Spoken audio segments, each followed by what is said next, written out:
Mic check 1 2. Mic check 1 2. Mic check 1 2. Can you hear me? Mic check 1 2. Can you hear me? Mic check. Mic check 1 2. Tiny your mic with one hand is crazy. Mic check 1 2. Mic check 1 2. Oh fuck. Mic check 1 2. Mic check 1 2. What's going on? What's going on? What's going on? What's going on? What's going on? Mic check 1 2. Mic check 1 2. Mic check 1 2 1 2. What's going on, people? What's going on, people? What's going on, people? What's going on, people? What's going on, people? Welcome back to the Random Show. Apologies for those of you guys who have been waiting for a long time. Apologies if you guys have been waiting for ages. It's been a while. I know I've been away for a bit, but yeah, it's been a lot. It's been a lot. You know what, right? There are times in my life, right? There are times in my life where I've had the opinion, and I've always had this opinion, actually, to give myself credit. I've always had this opinion. I've always had the opinion that life is really, really, really about your ability to bounce back from setbacks and letdowns, as opposed to it. You know, people say like, oh, life is about finding happiness and all that shit. I don't think that's true. I really don't think that's true, because I think finding happiness, enjoying success is easy. Anyone can do that. It's not that difficult to find. It's not that difficult to know when someone comes in your life that is like the love of your life, right? I don't think it's difficult to find that. I don't think it's difficult to know he or she is going to be my wife or husband. It's easy. You know when you see it, right? I don't think it's that difficult to know when you've got a good job. You're like, oh my god, this job is fucking sick, it's paying. It's not that difficult to know these things. I think it's way harder to come back from, or to bounce back from, or to keep your health, to keep yourself, like, you know, on the up and up when you've got a setback. It's way harder, especially when they're back to back to back. People in general just make too much of the whole finding happiness thing. To be fair, I personally, let me know in the stream chat, how do you guys do it? Like the finding happiness people, they're weird. I find people strange, the finding happiness, like, because how, like, imagine you're looking for happiness, but then your phone line gets cut off the next day. Then what? Are you still looking for happiness? My whole purpose in life is to be happy. All right, cool. Your water's off. Your car got repoed. Now what? You know? So I wonder, people that think that way, like, you're kind of setting yourself up for failure, isn't it? Really and truly, you should be, okay, when the good times come along, I'm going to enjoy them. But most of life is about, I feel like, tempering yourself, preparing yourself, shielding yourself, or just conditioning yourself. I say conditioning yourself, so when something bad does happen, you can bounce back some way. Not all the way, but some way. And not crash out or go crazy. Because crashing out and going crazy makes sense when some things do go bad for you, especially with things that you can't control. But for the most part, motherfuckers out there that are, I'm looking for happiness, sure. Like, you're a weirdo, bro. You're a child. I don't know.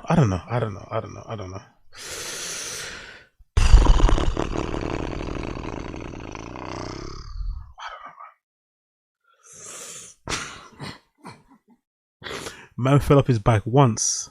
And I'm contemplating life itself.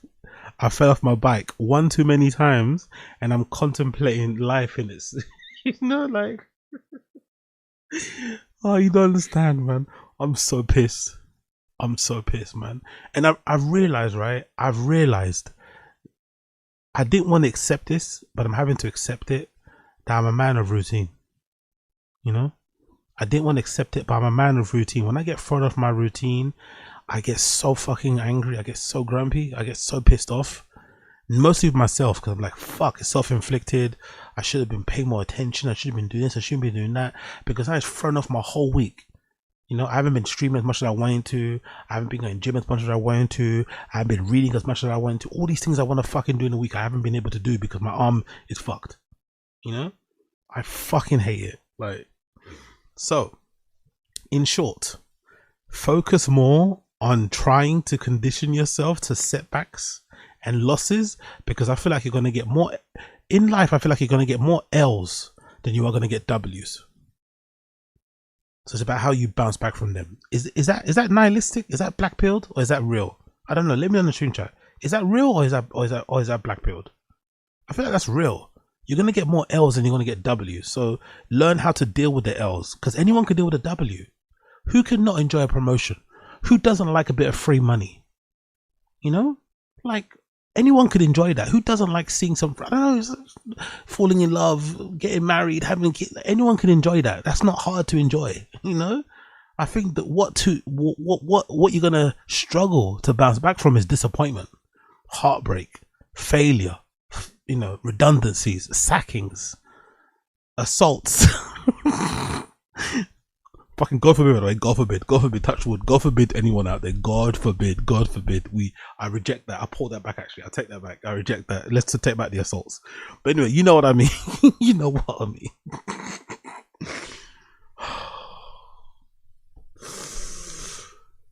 Anyway.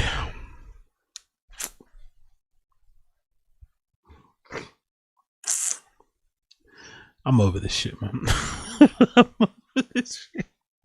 I'm over this shit. I swear to God, I'm over this shit. Anyway, let's continue. Random show settings. Wagwan people. Hopefully you're good. Hopefully you're feeling well. Pleasure to have your company once again. Apologies I have not been around. Went to stream Monday, but I was in a lot of pain yesterday. My plan was to stream Monday, but I was in a lot of fucking pain. Went to do a short show watch along, but I was in a lot of fucking pain. But we're here. We're ready to fucking rock. So let's do away with all that nonsense. Let's get into the content. Yeah, straight into the content. Let's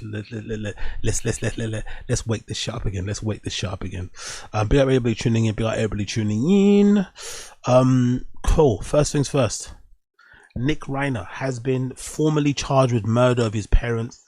Nick Reiner, 32, who killed his parents, famed director Rob Reiner, and legendary photographer, it seems like as well, which I only learned that recently, Michelle Reiner.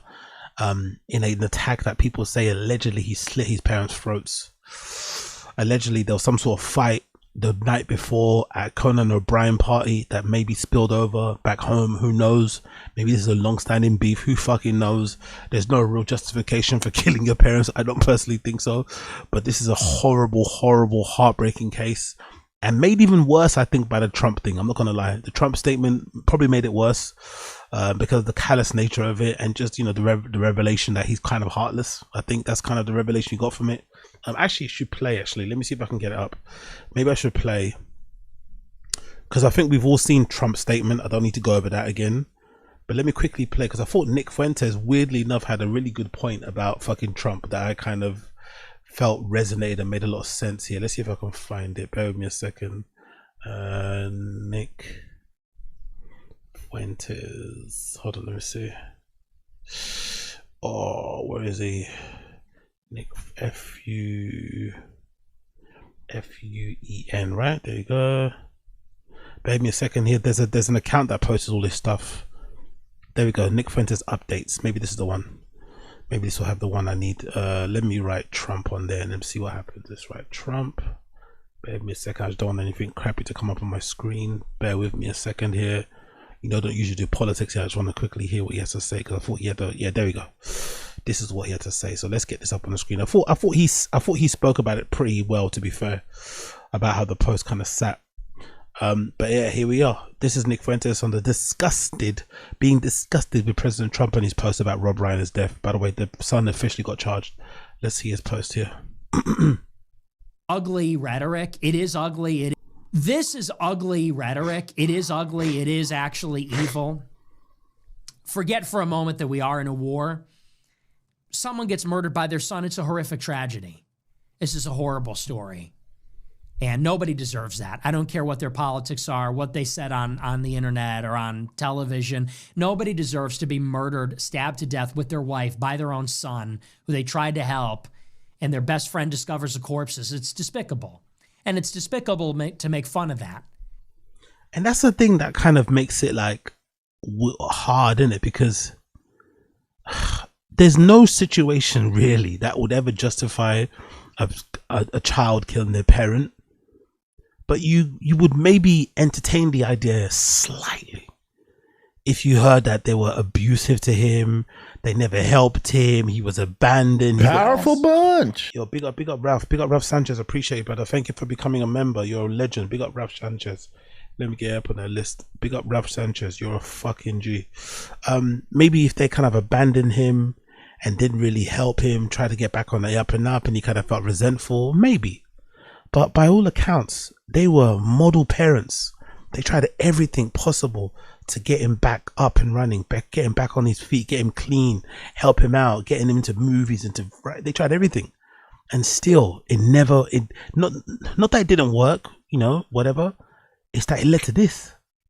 Like, fair enough, continue taking your drugs. You don't listen to me. You don't want to listen to my guidance as a parent.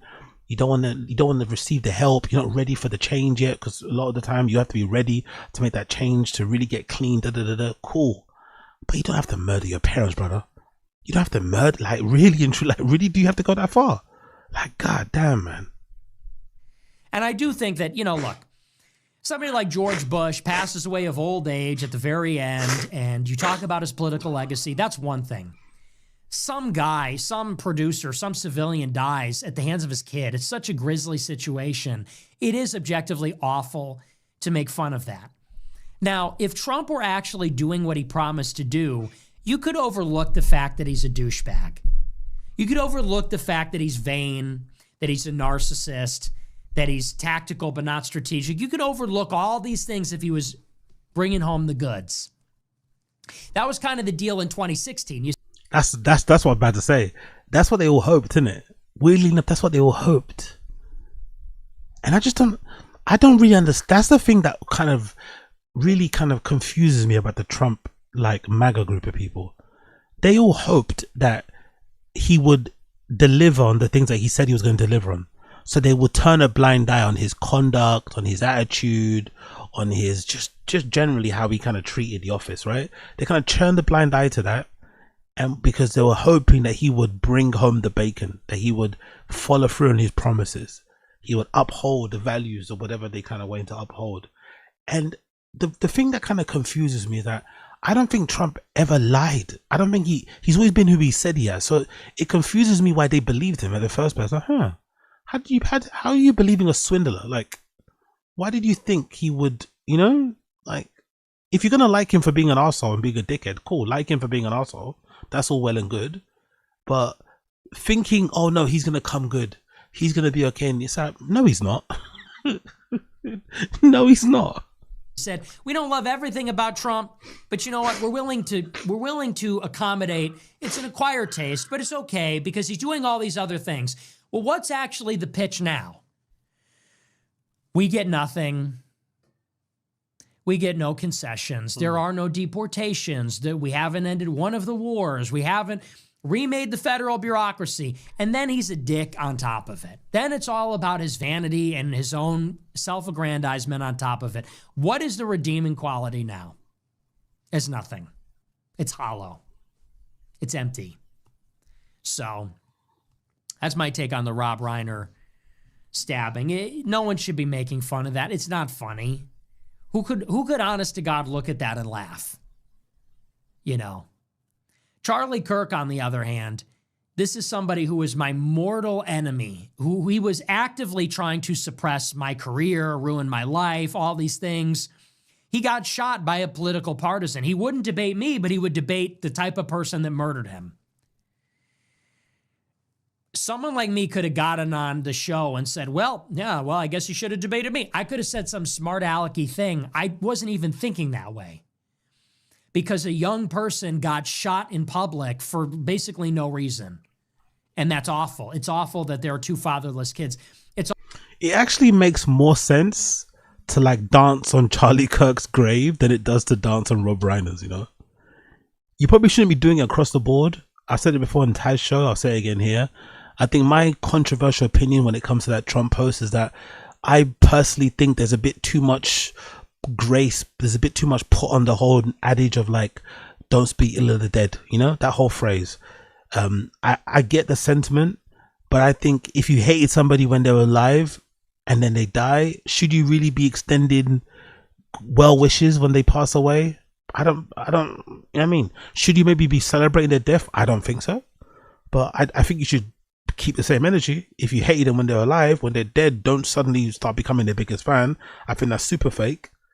But it is a strange one to dance on the grave of, you know, a guy that got murdered by his son along with his wife, a son that was clearly suffering from, you know, mental health issues and drug abuse issues and shit. Like, that's probably not the one to do, you know, that's probably not the one to do. But what do I know?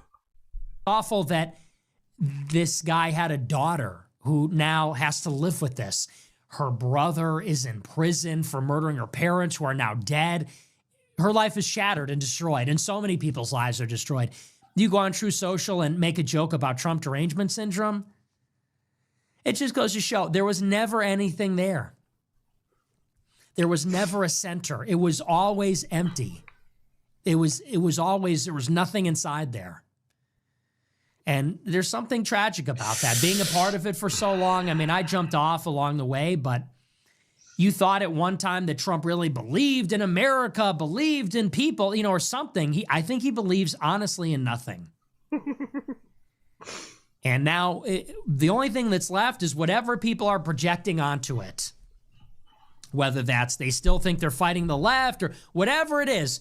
The only thing that's left is what people still believe is there, what people are projecting, and that's coming from themselves. It doesn't exist. But isn't that the most impressive thing about Trump, though, if you think about it? Unironically, isn't it really impressive that Trump is completely devoid of a soul, right? Completely devoid of a soul. Like Nick said, he's empty on the inside. He's quite clearly, in my opinion, maybe the most obvious fraudster you've ever seen, right? Quite clearly a charlatan, quite clearly a bit of a huckster. That's probably why people love him in general, right? In the 90s, 80s, early 2000s, people kind of loved him. He was that kind of like he was a definition of fake it till you make it, in a way. Fake it till you make it, just obtuse wealth, like just whatever, right? A bit of a trashy guy, but people kind of like that vision of him. Isn't it kind of impressive that he's been able to captivate people, especially MAGA people, hearts and minds, despite being heartless? Isn't that impressive that he's been able to convince people that he actually cares about them as people and they feel like he's their guy, he's going to help them, he's going to change their lives, he's going to stand up for this, he's going to close the book, like he's going to uphold American, whatever idea that they thought he had. I think that's the most impressive thing about him, because he's not even a convincing liar and they still believed him, you know? That's what goes to show he must have something. There must be something about him that people seem to be in love. I don't personally understand it. Maybe it's just the whole douchebag thing, which Rogan I think made a good point about early on. Like Trump gave people an excuse to be dickheads. Maybe that was it. Maybe a lot of people kind of felt repressed by politics and felt like it was too politically correct. It was a bit too proper, and he kind of metaphorically loosened his tie and got kind of, you know, down in the fucking mud. But I'm kind of impressed that he's been able to capture hearts and minds despite having no heart. Despite having zero heart, he's been able to capture the hearts and minds. So that was very astute there by Nick Fuentes. You're not going to really hear me co-signing a lot of stuff that Nick Fuentes says, but I thought that was a very, very good point he made there. Anyway, going back to Nick Reiner, he's now been formally charged. Just read quickly what they say here, courtesy of the New York Times. Nick Reiner, son of beloved Hollywood fixture Rob Reiner and Michelle Reiner, has formally been charged on Tuesday with 2 counts of first-degree murder in the death of his parents. Nathan J. Hoochma of Los Angeles County District Attorney said that the prosecutors would request murder charges be considered under special circumstances, in part because there were multiple murders, meaning the maximum sentence could be death penalty or life in prison without parole. Jesus Christ. Death penalty is definitely warranted in this regard. Death penalty is definitely warranted. You kill your parents, you gotta die. Let's be real. You kill your parents in cold blood, you gotta die. You have to fucking die. Even if your parents abused you, move, bro. Just move, leave. I don't know, expose them on Facebook to your family and friends or something. You don't need to be. You don't need to kill them. You really don't. Although Governor Newsom of California has put up a moratorium of executions, Ms. Hodgson said that the office was still weighing the whether to pursue the death penalty in this case. The charges came 2 days after the couple had been found stabbed to death in the Sunday afternoon in their home in Brentwood section of Los Angeles. Nick Rayner, 32, did not appear in court on Tuesday because he had not been medically cleared to be transferred from the courthouse to jail. His lawyers told reporters. Medically cleared? Are they going to go through the insanity thing? Nah, come on. Diminishing responsibilities. Fuck that. The screening of requirement of possible to retain. Nick Rayner is represented by Alan Jackson, one of the most well-known criminal defense attorneys. That's got to be a tough one, isn't it? That's got to be a tough one for a lawyer.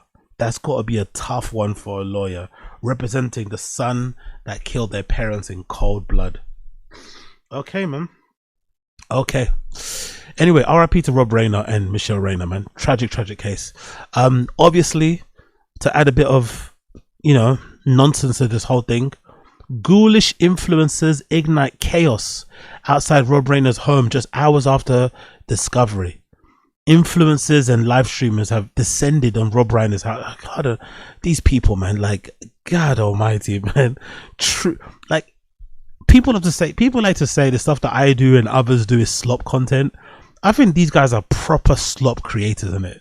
Like, doing this type of shit, like, going to Rob Reiner's house and standing out there with your live stream camera, recording everything and zooming into his family and friends who are outside the home paying tribute and crying and like, you have to be a real piece of shit to do this type of stuff.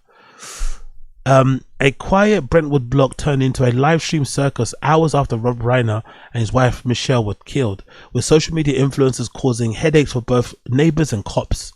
While reporting from Rob Reiner's home, the Post observed two men drive up the active crime scene in black Teslas, of course, immediately create chaos on Monday morning. At least one of the men appeared to be live streaming from his vehicle parked right outside Reiner's home. There's the guy there live streaming. Of course, look at him. Look at my fellow live streamer. Look at my fellow live streaming brother. Look at him. Look at my fellow live streaming brother. Jesus Christ. Almost immediately, they began shouting to their followers, pumping loud music while live streaming. Imagine having your TTS turned on. Imagine having a Bluetooth speaker with your TTS turned on and someone sends a foul, crazy message about fucking Rob Reiner and his wife dying. The flashpoint came when LAPD officers ordered one of the influencers to turn the music down. Someone just died though, the influencer said. We just want to keep the peace, he added, causing other media and the scene exploding the tragedy, exploiting charity. Sorry, we want to give it up to these people. They're all trying to profit off the man that died. To be fair, everyone there's trying to profit in it. Let's be fair. Even the journalists are profiting. Everyone's profiting from this. Let's be fair. The live streamers are being a bit more flagrant with it, but everyone's profiting. Another man in the scene identified himself as Ice Poseidon. Of course, Ice Poseidon there, although an online search of the handle makes it unclear whether the same individual, no live stream outside the home, appeared to exist. He repeatedly claimed he was a minor.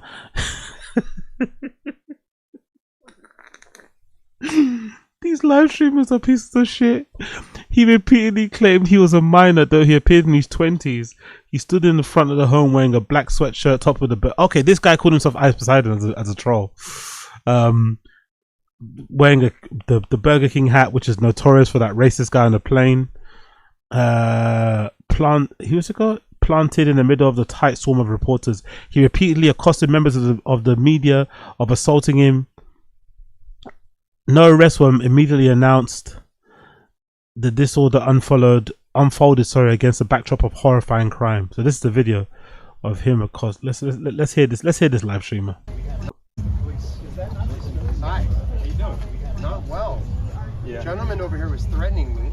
Yeah, there's a lot of he said, she said, a lot of... I have everything on stream. I have thousands of viewers. I'll show you my footage. Okay. The guy tried to grope me. I have autism. I'm sitting here minding my own business. Guy kept grabbing me inappropriately. And I'm uncomfortable. I want to press charges.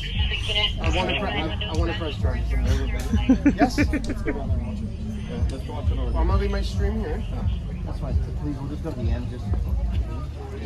I'm leaving my stream here. So we can see it, but it's a little bit quiet, I think. Gentleman over here is making threats towards me. My stuff was molested. I stand. I'm standing on what I believe in. He said the N-word. He said the N-word is hilarious. He touched my property, and he's invading my creative bubble. Can you guys step back over there, please? Thank you. I don't pay a lot of money to the directors. We are Purple Heart Sea. These guys are something else, isn't it? These guys are something else, man. These kick streamers are something else. We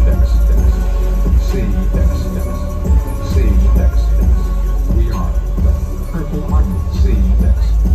I am on the block with fibers. Hey, can you turn it down, please? Can you turn it down, please? Someone just died. Have some decency, please. Okay. All right. Is your friend here? All right. Look, we're just trying to keep the peace, keep the music down. We're getting complaints that people are harassing each other around here. There's possibly a pepper spray. We don't want it to get out of hand. These guys are actually harassing me. They're threatening me. Okay. Come up to me and threaten me. Okay, well, just turn down your music, okay? That's all we want. After 7 a.m. I was up a lot of this. Someone just died, though. We just want to keep the peace. We want to give the These guys people... are all like trying to profit off the man that died. Okay. All right, just keep it down, okay? Did they pay you? No, we're getting They're all calls. trying to profit from like this. Okay. They're all like filming Look, this. we just got phone calls. Just keep it down, okay? That's all we want. Legally, All they right. have to keep it down though? Yeah, please. Go for the other party. Legally, they have to keep it down, though. Oh, fucking hell, guy.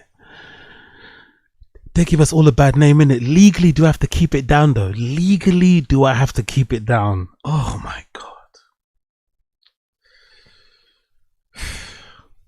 Hey, yo, Tadjin Senior, you keep telling me about this Yuri clip. You're not sending the link or the fucking timestamp. You don't send the link or the timestamp. I can't talk about it, brother. This guy's got 1 million live streams that are like 8 hours long. I'm not about to watch every single one of them. So if you got a timestamp for me, brother, let me know. Tajin Senior, if you got a timestamp about Yuri looking for a job, let me know. We can discuss it. If there's no timestamp or link, me can't discuss it, brother. He's got too many live streams that are like 8 hours plus. Most of him sleeping, doing nonsense. I'm not about to watch that. Yuri stuff is too boring to watch if you don't have the timestamp. So get me the timestamps, brother, and I promise I'll talk about it because that's big news. That's big news. If what you're saying is true, that is probably maybe the most important news of the week. That Yuri got a full-time job. That is fucking crazy if it's true. Or part-time job. That's fucking insane. Anyway, big up Tajin Senior, big up User. The sister's lucky. What? The sister's lucky she wasn't in there or it didn't show up. Yeah, true. Oh yeah, cool. Big up Ed. Big up Ed. Big up Ed. Damn sad. I read the BBC news. The daughter lives across the road. The daughter that was doing his hair lives across that young one lives across the road. God Almighty, I can't imagine that. Is her life ever going to be the same again? By the way, I don't think so. Right? Her life is never the same again. Right? Do you ever recover from that? Can you ever can you get over? Not get over, but can you ever recover from that? Your brother killing your parents in cold blood like that. Can you ever recover from that?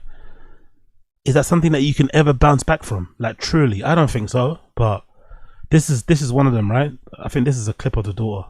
Fucking hell, man. Thoughts and feelings go out to her. What's her name? Romy. So I wanted to ask you something because my career hasn't even remotely taken off, as you know, right? Yes. And what a beautiful clip. I don't know. I was just thinking about it and I was wondering, I think the thing that could actually make me more unique and marketable is if I got a BBL. Would you be interested and okay with paying for that? What's a BBL?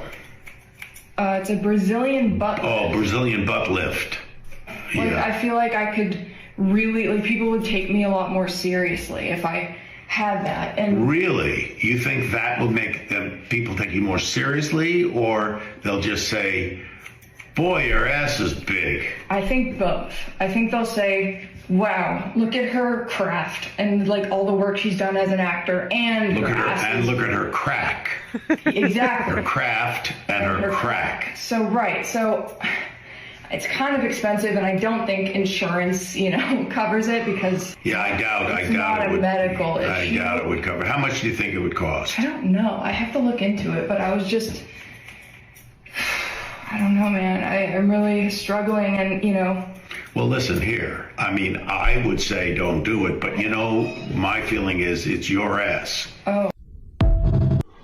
You really can't get better than that, can you? Like, that's really basically the perfect dad response. He's a bit frustrated by it. He's not really down for the BBL, but he's entertaining the idea. If she wants to ultimately get it, that's his daughter. He's going to pay for it anyway, That's really, that kind of shows you what kind of dad he was.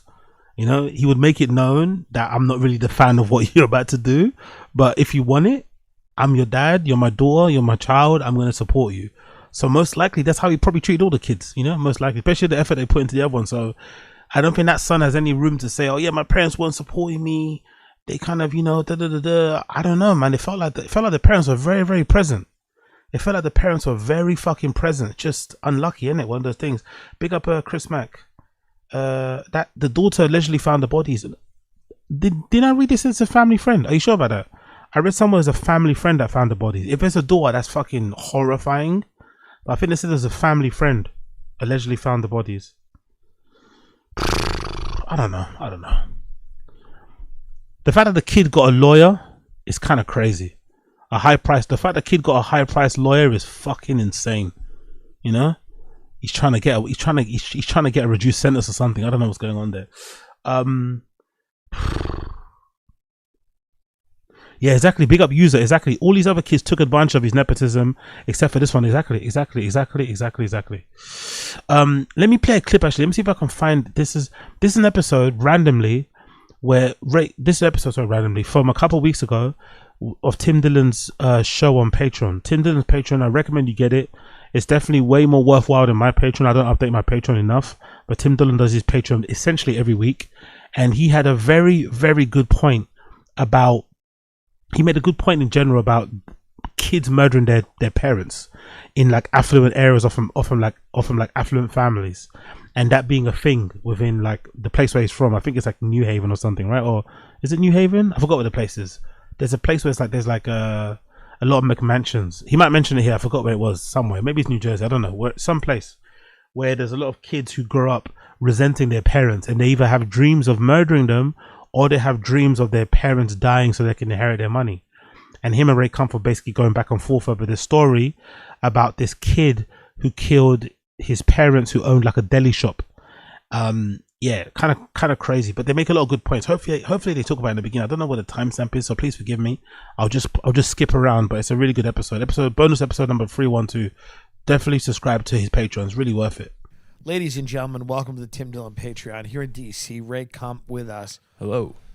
Just left a comedy club, and the audiences were great. The set was fun, and I just wish a little bit they did a little bit of work, like a fun dump. Yeah. We talked about this a lot in the main episode, but I wanted to get your feelings because it is a story that was maybe designed for this show more than any other. A man walked into an Italian deli. Right. Like an A&S type of deli. Okay, like a butcher / deli? Yeah, kind of like a specialty store. Yeah. They Like a Gemelli's. Exactly. Yeah, they do breakfast. They do whatever. And I believe this was in Bethpage. And he stabbed his mother and father, who owned the deli, to death. And then walked. And the deli is sandwiched between a Carvel and something called Bottle Depot, which I believe is like a beer distributorship. Yeah. A liquor store. And in the middle of this sits an Italian deli.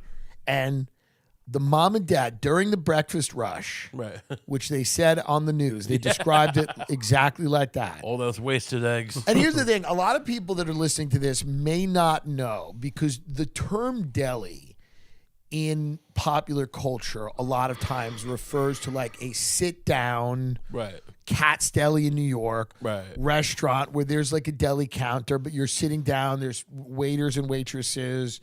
It's a Jewish deli. You're going there to get Eggs Benedict or lox or whatever. Right. This is a Long Island deli where you run in, you go 2 eggs, over medium, bacon and cheese, salt, pepper, ketchup on a roll. Picture like a long, like a little hallway of a building. Yes. On the left, there's drinks and fridges. On the right, there's cold cut meats. You walk to the end of the counter, you put your order in. They have Right. Salads, whatever. And maybe it's an Italian deli, so maybe there's some specialty pasta salads, Sure. or some fresh moots. There's a provolone hanging off the ceiling. Fresh mutts. Yeah, maybe they got a few meats hanging off the ceiling. But during the morning, people are coming in for egg sandwiches, Right. and coffee. Yeah. This is what they're doing. Light and sweet. Light and sweet, and I said it on the main show. It is not like a get up and go food. It is like a sinful, Right. slothful, Right. gluttonous pig meal. Joe Rogan, I've heard him multiple times talk about how, like, when I was in the city, they have these buttered rolls because people are working, got to get to work, and you just got to get some calories in you. This is a little different. This is like 8 times the calories. Yeah. And you're going to take it home with you. It's take a buttered roll, open it up, and then you start. Right. With eggs, bacon, and cheese. And it is amazing. And the food's very good. Yeah. But it's very bad for you. And, so you have now this guy go into this deli. And you have the article up, right? And he stabs his parents. He stabs both of his parents. And he kills them. What say you? I mean, First of all, there's a number of things. One of them, if for some reason, it reminds me of that Sidney Lumet movie, that Before the Devil Knows You're Dead. Okay. Where it's the two sons rob their parents' jewelry store. Yes. I think it's on Long Island too. But that's where we're at in this country, where it's like there's no crime that just stab them. There's no robbing. There's no thieving. Just stab mom and dad. I think the son had a drug problem. Right. And I think that he went in there. Yeah. And I guess there was an altercation, or maybe he just went in there to kill them. Look, certain people are fed up in a lot of ways, and this is not the appropriate response. No, but I said the same thing on the show this week, where it's like, and I want to be very clear here that I'm not condoning this, obviously. But it doesn't need to be said. It doesn't need to be, but it somehow does. Yeah. But I understand how this type of thing happens. Right. Here we go. If it was anywhere else, you would say that this is a very Long Island thing. Yes. And by the way, people don't get that. Oh, yeah, that's a place, by the way, Long Island. They were saying that this is a very common thing in Long Island, where kids look forward to their parents dying so they can inherit their money, or kids fantasize about killing their parents, or the parents fantasize about their kids killing them. It's a weird thing. It kind of reminds me a little bit, bigger people that know the stream chat, it kind of reminds me slightly of African parents, immigrant parents. Let me know in the stream chat if this is an African thing only. My mom used to always say 2 things. One thing she used to always say, I wish I had a daughter, because we're all boys, right? And it's got basically there's like 4 men in the house, right? Like including my dad. So it's like me, my 2 brothers, and my dad, right? So obviously all men in the house for the most part. She's like, I wish if I had a daughter, she'd look after me better, right? Or something like that, right? So something along those kind of lines. And second thing she'd say, like, you kids will be the death of me. Big up everybody in the stream chat that's ever heard their parents, especially my mum, always say, you kids will be the death of me. I think that's a very immigrant parent thing to say, but I don't know if they say it because they think you're going to kill them, or if they say it because they're just frustrated and you're not cleaning the dishes, they're not doing the chores that they say they want to do. But I feel like I've heard my parents say, you be the death of me so often in my life, as a sort of way to kind of get you to behave or something. I don't know. Right. It's a very Long Island thing to kill your parents. Oh, 100. Yes. This is huge. It's the one thing Long Island does have in common with Beverly Hills. Yes, that's a very good point. And here's what I will say. If this had happened anywhere else, I would put the blame squarely on the son. Right. But there's a lot of resentment, but also like the location, the place, and like just the imagery. You would think would shake. You go like this was the kind of thing that shake. Big up Tad Jin Senior. Found it. Yuri's last video stream, 1 hour 26. You're brilliant. You're brilliant. You're a brilliant guy. Brilliant guy, girl, they, them, whatever you are. This will be played next. Big up Tad Jin Senior. We're playing that next. You're a legend. Takes a neighborhood or a region to the core because it strikes at such the heart of the communities, which the delis are. Yeah. Except that's Long Island, so it'll just be kind of just brushed aside. Yeah, big up user too.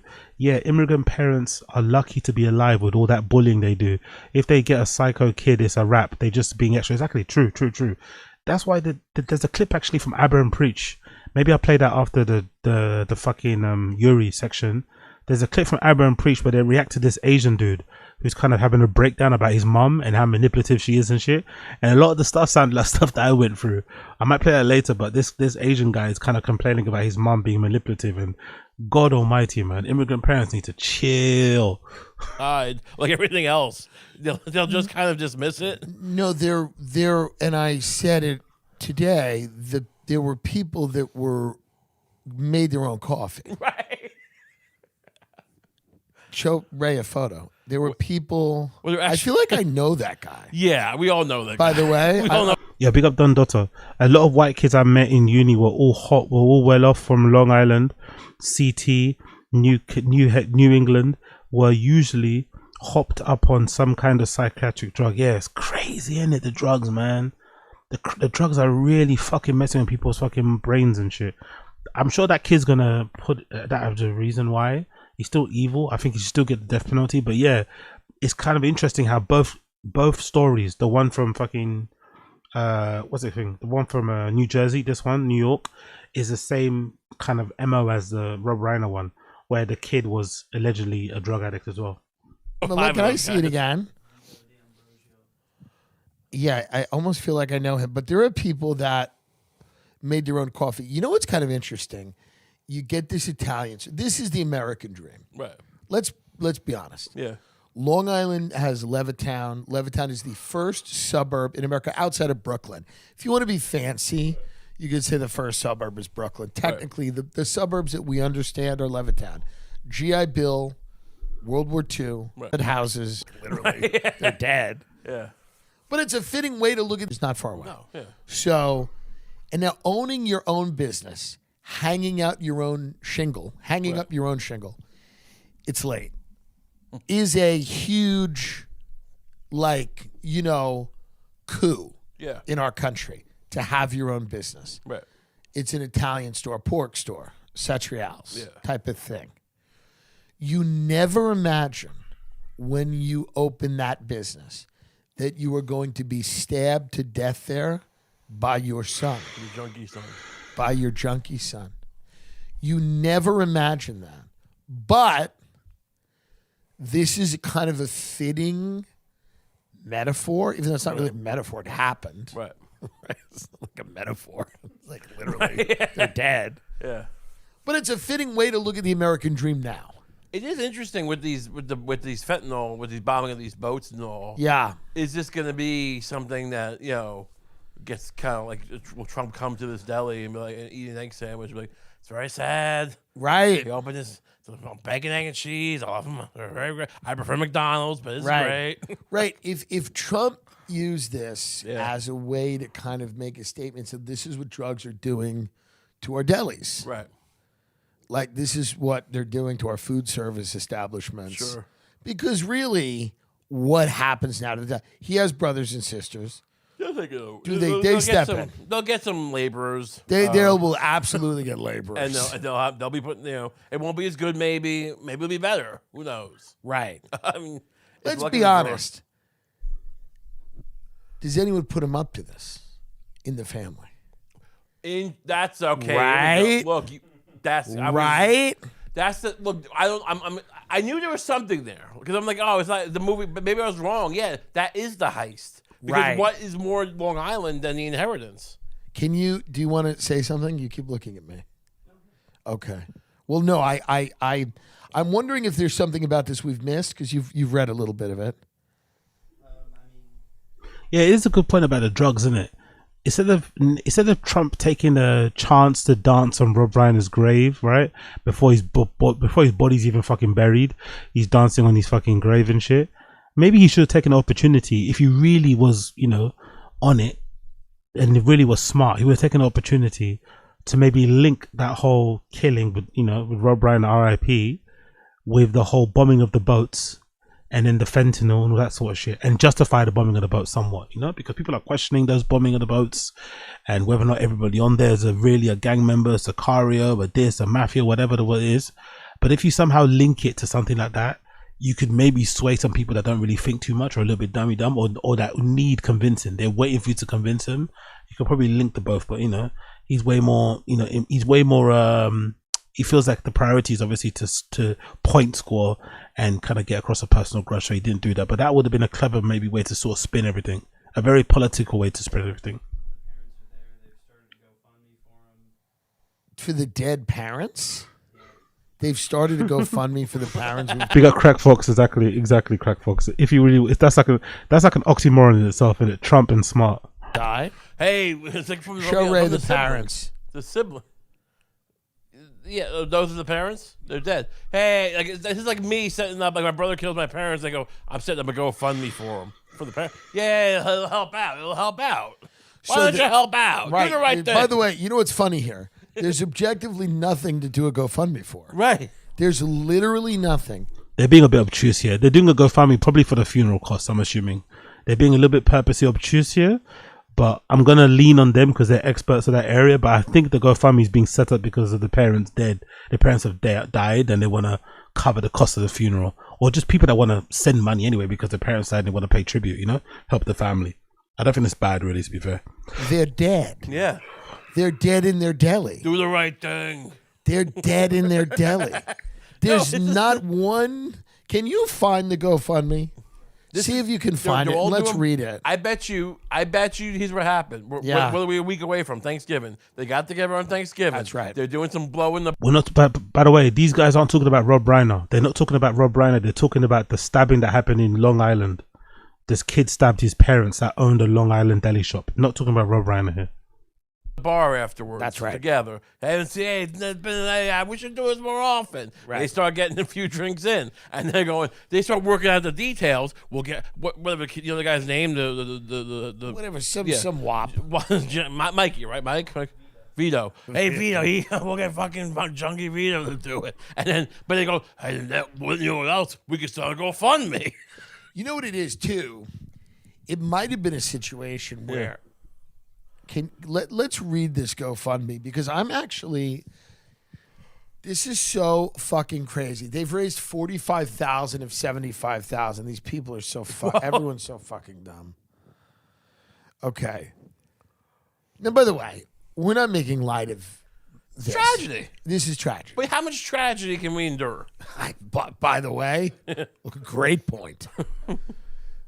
Okay. Our community is heartbroken over the tragic and unimaginable loss of Tony and Angela, two of the kindest, most hardworking people we have ever known.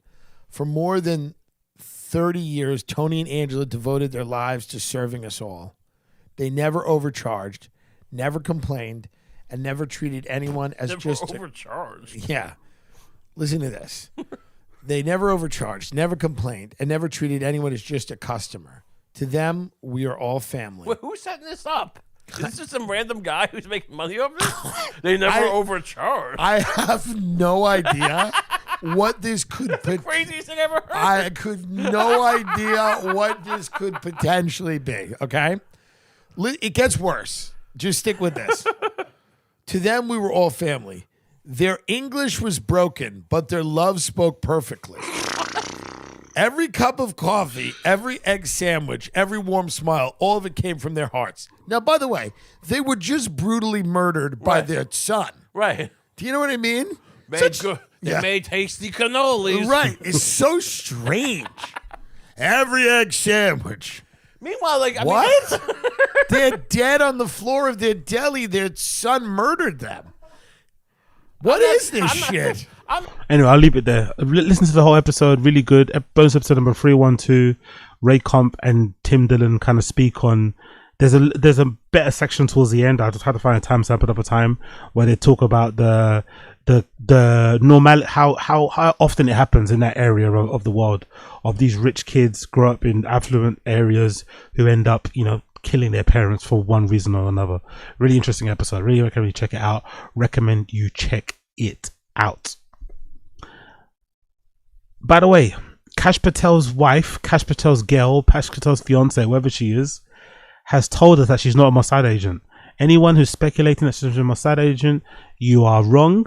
Kash Patel's girlfriend said unequivocally she's not a Mossad agent, so she must be telling the truth, right? She must be telling the truth. So I just want to clarify, you're not Jewish. I'm not. You're not from Israel. No. So how did we get to, are you a Mossad agent? You know, that's a great question. I too have that question for the internet, actually. You and me both. No, I'm not sure. I'm not Jewish. I'm Christian. I'm Armenian. So, you know, not really sure how we got there. I've never been to Israel. I'd love to go. It's just, the stamp isn't even on my passport, and I'm just as confused as everyone else is. Because the internet, to this point, of the personal attacks on you and your relationship are not only from the far left, but are from the far right as well. And how have you dealt with those attacks? Do you let it, are those things you guys discuss? Do you let it roll off your sleeve? Do you not read it? I think there's a lot of people out there, especially young women, who are attacked in other ways, from their friends, from their groups, and that's something we all struggle with, right, is how to handle that. And so going through what I think is a very public version of that. I'd love to know how you deal with this. I think that it's very important to first and foremost remember that the people who actually love you, my boyfriend, my family. I don't know, man. He's too old to be calling your boyfriend, isn't it? I don't know. But doesn't he look like, just optics wise, right? Does it look like that's the first girlfriend he's ever had? Just optics. I know. I'm just first impressions. Does it look like that's the first girlfriend Kash Patel's ever had? Or am I bugging? Those are the people who their opinions matter, and then everything else kind of splinters off from that, and you can decide how much value you want to place on other people's opinion. I also understand that there's a benefit in whatever media spin whatever side is choosing to make. If this side wants to say I'm a spy, it's because they're trying to attack him through me. If the far left is trying to spin me as a party girl, it's because it's, first of all, hilariously untrue, and also because they want to get to him. So I try not to take it personally. Of course, it affects, your headspace, it affects your work, it affects aspects of your life. I can't pretend it doesn't. It's horrible. But I think remembering that the opinions of the people who actually love you and know you are what matter the most. So yeah, interesting, isn't it? Interesting. Obviously, if you're a Mossad agent, and somebody asked you flat out if you're a Mossad agent, you're gonna say no, right? Even if you were one, you're not gonna admit it, especially not on the fucking YouTube interview and shit. So I love how her saying no automatically kind of like, okay, cool, she's not then. Let's just all move on. Interesting interview. Again, this guy, head of the FBI, surely Kash Patel should have more on his docket, should have more on his to-do list than sitting down on Katie Miller's podcast, clearing up the rumors that his fucking mail order bride to be is a fucking Mossad agent, right? Come on, brother. Surely this guy has a lot more on his plate. Surely you'd think, with the amount of stuff going on in America, with the amount of stuff you motherfuckers have got going on in America, he has a lot more he has to deal with than having time to sit on the podcast talking about his relationship, But here we are, man. Here we are. Big up her though. She's from Sanaz's country, by the way. Armenia, in America, by the way. Big up people in America. I think Armenians might be slightly competing with the fucking Latinas in America when it comes to the hottest minorities. I think Armenians overall, there's slightly a nice population of them out there in America. You guys have crazy Armenians. You have like high level ones. We don't really have the good ones over here. We don't have the good. I'm not gonna lie. We don't have the good ones. Our ones look like their own delis. You have those ones. The Armenian population in America is okay. You know what I mean? It's okay. The Armenian female population over there is okay. I'm not going to lie. It's fucking okay. So big up you guys over there. Big up you guys. Let's continue. Netflix strikes. Have you guys heard about this deal? Courtesy of the Hollywood Reporter. Netflix strikes a deal with iHeartMedia on video podcast deal. This is huge. Not for the reasons you're thinking. It's huge mainly because it kind of puts to bed some of the rumors that people are having about the Breakfast Club ending. There was a lot of rumors out there about the Breakfast Club ending and then not coming about anymore, because I think that, is it Charlemagne's deal ends at the end of the year? I think it's Charlemagne's deal, or maybe the Breakfast Club in general. There's lots of stuff going on with Envy and that whole court case he has going on with the house flipping stuff. And just in general, there's been a bit of a cultural shift in terms of business and stuff going on with radio. But it seems like this deal probably puts to bed the rumors that Charlemagne's going to leave Breakfast Club anytime soon. Netflix strikes a deal with iHeartMedia for video podcasts. And I think for a consumer, it's an odd thing, isn't it? Because I'm assuming this deal, I've not read the article, but I'm assuming this deal means that the video portion of the Breakfast Club will be on Netflix, not on YouTube anymore. I guess that's what they want. Netflix are probably feeling a pinch. They probably know, because I've heard, I don't have a TV, but I've heard a bunch of people who do have TVs say that they watch most of their YouTube content on TVs. It's like a thing that people do, that I even have a bunch of people in my DM sometimes sending me screenshots of themselves watching me on fucking YouTube, which is fucking trippy. But people are doing that nowadays. They watch YouTube content on TV. So Netflix are probably feeling that they're not getting a lot of attention as per usual. So instead of maybe creating new original content, the easiest thing to do is to probably get podcasts on their platform and have the video portion of their pods on Netflix, you know? Which makes some sense, but I don't know, man. Invest that money into making new shows, bro. Take a chance on new writers or new directors. I don't know. I don't know if I really want to see a podcast on Netflix, but hey, here we are. Let's read the article. Netflix is officially bringing more video podcasts onto the platform. The streaming giant announced a partnership with iHeartMedia to stream a new video episode for more than 15 iHeart podcasts, including Charlemagne the God's Breakfast Club, My Favorite Murder, Chelsea Handler's Dear Chelsea, and Bobby Bones Presents.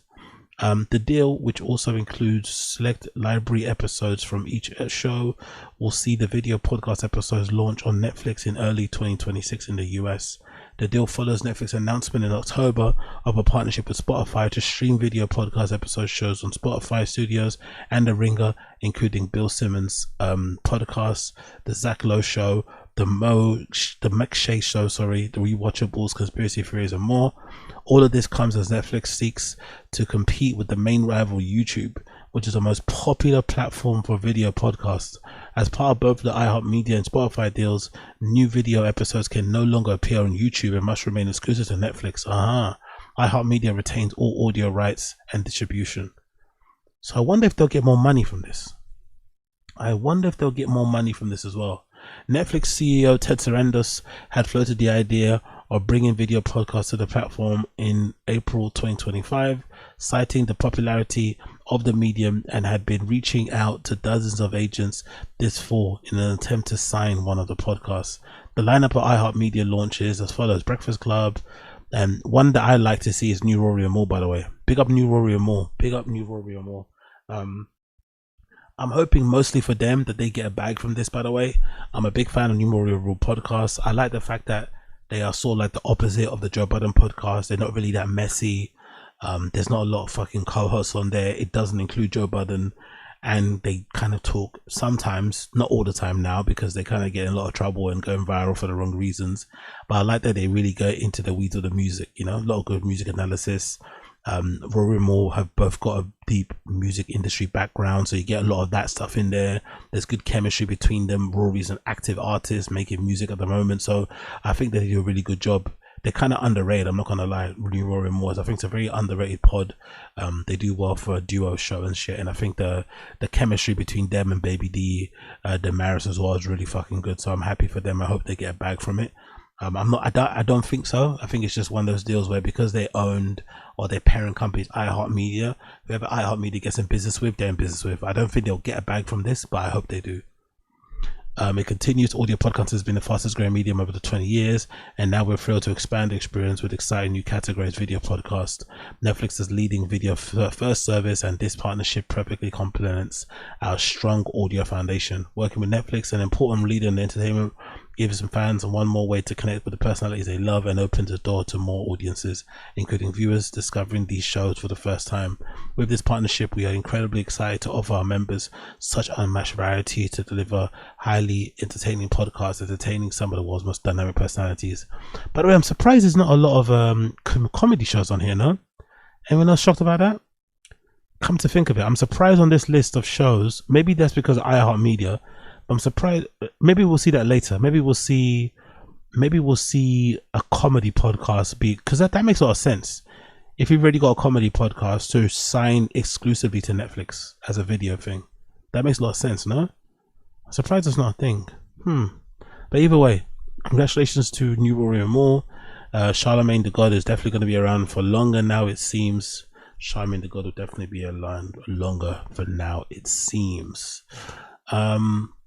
What else we got here? Oh yeah, let's do the fucking what's his face? Let's do the Yuri thing. Bear me 1 second. Let me get the Yuri thing. Big up the person that mentioned it. Hold on, let me get the Yuri thing up here. So let's go. What is it against? Harmonious Yuri Man, right? There we go. Let's get his. What's it? You said it's the latest one, isn't it?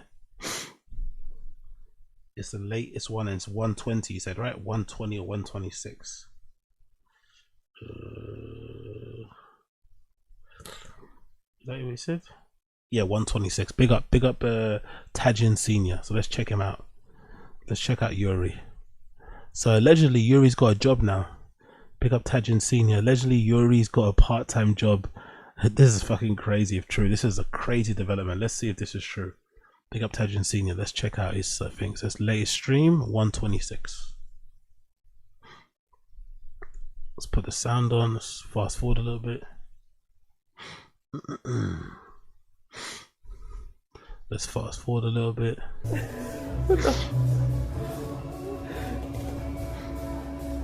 I want tamales. Like he's gonna become That's how warm in here. Yeah, it's very warm in here. Yo, big up Stephen Castaneda. I love it. Big up Stephen Castaneda. I fucking love it. When I put you on the TV in my living room, my family asks, who's the black dude with the funny glasses? Hilarious. I love it.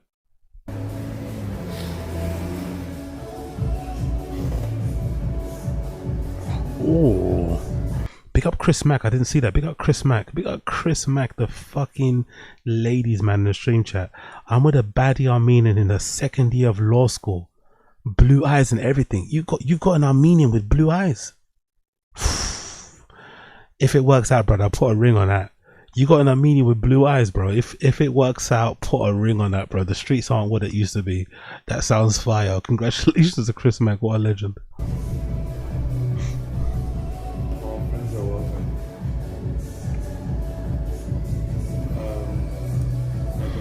Cool. 126, right? 126.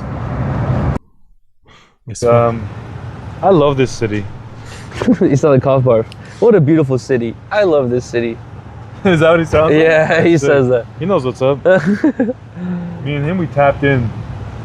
Anytime I'm like straight I heard Brenda from the sandwich shop is so hot. What the fuck? No, you're talking about Brenda's. The fucking brunch, lunch, breakfast place. I forgot what I was saying. You're talking about Cough Bar, and I loves the city. Oh yeah, anytime I'm like cruising around and I'm like filming a view, he'll like leave that comment saying, what a beautiful city, I love this city. I love this place so much. It's my side city, bro. You see with the AITTS, it interrupts me. I forget what I was saying. I don't even bother trying to remember. I'm just like, alright, fuck it, dude. I don't even care no more.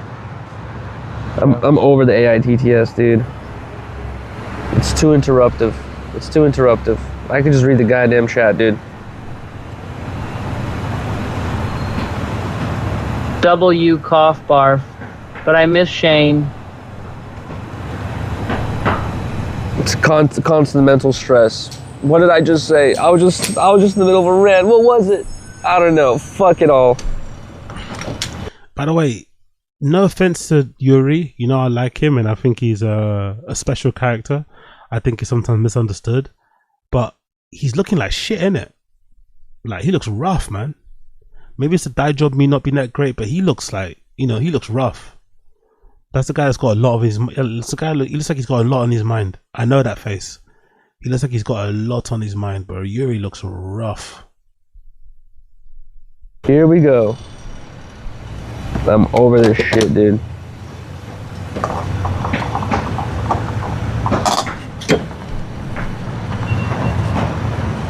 You're tired, huh? Well, I've only... I was pretty low on chips right there. Really, dude. Oh, I forgot to throw the trash away. You know, we just finished the 29-day thing. We're being on endlessly. What you talking about, Willis? Oh, what up, mommy? I'm a call away, mommy. Come and rescue me. Takes a 3-day break. You just yeah, big up Tajin. Yeah, I'm just gonna watch it for get context. I'm just leaving it play to get some. I want to get some context of what he said overall. Deserve it, man. So Did Freddie just put gas in with cars? basically, it seems like the point where I started it, he already was down in the dumps. It seems like he's already down in the dumps. He's already kind of a bit, low. So that's probably why he's, sharing the information about getting a part-time job. That makes sense. I just wanted to get more context. Still on. I think so. Oh shit. I am guilty of that. I do that sometimes. I didn't even think about that actually. Where are you? No, I'm so sorry. Well, that place looks cool. I know, I was looking at that. Freddie, you left the nozzle plugged in. Bro, I've never done that. That's $1,000 fine. My homie, his dad owned a gas station, and this guy did it once. And he's like, "What the fuck? You had to pay $1,000?" He came back like I don't know, months, years later. He did it again, and he just walked in, put his credit card, like he knew the drill. Oh my god! But also, I fucked up. I think that's a scam because they have the fucking. It's like a quick release. They just have to reattach it. It's not as no. The quick release, you have to twist it. That thing actually rips it out. And it can get pretty serious where you're gonna have to shut down the gas. Like there's gas flowing everywhere if it doesn't break at the right point. Here's Wizards and Wands where we were yesterday. Bro, look how dead it is compared to yesterday. Look, it looks like a ghost town. Yesterday was crazy busy. Yesterday was bussin'. Boosey. Let me fast forward John a bit more. Badusi. Let me fast forward a bit more. Let's go here. It doesn't miss you. I'd rather have my chat work. Get up. Let's see if on guard.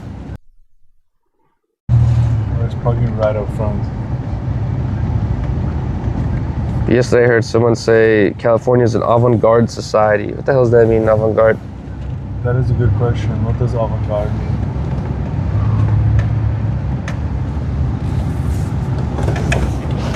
Did you look it up? Yo, big up Tajin Senior. He's been mad the entire stream because his subathon didn't go well.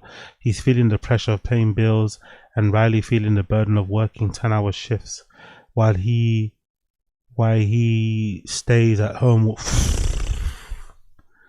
I can't imagine that. While he sits at home making 20. Can you imagine the tension in your household when you're at home all day streaming and you're making $20 a day? And your girl's out there working 10-hour shifts, and then she comes back, finds you sleeping on the couch, not showered, paper plates all over the place, drinking, maybe a bit drunk. Could you imagine? That's why he looks like this, isn't it? Look at his face. Look at the pause. He's going through it, bro. To be fair, he should have done this a long time ago. He should have done this ages ago. He should have done this long time. I don't know why he was, he's never been the most entertaining guy in the world. After he lost the fucking Biggest Bros, No Jumper co-sign, I'm assuming a lot of the extra fans he got off the back of that left. The ones that stayed, he's got a lot of hardcore fans that love him, but if you're not a lover of the guy, it's hard to like and to watch his content. He's not the most likable guy in the world. His content isn't the most entertaining, so he's always going to find it difficult to really live off streaming. He should have done at least a little side, even just streaming while, I'm sure you could even stream while bartending in some places, just get extra money, fuck it. We'll do all the extra banter, that'd be pretty funny, but yeah. Eesh, this is tough. Well, what avant-garde means? No. I'll leave it as a mystery. I'd rather have my chat work. He broke up with us, Freddie. He's just here for a quick nut. No. it's like the Freddie Mercury saying like do a subathon to get a car. There's like I have to pay bills and all this other shit. It's like, dude, no. By the time that you're done, no, bro. How else would you save up for a car? Getting a job. What? Getting a job. This is your job. Are you seriously considering getting a job? Yeah, 1,000%. You want to be a plumber and make bank? No, I don't think I'm smart or strong enough. What job do you want? You love that Wow. Dude. Oh. He's getting a job. This is crazy development, bro. He was so against it. He was so against it. He was acting like it was a big... That's the thing as well. He was... I won't say acting like a big shot. Yeah, he was. Let me say he was. He was acting like a big shot. He was making it seem like he was making a lot more money than he was online. I never believed him because I just thought the content wasn't great. You know, I was trying to, like... I don't do crazy numbers on here, right? I'm nobody to speak of, right? When it comes to views and whatever, I'm no one to speak. I don't do crazy numbers at all. But even I was finding it difficult to cover him and make it entertaining. You know, because he's incredibly boring. Like, to watch his content, like, you got to really be committed. He's very boring to watch, even in the background. So I never really understood how he was doing so well as he made it seem. So I guess he never was. And I guess the reality, because where they live in San Francisco or something like that, right? That's meant to be a really expensive place as well. So the pressure's really getting to him. And just in general, man, you know what I mean? Like, when it comes to relationships, when you're making that little money on streams and your girlfriend's working, because I think there was a time where he was paying the bills, isn't it? There was a time where he was making so much money, he was paying everything. He was paying the rent and the bills, and Riley was at home. So now Riley has to get a job to cover the rent and the bills. You have to get a job too, you know? Oh, what? This is the OG bench. What bench? This is it. What bench is this? What? Bro, this is the oh my god, no way. They still make them? A new big one? up Hot Wheels. Yo, big up Hot Wheels King. Hot Wheels King. Big up Hot Wheels King. This is Yuri. This is Harmonious Yuri. This guy Yuri used to be a former co-host on No Jumper. And he also was a co-host on a sub No Jumper show called Biggest Bros, which involves some other people to be on No Jumper. Anyway, former No Jumper co-host who had a little bit of a falling out with Adam22, obviously. Then he went off to do his own podcast with a few other people who left No Jumper. He had a fallout with them, and then now he's doing his own thing on Kick. And he's had this very tumultuous relationship with his girlfriend online called Riley. They always argue on stream and shit. He went viral for that. What's his face? Penguin Zero, Thingamajiggy. He made a video about him because they were going viral for arguing all the time on live stream. Now they've settled down a bit.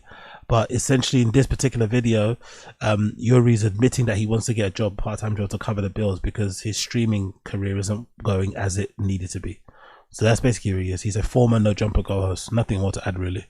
What is this? It's just a bench, but this building in LA used to be surrounded by these benches, right? And then my homies, they stole one of them, and we used to skate it, bro. And it's the perfect material for skating. And you can flip it upside down and do whallies and shit. Sick. What? Anyway, are you gonna do a Google? I think that's it, really. I think we'll leave it there. Yeah, he's finally getting a job. Crazy. I never thought this time would come. I don't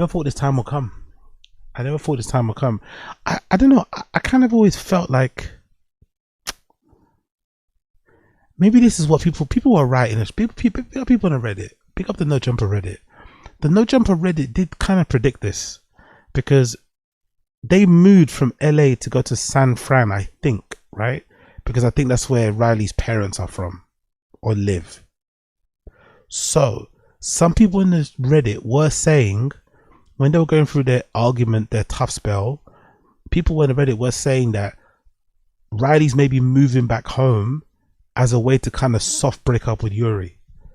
But some people also said, don't be surprised if they break up because Riley's parents are going to have more influence on her. She's going to be closer to her parents and friends who are going to be telling her like, hey, you guys are bum, you guys are loser. Do you know what I mean?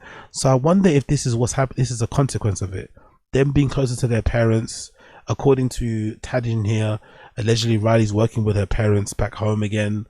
So I wonder if that exposure to her parents, that, you know what I mean, is maybe making her see Yuri in a different light.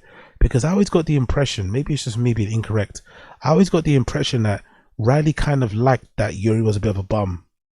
You know? He was a bit dorky, a bit of a loser, you know, a bit whiny, you know, a bit of a bait. Like, do you know what I mean? I kind of got the impression she kind of liked, I don't know, I won't say baby him is a good idea, but I kind of got the impression she didn't mind it. But I guess now she's minding it. Now that the bills are coming, you know, now that she's having to pay the bills, now she's starting to really want him to kind of grow up a bit. Because this part-time job is a big deal, man. It's a big fucking deal. It's a big fucking deal. Honestly, it's a big deal. He would have never done this before. So the fact that he's doing this now is proof that maybe the end of the relationship is coming. I don't want to, you know, don't want to jinx it and touch wood it doesn't happen. But it seems like, you know, tough pill to swallow. But head up to Yuri. Hopefully he figures it out. Continuing on. Yo, have you guys heard this? Terence Crawford has officially announced his retirement from boxing. Did you see that happening? I think I saw a clip of him in Dubai or is in LA somewhere with some like girl having his fun. But what the fuck is going on with all these boxers retiring young? Are they just making too much money? Like, what the fuck's going on, bro? Why are these boxers retiring quote unquote relatively young? Terence Crawford has officially announced his boxing retirement. Or is he doing this because he wants to do like YouTuber fights? I don't know. What the fuck is going on, bro? Terence Crawford's retired. This is fucking crazy. I didn't see this coming. At all. Every fighter knows this moment will come. We just never know when. I've spent my whole life chasing something. Not belts. Oh, he's 38. Shit, I always thought he was like early 30s. My bad. Fucking hell, my bad. My knowledge is shit. I always thought he was like early 30s. I didn't know he was 38. Fucking hell. Not money. Not headlines. He's done really well then for his age, isn't it? He's done really fucking well with his age. Big up Terence Crawford. I didn't know he was that old. I thought he was way younger than that. But that feeling, the one you get when the world doubts you, but you keep showing up and you keep proving everyone wrong. Unbelievable performance. This sport gave me everything. I fought for my family. I fought for my city. I fought for the kid I used to be, the one who had nothing but a dream and a pair of gloves. And I did it all my way. It cannot be overstated how sensational Terence Crawford is. I gave this sport every breath I had, every scar, every triumph. Terence Bud Crawford is the pound-for-pound king. Every ounce of my heart. The fighting pride of Omaha, Nebraska, USA, and no. Iconic clip in it. That's an iconic clip in it. That's an iconic clip. Canelo Alvarez like, what the fuck? Fair play. That's an iconic reaction. No. Ring Magazine, an undisputed super middleweight champion of the world. And I've made peace with what's next.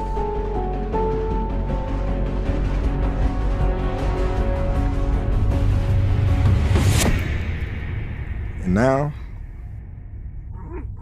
it's time. Thank you.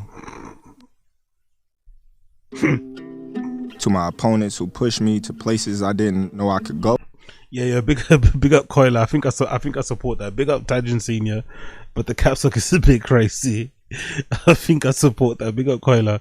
I think I support that. The use of the capsuck is a bit excessive. Like, we need to emphasize words, fair enough, but like the whole fucking message is a bit aggressive. It's a little bit aggressive. It's like chat assault, you know. Big up Tajin Senior though. Big up Tajin Senior. We will need to relax. To the fans who believed in me when they didn't have to, you made this journey something I carry with pride for the rest of my life. To my haters and to the people that didn't believe in me, thank you.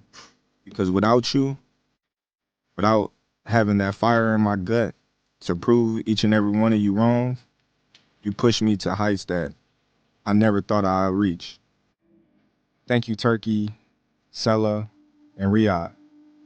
Not just for believing in me and making history with me, but for what you continue to do for the sport of boxing.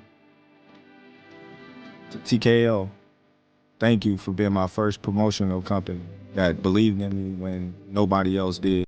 Really and truly, the order should be, you should thank TKO for being the first promotion to back you, right?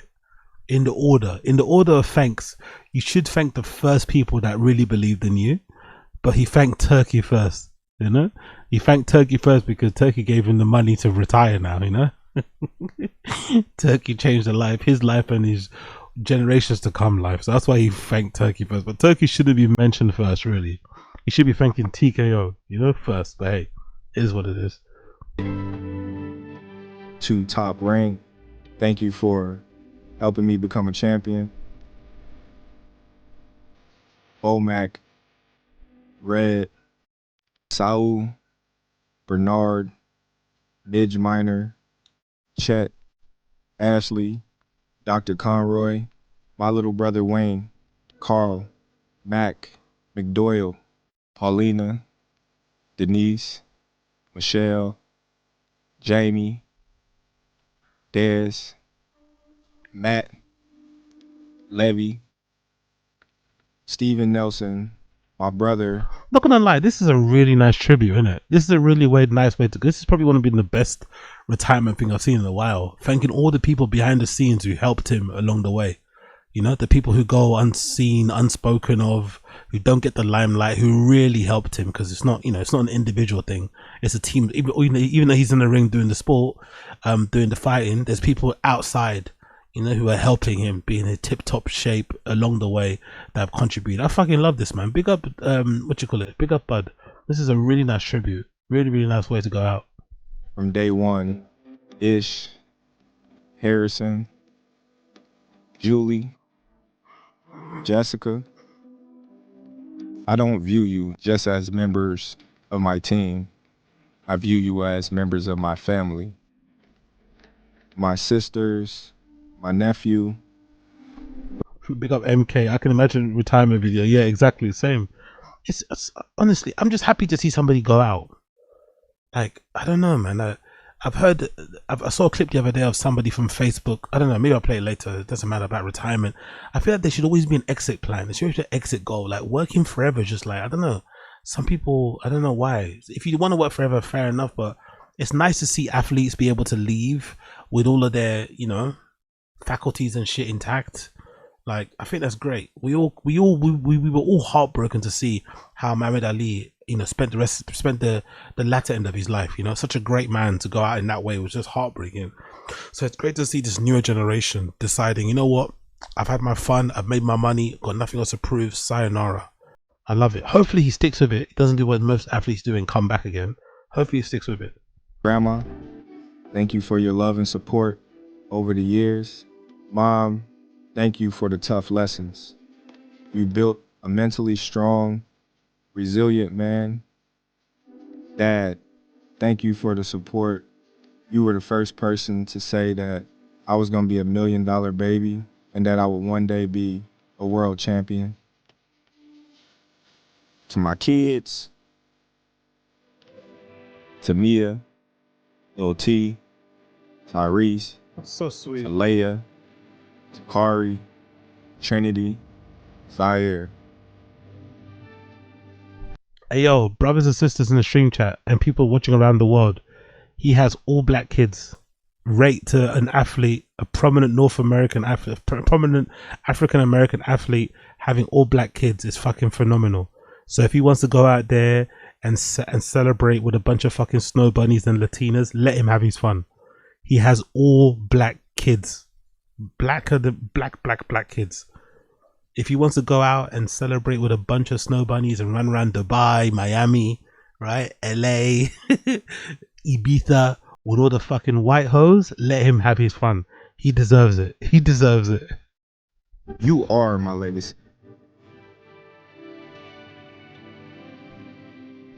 I'm stepping away from competition, not because I'm done fighting, but because I've won a different kind of battle. The one where you walk away on your own terms. This isn't goodbye. It's just the end of one fight and the beginning of another.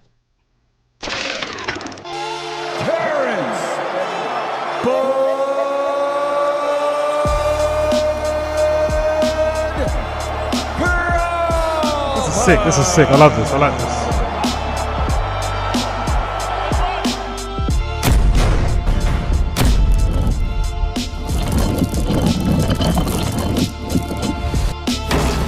That's fucking sick, man. Big up Terence Crawford, man. Enjoy your retirement. Well fucking earned. Enjoy your retirement. Well fucking earned. Well fucking earned. Big up Terence Crawford. Big up Blood Clot Terence Crawford. Before we jump onto TFAT K, I want to talk about this clip. This clip broke my heart, man. This clip broke my heart. Big up my guy Clavicular. He had a little bit of a sparring match with some jiu-jitsu guy. For whatever reason, this was a bad idea, by the way. The jiu-jitsu guy who we faced is a guy who's been a very vocal critic of Clavicular. He's not a fan of him. He thinks he's bad for the youth. He's bad for men in general. He hates the whole Lux Maxim movement. And he wanted to teach him a lesson. And let's just say, this jiu-jitsu guy did teach my guy Clav a lesson. And he looked a little bit shell-shocked. He was a little bit shell-shocked after it happened. Big up Clav for having the fucking balls to roll with this guy in the first place. But I didn't like seeing this, man. This broke my heart. I'm not going to lie. This broke my heart.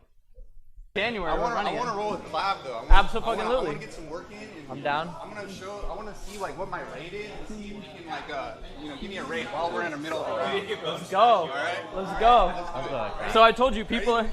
Ready, go. He wants to get with you. He wants to roll with you now. I told you some people are going to be on your ass.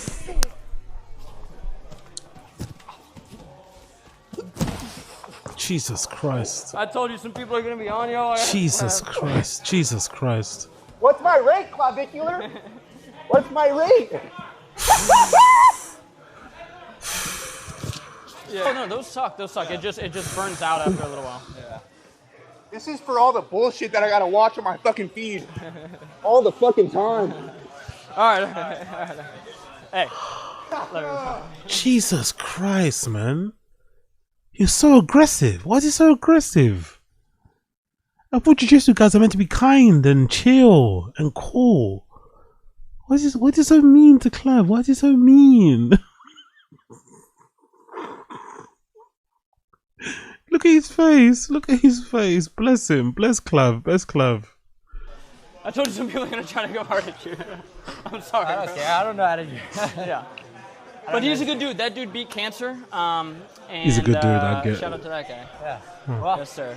He got me. So Yeah. Yeah, he has some good it's moves. a fucking tiring sport. It is a tiring sport. I almost had his head, but yeah. Big up Clav, man. Big up Clav. Big up Clav. I feel so bad for him, man. Anyway, let's move on. Oh, let's do Shorb Show first. Before we continue, let's do Shorb Show. So, first clip I want to play is this clip. I'm not too sure if you guys have seen this clip, right? Let me play this clip for you. Bear with me a second here. Let me get it up on the screen. Big everybody tuning in. If you like what you see, like the stream, please. I beg of you, like the stream. I beg of you to like the stream. If you enjoy what you see, like what you see what you like the stream. Hold on a second. Let me get this clip up for you. Yeah, if you see what you like what you see, please like the stream. That'd be greatly appreciated. But first clip is a clip courtesy of the Shorb Show. And then we'll get on to TFAT K, right? Let's get this one out of the way first. Let's get this one out of the way first. This is a clip from the Shorb Show. where Brendan says he doesn't care about the cold, allegedly. He's not really bothered about the cold over there in fucking Austin. The cold, no, sorry, the heat doesn't bother him. The heat doesn't bother him. Allegedly, the heat doesn't bother him. Let's play this clip. I thought this clip was really funny. So here's Brendan saying the heat doesn't bother him in Austin. To Texas, everyone's like, "Oh, get ready for the summer." Before I moved to Texas, everyone's like, "Oh, get ready for the summers. It's so hot." That didn't bother me at all. Nobody said get ready for the winters. That's the biggest difference from California to Texas. The winters are terrible here. It is hair freezing. It is freezing. I prefer the hot. I hate the cold. I did not sign up for this. There's no snow though, so it could always be worse. So if you're on the East Coast, I apologize for my complaining of this cold weather. But this morning I went to the gym at 4 a.m. It was 30 degrees out. Did you? Well, you kind of born and raised in Texas, so you know it's fucking cold, Chin. But I like it though. Remember I told you I like it. I like it. Because you could always you could do this. Bundle up. I hate it. I don't like it, bro. I don't like it though. I don't like it though. Bundle up.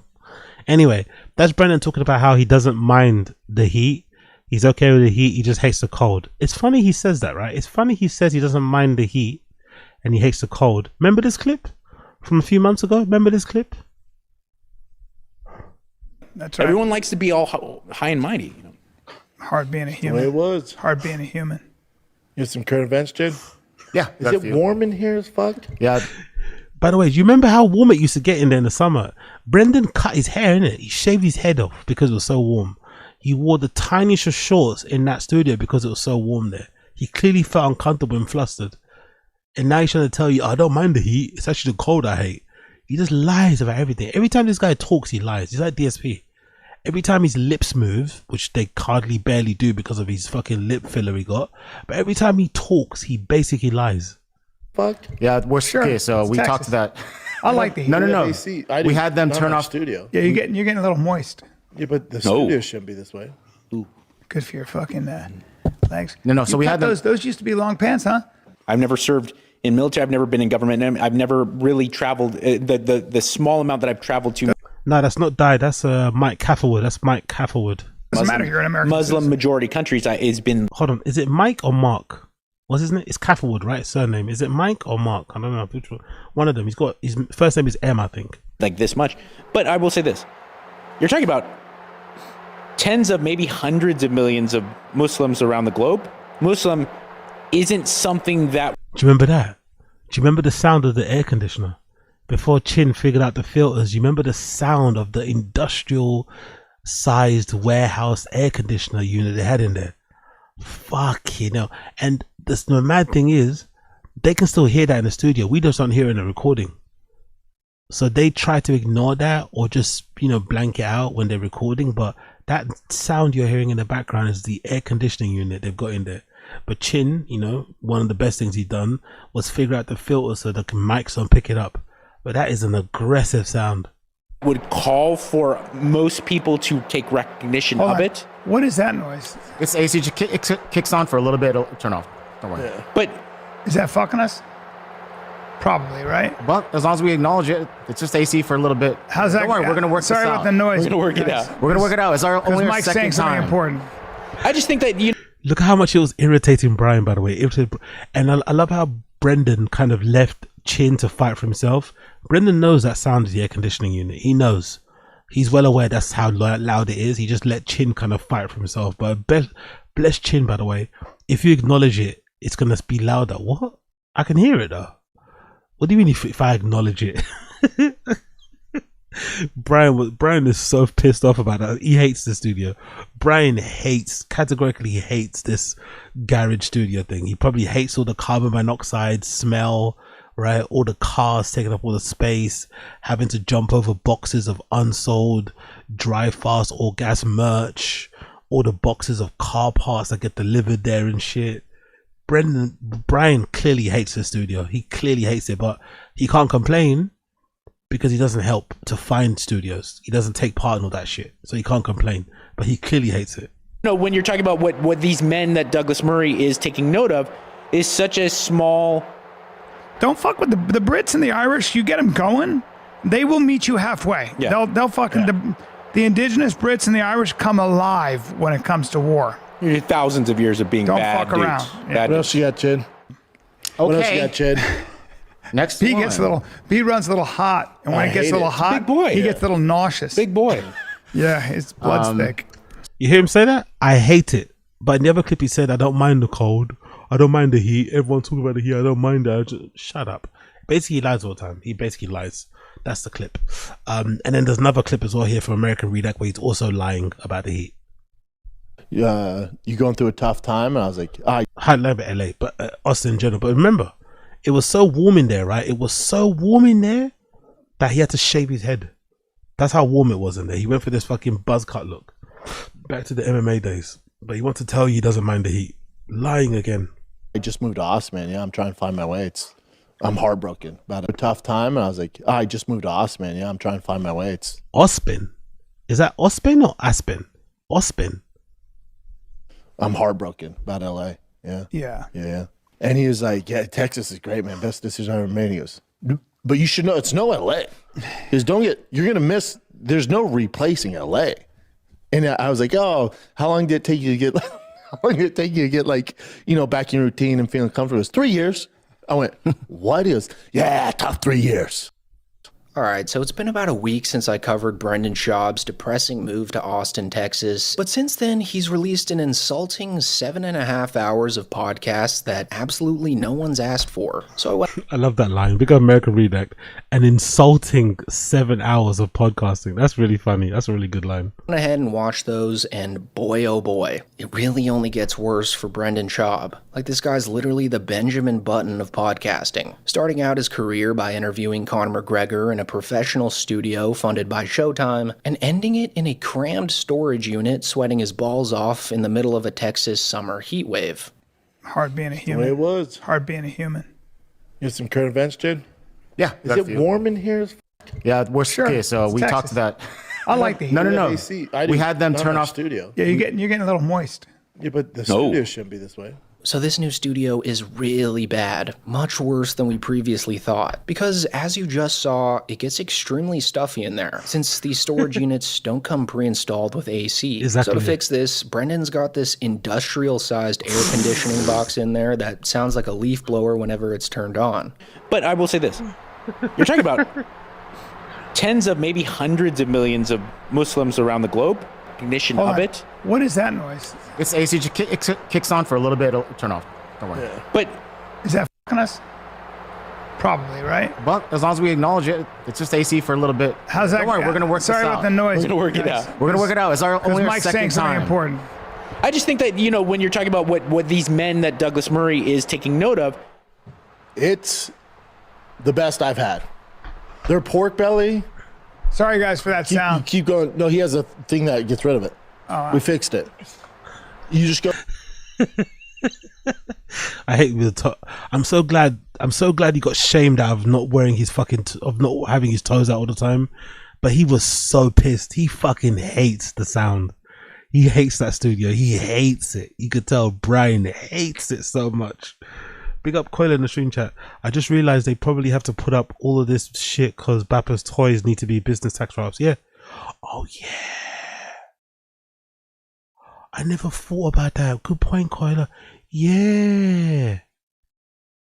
That's a good point. It's all under one roof like that.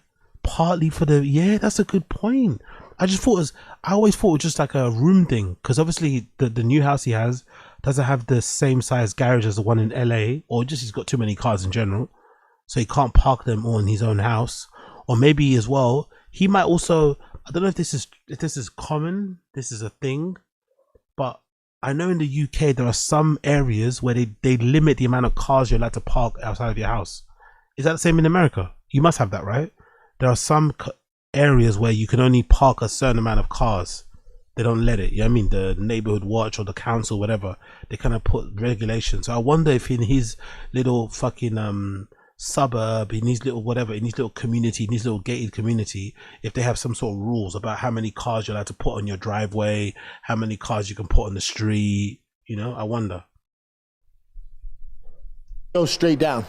And so when the AC is not on and blasting, it turns out that the storage unit's next to an active railroad. So when there is peace and quiet, it's interrupted by a loud passing train. Oh yeah? Having a hard time finding meat? Also, do you know how obnoxious it would be? Like, obviously it's American to have like your things and your stuff, but you have to be a really obnoxious piece of shit to have like 4 pickup trucks parked outside of your house in America, innit? Like, no? You have to be a real obnoxious, self-centered, just don't give a fuck about anybody type of person to have like 4 fully sized pickup trucks outside of your house, lifted with big wheels and Baja lights and shit and roll bars. Oh, it's just so unnecessary.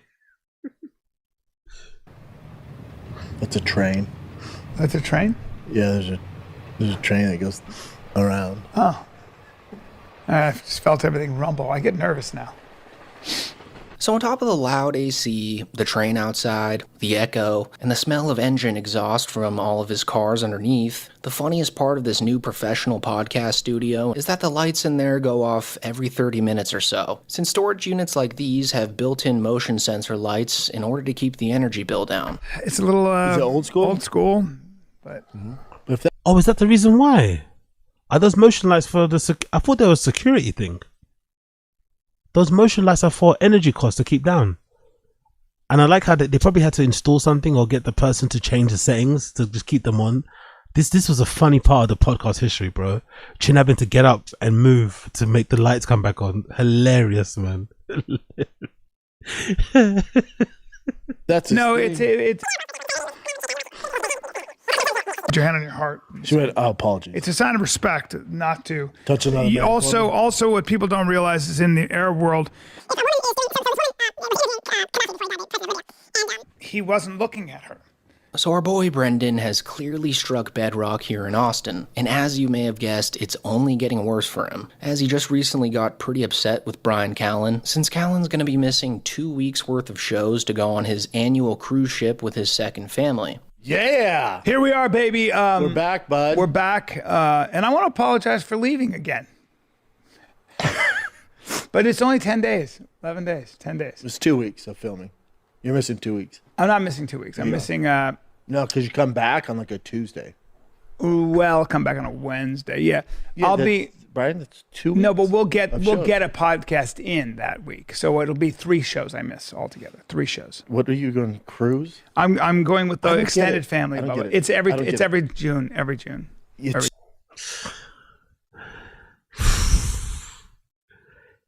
Have you ever worked with people like this before in your life, people in the stream chat? Have you ever worked with somebody like this?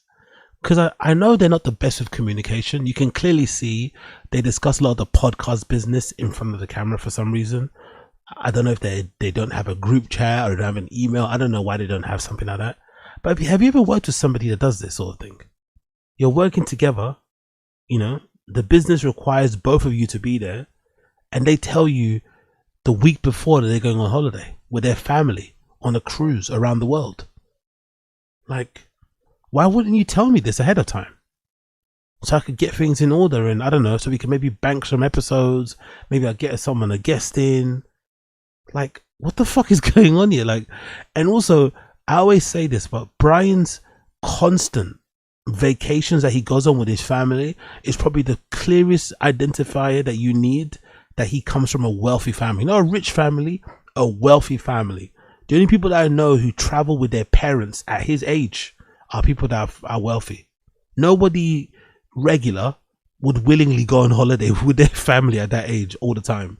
He goes on family with his, like, you know, because it's basically because they're wealthy, you know, and they cover everything. Obviously, Big Mike, you know, Papa Callen pays for fucking everything, covers all the bills, all the expenses, of course. That goes without saying. Probably pays for everybody. Callen's dad's money is so long, it wouldn't surprise me if he pays for everybody, including all the kids, ex-wives, everything. But it's so bizarre that he does this every year, doesn't give Brendan a heads up, and they have this really awkward moment on the pod where, you know, Brian knows he fucked up, but he also isn't man enough to tell him ahead of time because he's afraid Brendan might tell him no or something. I don't know. It's so funny. It's so good. Well, it's my Straight whole up. family though. It's my dad. He's 85. But cruises? Well, it's a high-end cruise. We stop Cruises in and Barcelona, Teslas, dude. Roma. Two things I fucking hate. No, but this is a great cruise. It's with the kids. It's you know.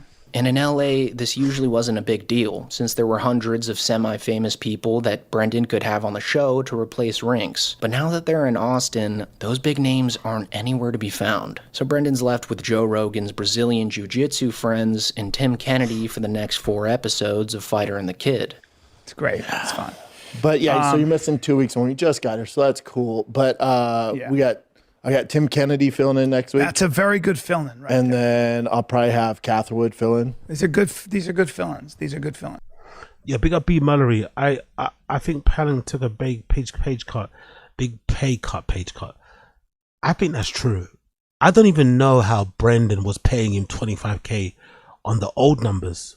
Oh no, on the numbers in LA, because the numbers in LA are the same. They get numbers here. They just buy views anyway. I don't think there's much difference. So I don't even know how Brendan was affording to pay. I don't know how Brendan was affording to pay Callan, allegedly, according to BGL, $25K a month or so, whatever it was, when he was paying for the rent for that studio in LA, all the staff that worked there. Like, I don't know how they afforded it. Like, I really don't know. I guess maybe the Austin move, like I predicted, or like I said before, the Austin move was definitely the thing that they had to do. Brendan had to do it. I think that's why he pushed for it. I think he was running out of money really, really fast. And they had to, that's why probably they rushed to sell the house. They had to get out of LA ASAP because they're probably running out of money. Because I don't understand how he was affording to pay Brian 25 grand, you know? I don't get it. But it's also funny to kind of see the selfishness of comedians and stuff and people. Brian was getting paid more than he's worth, let's be honest. For the majority of that pod, he was getting paid more than he's worth. The moment Brendan cuts his pay to kind of, you know, to compensate for the dip in viewership, not the amount of same ads and whatever else, he starts acting a bit pissy. Because it's no coincidence to me that what B Mallory is saying is true. Maybe there is something to be said about the whole like pay cut thing, because I feel like Brian's attitude's changed recently. He's missing a lot more shows. He's missing shows. He's not recording as many Patreons. So I think there's definitely that shift in attitude. Because look at us in the street. Look at us in the chat. Whenever I don't get paid at work, I've never put the work in. I've kind of threw my toys out the pram. I've kind of gone on like a soft strike. I'm sure we've all done it. So I think Callan's doing the same thing by not doing the Patreons, missing some shows because of the pay cut. But again, like, you know, the guy looked after you for ages for 25K. Now he cuts the pay to kind of match what you're actually making, and now all of a sudden you're like, you know, being a little bit prissy about it. I find it funny anyway, but it's just funny. It's just interesting. They're dynamic. Yeah. No, they're not. Mike Catherwood was just on the show, and he actually had some pretty interesting things to say, but for whatever reason, Brendan loves interrupting Catherwood more so than the usual guest. Like, I don't know if you guys remember, but that legendary clip of Brendan interrupting his guest is from the very first podcast Catherwood did with them. And in that clip, Catherwood gets visibly very irritated with Schaub. The jelly beans give you amazing energy, and they get you fired up for 20 minutes. Yeah. And then you realize, like, that's not sustainable. I don't know if but that a ever sweet goes potato, away. you know, you're like learning how to. I don't know if it ever goes away. I always have it. It's just controlling the monster. Like the chip on my shoulders, I couldn't tell you how tall it is. Every day, this morning, you know, I woke up, you know, I have a nice house and great family. I drove my dream car here. And so in their most recent Catherwood episode, nothing changed, as Brendan is still the world's worst interrupter. Something that will save you, will use your suffering as an asset, that's and right. That is boxing. And yeah, but maybe someday that'll change. There's parts of the world, I don't think so. You know, but I don't think so. I don't think it ever changed. Now, but also, like boxing's tough, but baseball's fucking tough. So another hour of Brendan interrupting Mike Catherwood is going to drop, and then we get a podcast. Anyway, let's move on from that one. Let's go and do, what's it going to do? Oh yeah, that's the next post. The next post here is this one. By the way, have you heard Brendan is getting into archery? Man, the archery hunting arc has finally arrived. There's a lot of you out there who watch this stream, who follow other Bappaverse shows, who are wondering, what was the next big grift? What was the next big hobby, right? what was it? Because I'm sure some of you guys out there have noticed a distinct lack.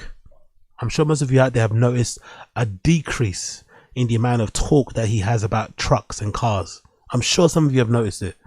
He still talks about his son's baseball as often, right?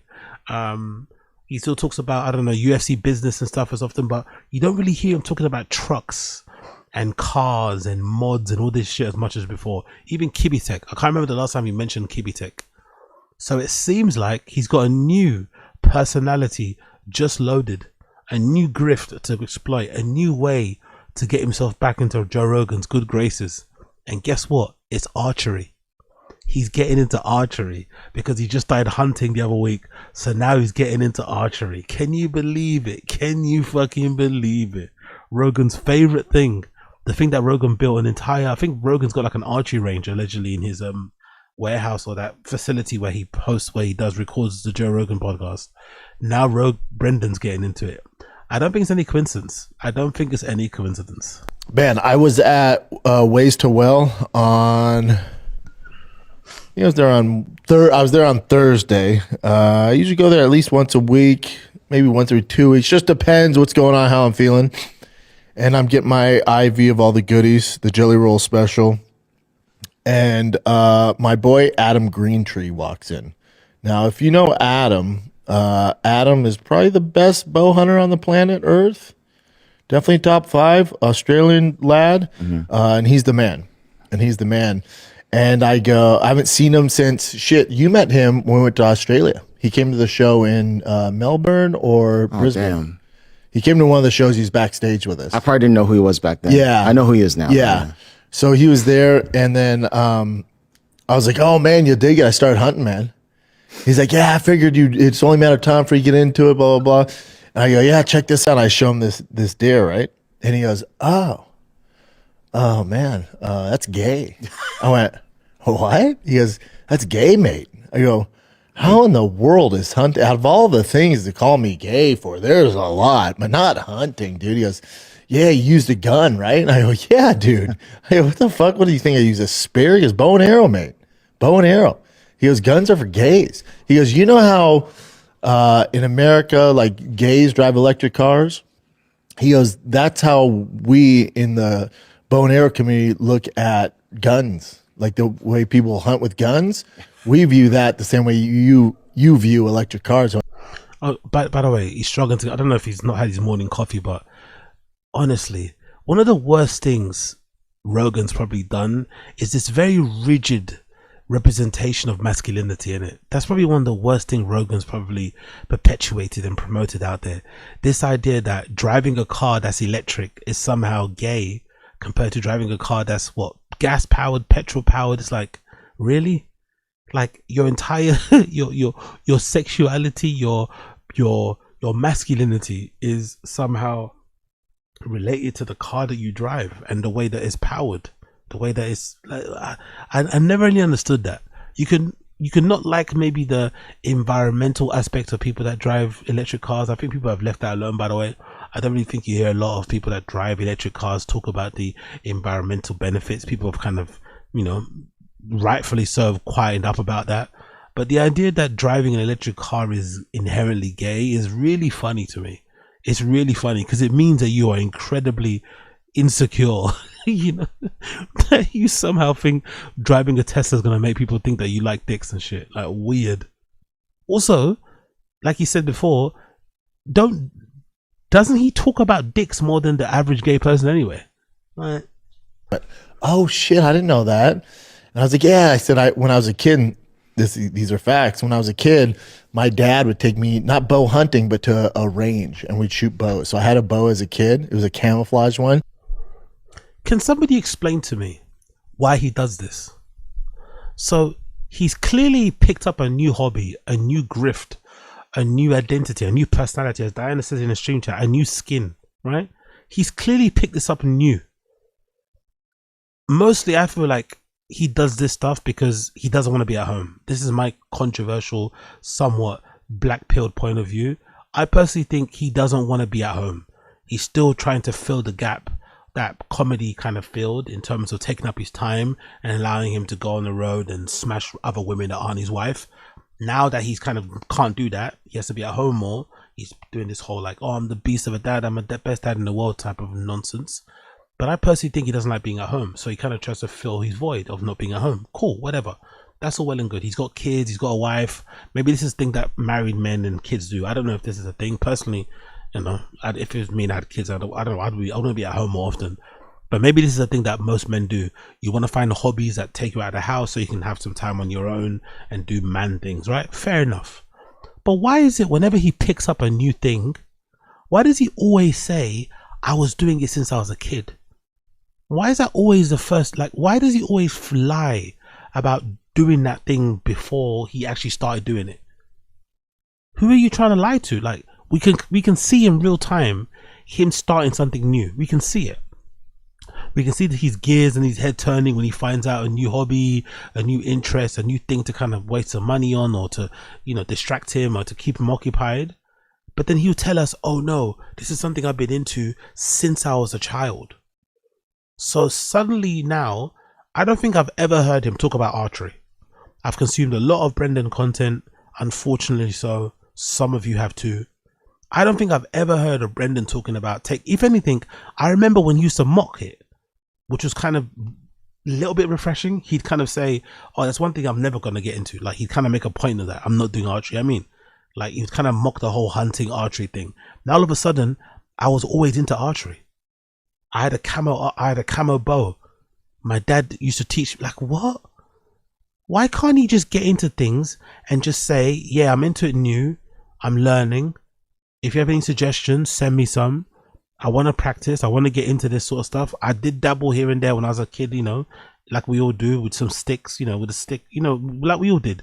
We all made a fucking bow and arrow with a fucking stick back in the day, whatever. And now I want to get into it properly. Why lie? Why does he always have to fake it and say that I was doing this since I was a child? It's so bizarre. Like, and we see it in real time. It's like, just admit you're a novice. It's okay. If anything, you'll make him sound, it'd make the journey way more satisfying for the people watching to see him kind of learning and figuring it out. Every time he's an expert. Every new thing he gets into, he's somehow an expert in it. How? Now, my family's not big hunters.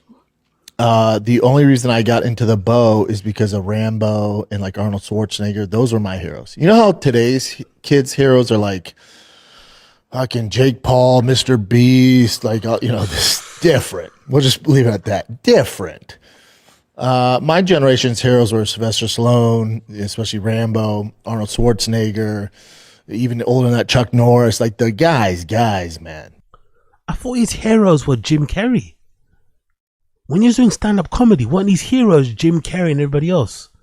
And fucking, what's his face? Seinfeld. And the other guy. Now all of a sudden his heroes are what? Jean-Claude Van Damme. Oh my god.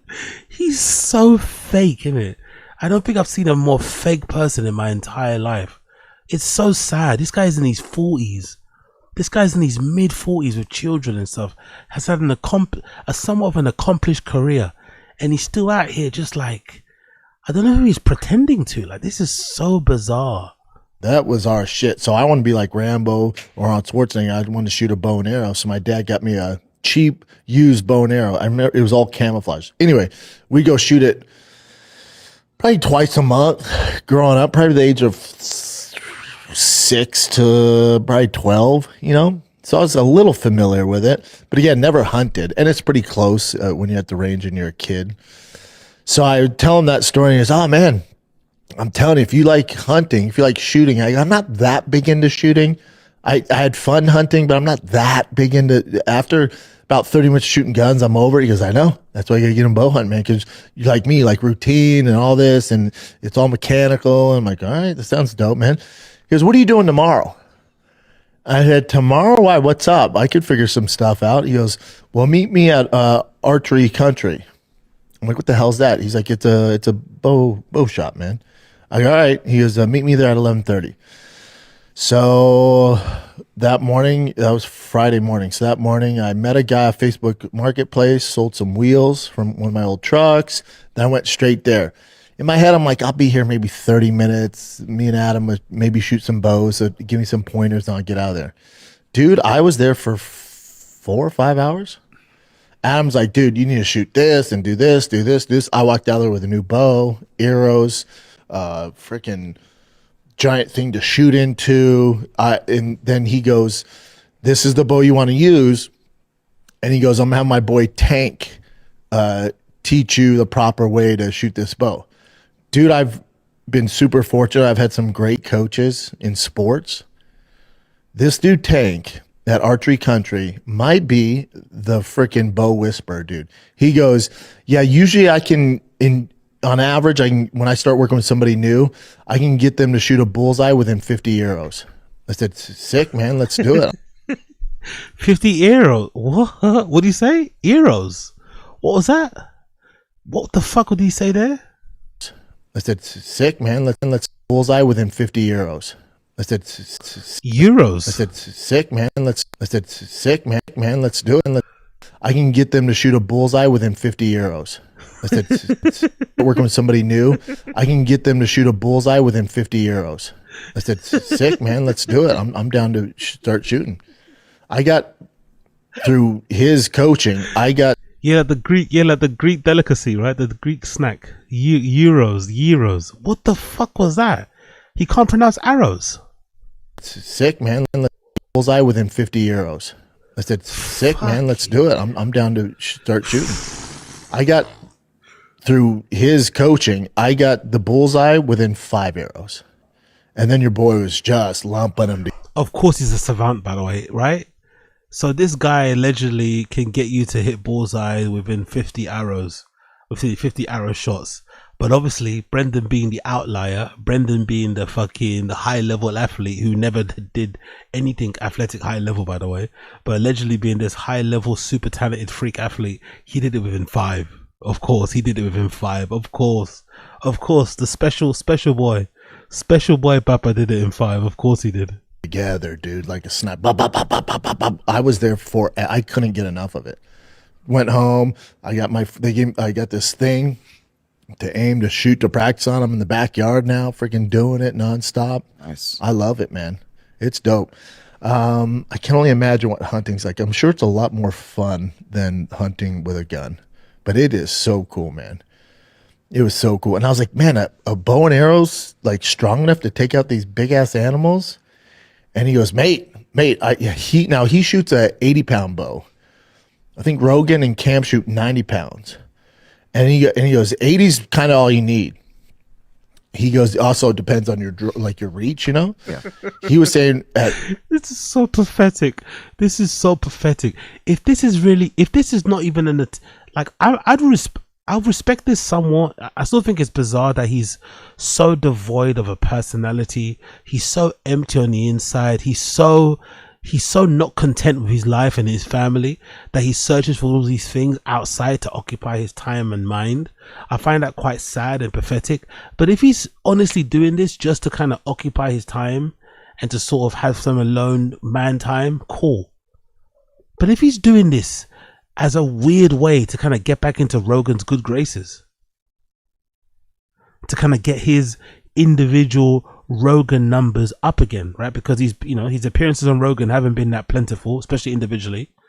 If he's thinking this is going to get him back into being Rogan's best friend again, back into the inner circle, back onto the podcast more regularly, this is pathetic, man. But you know what? It might work.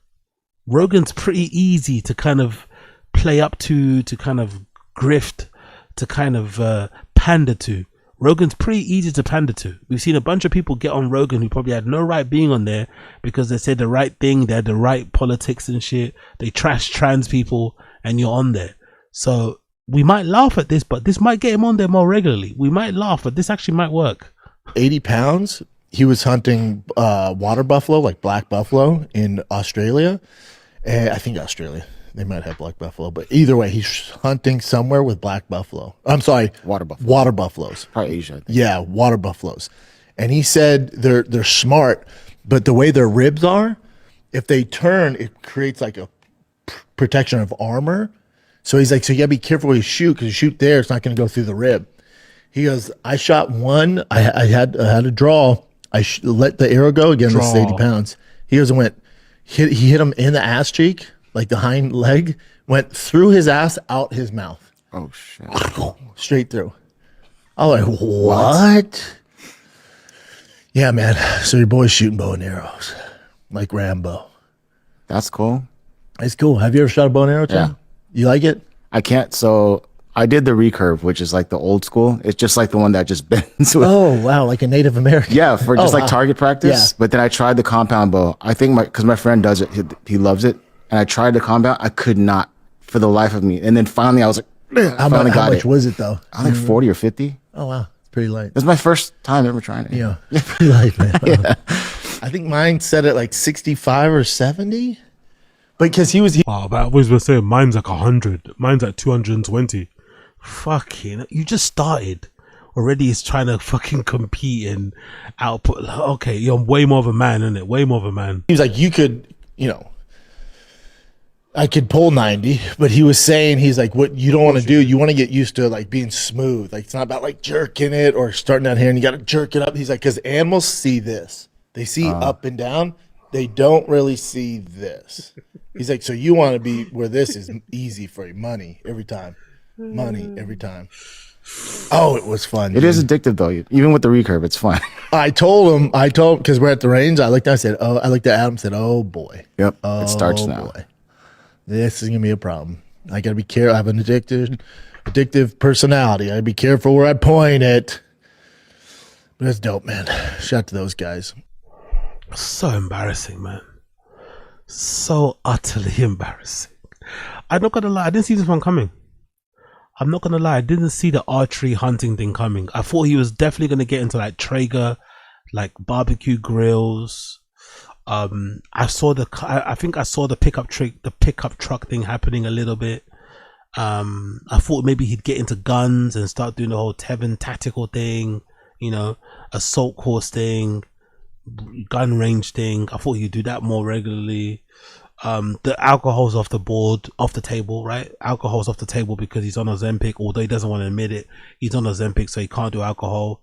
But the watches thing, I thought also might be an option. I thought he might start getting into watches, but maybe that's too flexy to get into. And also, that world's a little bit, they're a little bit insular. They're gonna call you out on your shit as well. So maybe he's a bit afraid of getting hate on there because they're quick to kind of call out fake stuff and shitty collections and shit and poses and whatnot. But I definitely didn't see him getting into archery and trying to pretend to be a hunter. I didn't see that. I did not see that. I swear to God, I did not see that. Big up Jordan Ray in the stream chat. Big up Andrew W. Big up Diana as well. Absolutely crazy. Crazy lack of personality. But hey, that's Brendan Schwab. That's fucking Brendan Schwab. Let's move on. Let's do a little bit of this. Does anybody else think Brendan's got a really interesting prediction when it comes to Jake Paul and Anthony Joshua, right? I'm kind of thinking to myself now that I think because Brendan's really sure basically that Jake Paul's going to lose, right? Well, I think most of us do. But his reasoning behind it and the way he's speaking, because he's so bad with fight picks, I'm thinking to myself, should we bet the house on Jake Paul winning now? Because Brendan is so bullish on Anthony Joshua winning, should we all bet the house on Jake Paul winning the fight against Anthony Joshua? I feel like we should. You got a big one on Netflix coming up. I'm not talking about season 5 of Stranger Things releasing December 25th. Am I counting down the days? Who's counting? There's only 10 days. I can't fucking wait for that. Of course, he's an NPC normally waiting for fucking Stranger Things to start. Of course. Never watched fucking Sopranos. Hasn't got the patience to watch Breaking Bad, but is a fucking, simpy fanboy for fucking Stranger Things. Of course. The last 3 episodes, I think episode, whatever it is, 5, 6, 7, episode, the 1 and 2 of that part is an hour and a half long each. And then the finale is like 2 something hours plus. And it's being released in theaters. I can't fucking. Oh, in theaters. Interesting. I can't. Yeah. So now I think it's gonna be released on Netflix. But if you're that into it, which I am, it's gonna be released in the theaters. Oh, it's dope. That's a cool option. Yeah, maybe I'll watch it at home. But yeah, it could be cool for the rest of you out there. But I'm not talking about Stranger Things. I'm not talking about the season 5 finale of the greatest show and biggest show of all time. It's the most watched show of all time, by the way. I'm not talking about that. I'm talking about Jake Paul, Anthony Joshua is happening this Friday. I repeat, Anthony Joshua, the heavyweight champion, the gold medal Olympian, is fighting your boy from the Disney Channel, from the YouTube, Jake Paul. That's real. That's more real. If you would have told me that Jake Paul, when he first started fighting, was going to end up fighting Anthony Joshua on Netflix, I would have told you Demogorgons are more realistic. That's the Demogorgons. It's a show that you love. It's one show that you love and obsess over, and you can't even pronounce the names of the fucking characters or creatures correctly. Demogorgons, what?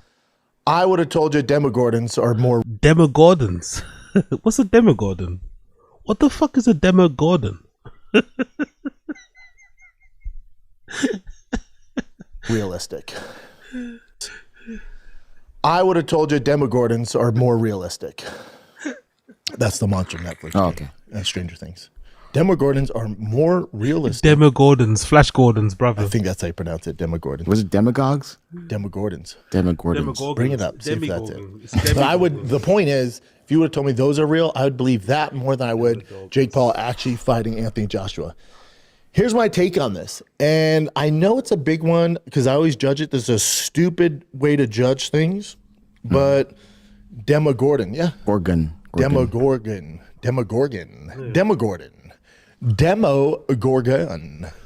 He says it. You see that? He says it right, then he says it wrong, then he says it right. Demogorgon. Yeah. Demogorgon. Demogorgon.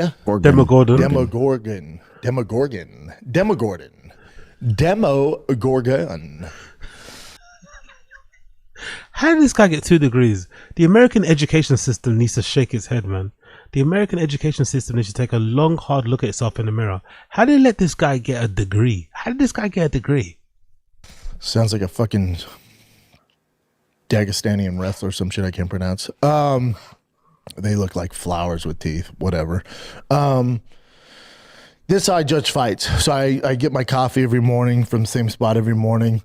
If there's a big fight, people will randomly come up to me and go, dude, whether it's Jake Paul, Mike Tyson, if it's a big UFC fight, you know, the dude, how about this? How about this? John Jones, Conor McGregor. When the dudes and the ladies at Summer Moon Coffee are like, bud, Anthony Joshua, Jake Paul, what's gonna happen? I'm like, oh shit, this is gonna be a big one. This because it's hit the masses. When my mom or dad are texting, like, hey, is Jake Paul really fighting? I'm like, oh shit, it's on your radar? This is gonna be a big boy. Here's my thoughts.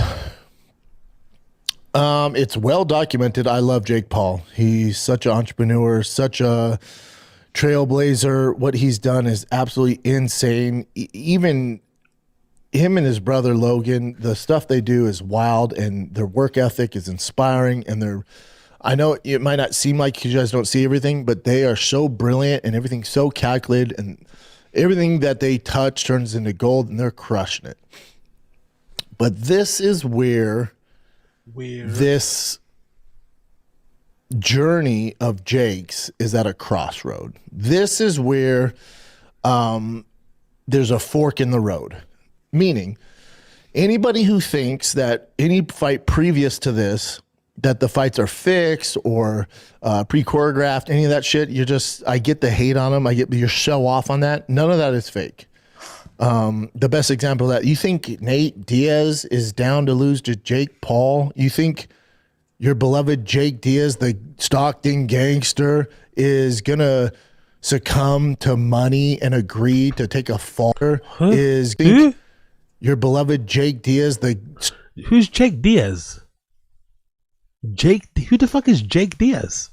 Jake Diaz. Who the fuck is that? Stockton gangster is. You think your beloved Jake Diaz, the Stockton gangster, is gonna succumb to money? He can't even roll his eyes properly as well, by the way. I love how he can't roll his eyes. He just looks like he's about to have a seizure. He can't really roll his eyes, you know? He's trying to roll his eyes, but he can't really roll them. Is down to lose to Jake Paul. You think your beloved Jake Diaz, the Stockton gangster, he can't roll his eyes. Jake Diaz is fucking hilarious. Big up Jake Diaz, whoever you are. Big up Jake Diaz. Is gonna succumb to money and agree to take a fall against Jake Paul, or the great Woodley, the multiple-time world champion welterweight UFC, is going to risk his legacy and take a fall, or Ben Askren is going to let him knock him out fucking cold, or Anderson Silva, the great Anderson Silva, is going to take a fall. You know how stupid that is? You know how uneducated opinion that is? Mike Tyson one we can talk about. That one's different. That was a glorified sparring match. That one's different. I'm not talking about that one. That one's different. When it comes to Anthony Joshua and Jake Paul, and I'm not saying Jake is, but let's say even if he was God's gift to boxing, which he's not, but even if he was the most talented boxer to ever lace up a pair of gloves, he's been boxing for 4 years. Even if he was that guy, even if he was Anthony Joshua's size, he is not. But even if you take all that into account, where he's God's gift to boxing, he's the same size as Anthony Joshua, in the 4 years that he's been boxing, there are not enough hours in the day to make up the gap in experience and talent between Jake Paul and Anthony Joshua. So I leave you with this question. Jake's not God's gift to boxing. He's not the same size. In what world does Jake Paul, in any facet, even touch Anthony Joshua? I get the feeling he's saying this to be a contrarian and to also get Jake Paul's attention. You know? Because he's a known Paul brothers nut hugger. Maybe the way Logan Paul called him out in that one tweet, right? Kind of shamed him. In that pathetic attempt to get back into Logan Paul's good graces by getting those fucking prime energy drink Halloween outfits and acting like Logan sent it to him, which fucking cringe, by the way. That was so cringe, right? Remember when he had those fucking matching Halloween outfits for him and his son as a way to kind of suck up to Logan, and Logan didn't like. I don't think Logan liked the post. He didn't leave an emoji, nothing. He even tagged Logan Paul in it in prime, awful cringy shit. He's been a known Logan Paul, Jake Paul nut hugger. So I think this is him trying to just get their attention, you know, because he always says, "Oh, don't go with my fight picks because I'm always gonna be biased. I'm always gonna pick the person who I like the most to win." Don't you like Jake Paul? Isn't he? I think he's even closer to Jake Paul than he is to Logan. I think he gets on more well with Jake Paul than there's Logan Paul. So I'm surprised he's not going out of his way to kind of nut hug and to kind of, you know, hype train and whatever Logan, but I guess, or Jake, sorry, but I guess he's also trying to get their attention anyway, or just to try to go viral. That's why he's doing this whole theatrical thing that he's trying to do at the moment. But yeah, it's just interesting. To be fair, this show in general anyway, he does turn up the theatrics and the nonsense to try and go viral in the first place, and then he gets upset when people take the piss out of him. And if this is a real fight, which I think it is, it will be the most watched Jake Paul fight because he will get knocked out.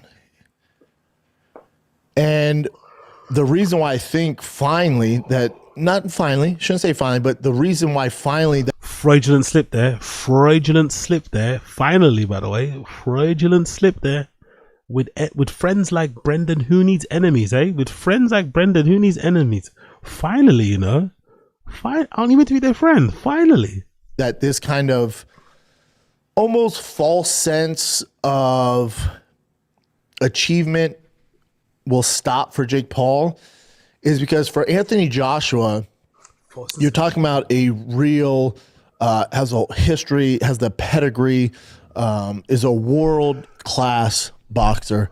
Don't get me wrong, Anthony Joshua is a world-class boxer, but am I not mistaken? Again, I'm not the most knowledgeable boxing fan out there, but I'm not mistaken that Anthony Joshua was a bit of a late bloomer when it comes to boxing. Didn't he start late? Isn't that one of the reasons why people say he was never really truly great or never fulfilled his potential?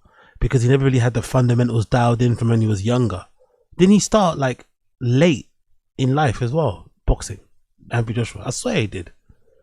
That was part of the reason why he got all the hype and shit. But I don't think Anthony Joshua started when he was like 10 or something. I don't think so. I'm pretty sure he started boxing late. Similar to like Anthony Wilder. I'm pretty sure. Heavyweight, gold medalist, multi-time world champion, heavyweight. Yeah, exactly. Big up Boom. Okay, cool. 18. I knew it. I knew there was he started quote unquote late. Heavyweight boxer.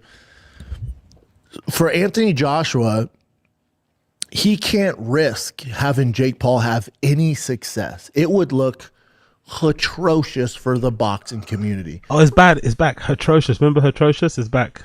It would taint Anthony Joshua's legacy.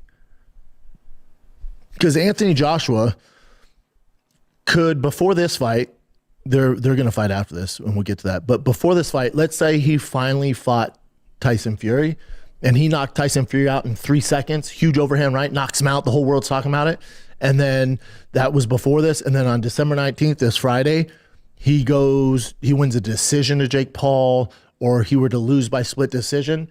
That would do more damage to his career than anything he's ever achieved or not achieved. This would royally screw over Anthony Joshua's entire legacy if this fight's even close.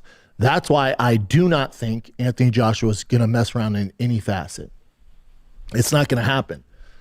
Tyson Fury, he'll play your games. Yeah, I'll let the fight go on a little longer, give you guys a show. Floyd Mayweather, Logan Paul, yeah, we'll move around. I'll let it go a little longer. Anthony Joshua's not older. He's not long in the tooth, right? He took this fight on short notice, right? Gervonta Davis was the original opponent. So one thing you got to take into account, too, why I think this is going to be an absolute ass whooping for Jake Paul is because Anthony Joshua was not the first choice for multiple reasons. Gervonta Davis was. He's coming out very strongly against Jake. He doesn't usually do this. Again, this is interesting. I wonder if he's really trying to get it. Don't get me wrong. What he's saying isn't wrong. A lot of people have the same opinion. But he usually has horrible takes when it comes to fights anyway. And, you know, maybe his bias, maybe just whatever, being dumb. But he's coming against, he's betting against Jake Paul a lot here in very strong, certain words, you know, that he doesn't usually use. He's going to get beat up. He's going to get, you know what I mean? Like he's saying a lot of words that he doesn't usually say when he's kind of rooting for his kind of guys. So maybe, what if something happened behind the scenes? Maybe they had a falling out. I don't know. Interesting. That one's a little, you're like, oh, he's really small. Jake Paul's a lot bigger. He probably could eat some of those shots. If he does land one, that's going to be trouble because Gervonta, I've worked with him. He's so fucking small. So that one's a little different. And that was the original plan on Netflix. So Gervonta Davis does what Gervonta Davis does and royally fucks things up, and it's self-sabotage, and he's hitting women and doing his thing, right? So he gets yanked off the Netflix card. So now they're racing to find a replacement.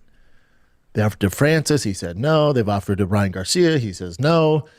And then probably the third big fish, the worst possible matchup in the entire world. Anthony Joshua goes, fuck it, I'll do it. And then Jake gets a call and they go, hey, we got one. Oh yeah, it's a big fish. Oh really? Yeah, a big goldfish. Actually he has some Olympic gold medals around his neck. He's from across the pond. And I bet Jake went, fuck. But remember, there's a lot of pressure on Jake to continue to make this fight happen, especially around this time frame. So he's they forced his hand. So this is where kind of things come to an end, because the world's aligned where Anthony Joshua's not going to play around. He has too much to risk to let. Why is it going to come to an... If anything, this fight has more to lose for Joshua than Jake Paul. Why is he acting as if Jake Paul gets knocked out, that doesn't mean he doesn't stop doing these fights? Doesn't change anything really. I don't understand why he's getting so like, why he's acting as if this is like the final curtain. This is the final fight that Jake could ever have. Part of the reason why he does these fights is partly because people want to watch him get beat up anyway, right? He kind of plays into the heel, the villain role. He's learning in real time, but I don't think if he gets slept in the first second that this will change anything for future fights. You're still gonna have other ones. Maybe he might want to do them, but I don't think it's gonna change the offers he'll get and shit. It's just I don't know, really. If anything, Anthony Joshua has more to lose. If Anthony Joshua lets this go the distance, it's gonna really damage his reputation, right? And his standing in boxing. So Anthony Joshua needs to do the same thing he did to Francis Ngannou. He needs to get Jake Paul out of there quickly and just move on, right? But because he shouldn't be doing these type of fights anyway, you know, whatever. But he's doing it for the money. It is what it is. But he's acting as if Jake Paul losing will end his influencer boxing career. No, it won't. You kind of go in there and have fun and last 8 to 10. None of that stuff's going to happen. He can't. He just can't. And the only kind of database we have to go with is when Anthony Joshua fought Francis Ngannou. Again, when Francis fought Tyson Fury. Okay, cool. So, okay, that's the context. Big up Asad Aziz. Thank you for the context. So, I guess he means high-profile fighters. All right, cool. He's gonna run out of them, but that doesn't mean he can still make fights. Maybe not Netflix level, but he can still make fights that'll do decent enough, like that'll make him enough money. I guess the Netflix bag is what he probably wants to maintain, but there's probably a finite amount of fighters that are willing to do that. That'll be enough of a pay-per-view, enough of a draw. So yeah, maybe in terms of those big names, but I don't think it's the end of his boxing career. I don't think so. It's very premature and weird to say, oh yeah, because he loses. Huh? How does that make sense?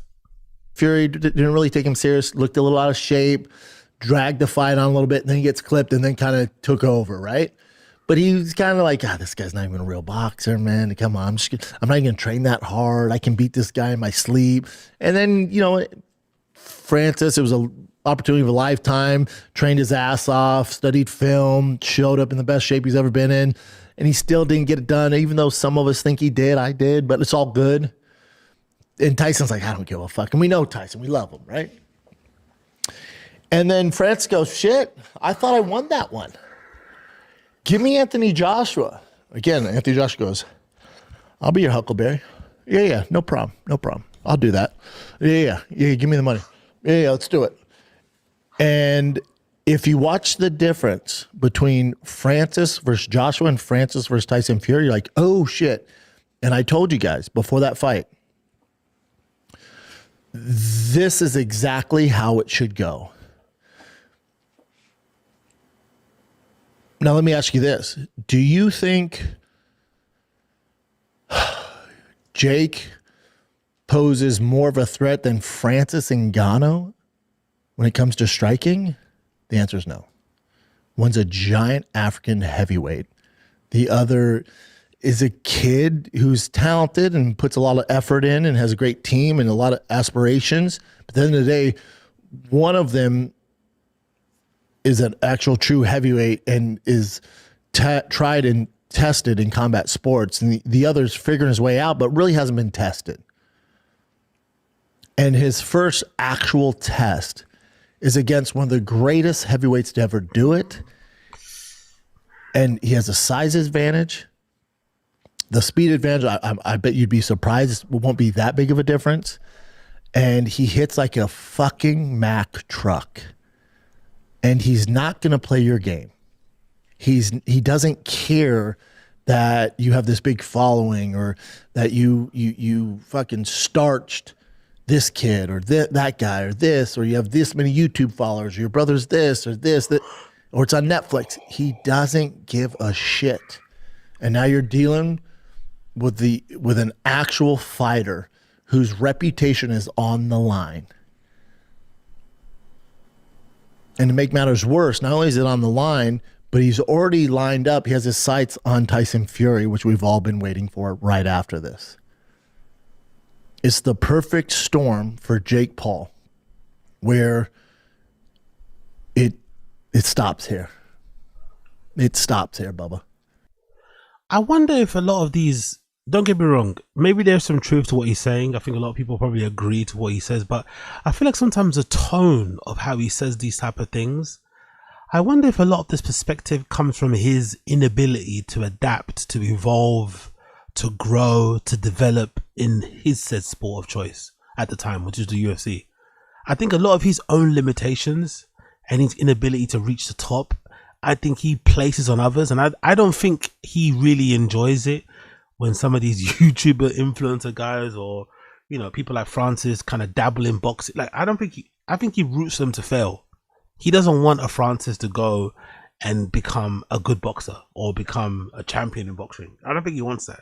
I think he wants there to be a difference. I think he wants to see Francis go into boxing and get knocked out, so that it can maybe justify his inability to maybe reach the top, because it's like, yeah, champion, you can't move over, there's certain disciplines, you can't learn this, you can't, because he has this very strange opinion about fighters not being able to learn other disciplines or other skill sets. Like, if you're a wrestler and you find a striker, don't bother trying to learn how to strike, just double down on your wrestling. Don't even bother learning even fundamentals of striking, don't even bother learning good counters, nothing. Just focus on what you're good at only. And if you can't win that way, then it is what it is. He has that very almost defeatist point of view about it. So I think he kind of looks at people like Jake Paul and Logan and what they're doing, and I think there's a little bit of jealousy and envy going on there, that he wasn't able to maybe do the same. I don't know. I get the feeling it's a bit, it doesn't always come from like a just analysis. It comes from a little bit of like, you know, I could never do this. This is never an option for me, so I'm going to hate on the next man. Because it's odd. Because again, imagine, I'm okay with this point of view from Brendan, right? If this is anybody else but Brendan, but Brendan's a person that told us that he picks fighters based on his personal biases, right? So if he's friends with you, if he counts you as a friend, if he clout chases you and he thinks you're his buddy because you send him a DM or you liked a picture of his, he's gonna back you in fights, even if he knows you're not gonna win. Now Jake Paul's fighting, who's meant to be his friend, and he's going super hard into saying how he's not gonna win. He has no chance. If he loses to Joshua, it's the end. No one's gonna want to fight him anymore. It's over. The freak show is done. Fuck off. Leave boxing for the boxers. He's going kind of hard on Jake Paul, considering he was like, oh yeah, my friend's fight, I'm biased. So I wonder if some of that hate is coming out here. Again, I can't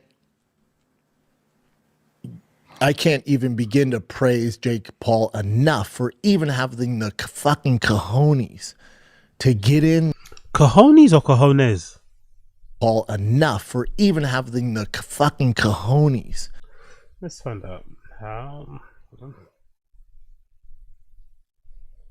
Pronounce. How do you say it? Is it cojones? How do you pronounce balls in Spanish? Let's say balls in Spanish. I don't know how you even fucking spell it. Let's see.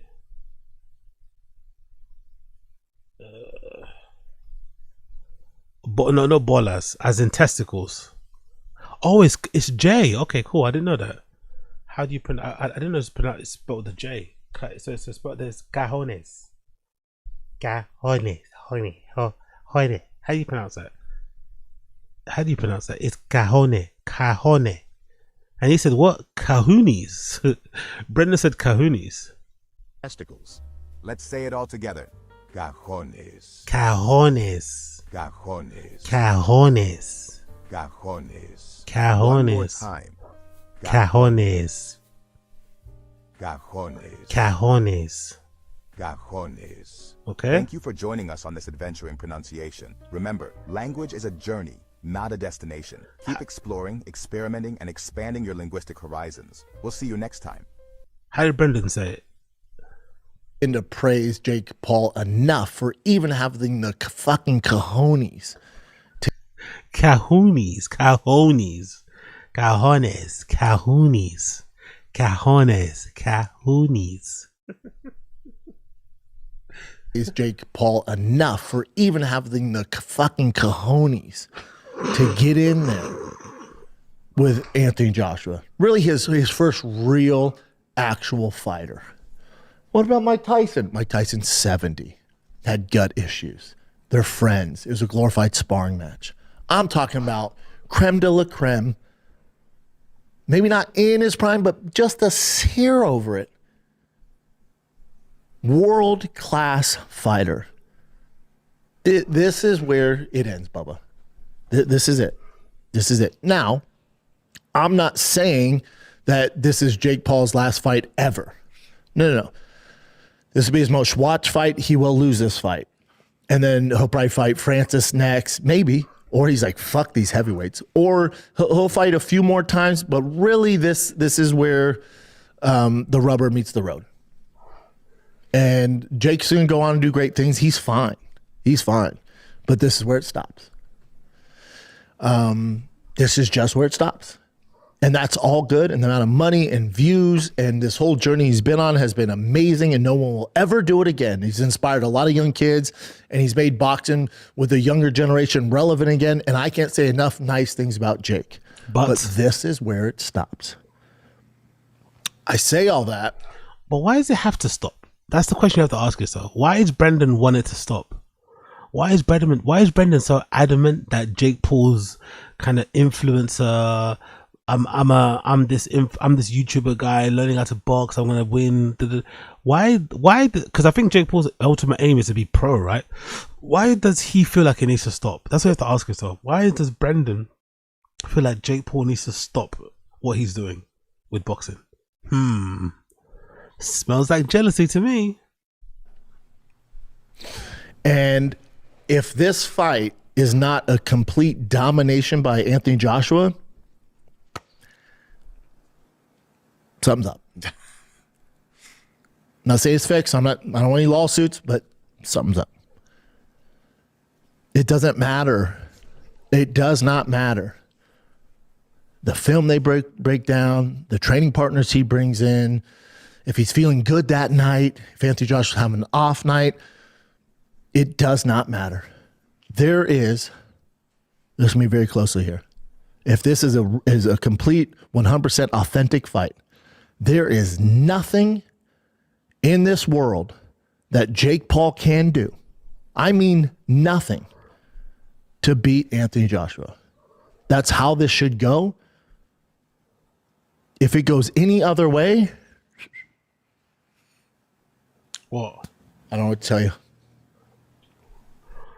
you. What a friend. He's insinuating if Jake Paul wins against Anthony Joshua, that is fixed. He's meant to be your friend. This guy's a weird way of like being your friend online, isn't it? Like, what the fuck is this? If someone said this about him, he'd be so pissed. Don't get me wrong, he probably is right, but it's just funny, like the way he tries to show his friendship, the way he tries to display how much of a friend he is to you. If Jake Paul wins, you know how I have young kids. Any listeners out there, you go put yourself in your shoes when you were a young kid. You know when you're young and you're like, oh, I want to be president, or I want to be an astronaut, but you're colorblind. Or you want to be president and you realize how it works and it doesn't work that way. You know when they say you can be anything you want to be? That's not true sometimes. Sometimes it's just not true. It's good to aspire to that stuff and try to reach those levels, and who knows where you're going to end up, and you're still going to do great. But maybe you're colorblind, so you can't be an S. You can't be an, or maybe too big, or there's something else. You have a certain blood issue, something. You can't control it. And it's not in the cards for you. Is he talking about his son? Did something happen to Tiger? Oh no, I think I'm misreading it.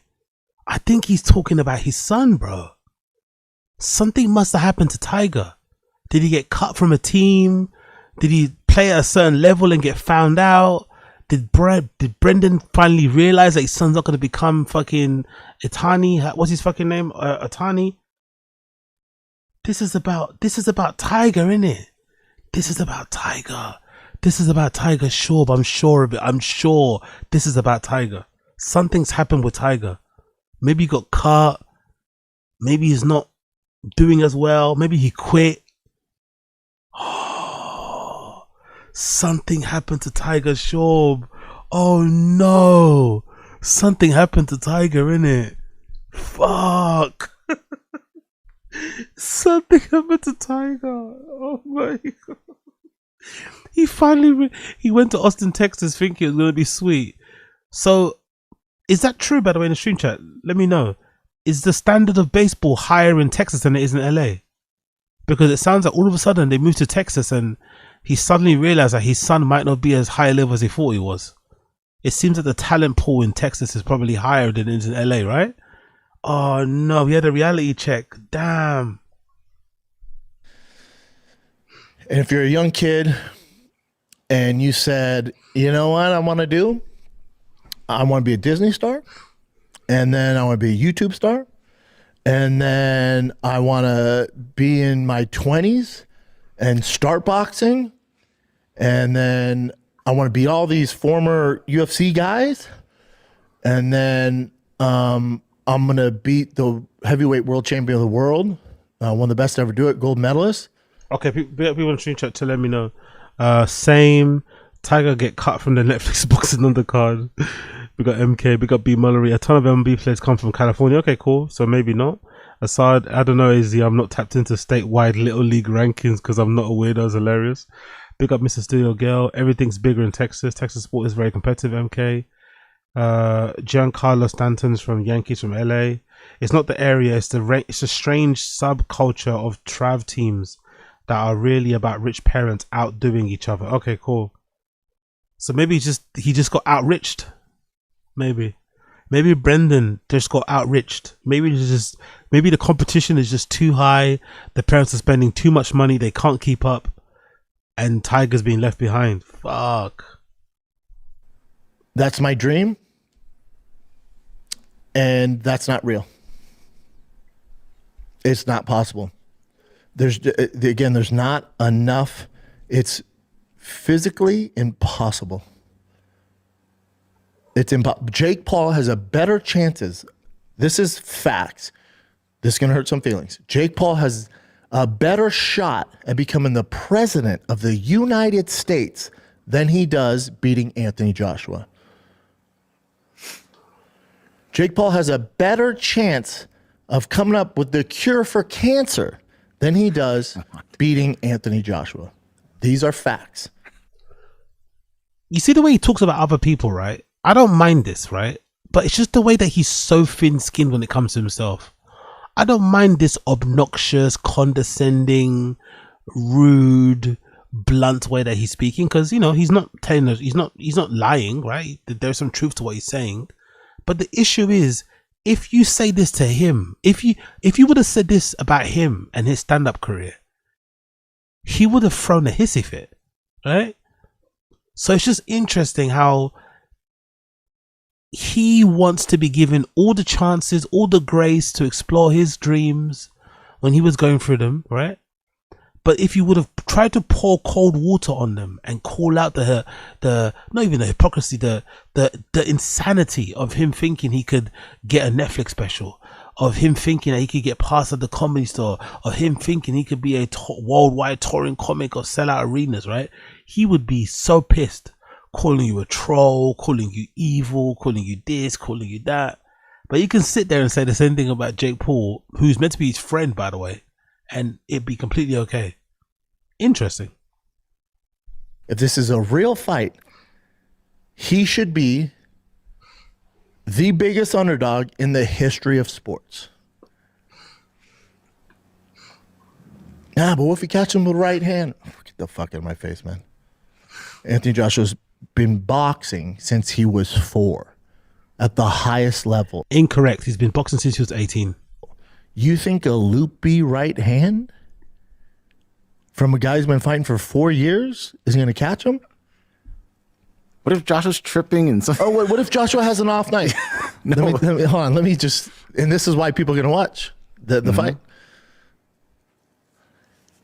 Anthony Joshua could have staph, polio, the worst upset stomach in the world, a migraine. He get poked in the eye, Aspinall style. He could have one eye. He could have all those 5 ailments, and with one eye, and he should still absolutely mop the floor with Jake Paul. If this is an actual, real competitive boxing match, this shouldn't be a thing. Should not be a thing. By the way, the heavy insinuation on actual fighting, I think he's insinuating that if Jake Paul wins, it's fixed, which is interesting. Anyway, I'll leave it there. I won't go into it too much because I've already gone around in circles in it. Are you brave enough to take the bet? Brendan's going heavy. You know, Brendan's got awful fight picks, and he's going super heavy on Anthony Joshua walking through Jake Paul, making it light work, getting him out of there the same way he did Francis. Are you brave enough, dear listeners, dear fucking chat? Are you brave enough to put some money on Jake Paul? Just because Brendan usually gives the worst fight picks ever. If Brendan's going so hard for Anthony Joshua, although we all think Joshua should win easily, I'm tempted to put some money on Jake Paul. I'm not gonna lie. And I don't even bet. I don't even gamble like that. I'm not even one of those type of people, but I'm tempted to put a $5 on Jake Paul to win by decision or something, or maybe a draw, but I don't know. Maybe I'll really go by decision. Jake Paul to win by decision. I don't know, man. I don't know because he's going way too hard on Anthony Joshua. What are you guys saying here? Put in the check on Paul or a draw.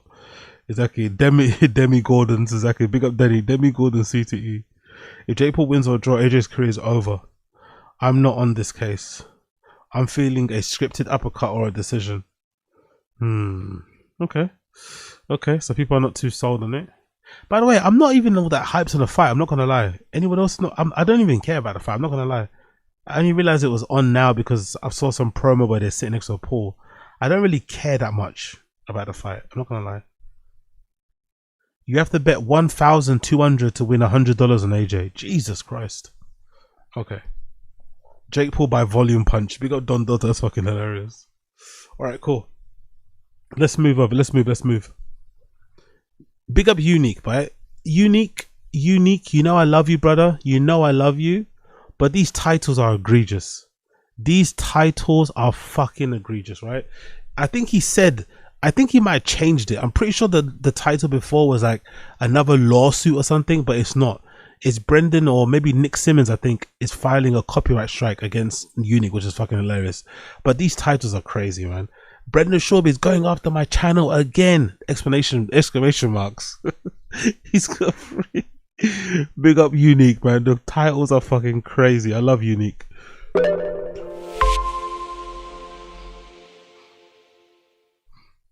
Bappa just goes. So Brendan Schaub once again is going after me. So he filed a copyright lawsuit against me. He lost. He is appealing that lawsuit. And a few days ago, let's just say, an anonymous person who works as a lawyer sent me an email saying something might happen in the next couple of days with Schaub.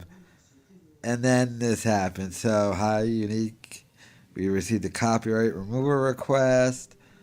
Brian Callen proves he's a creep in heated argument.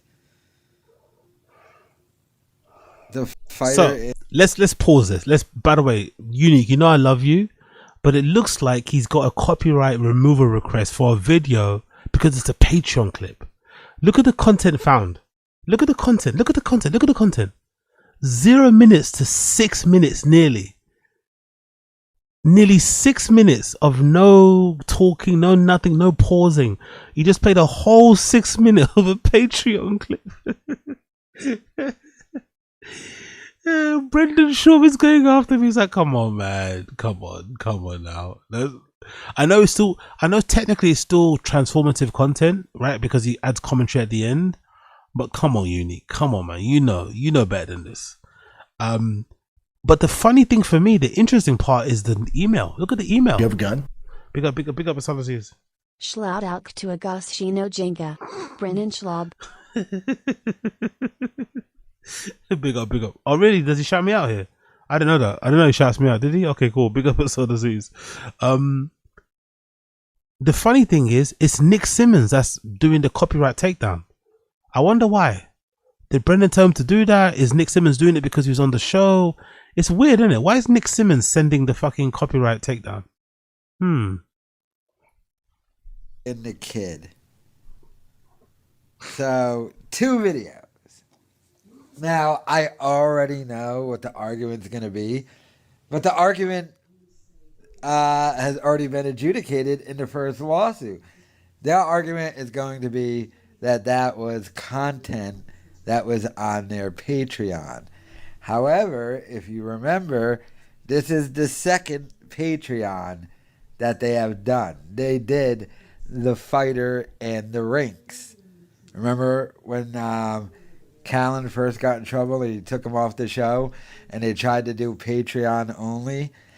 And some of those videos were used in the lawsuit by Schaub's law team.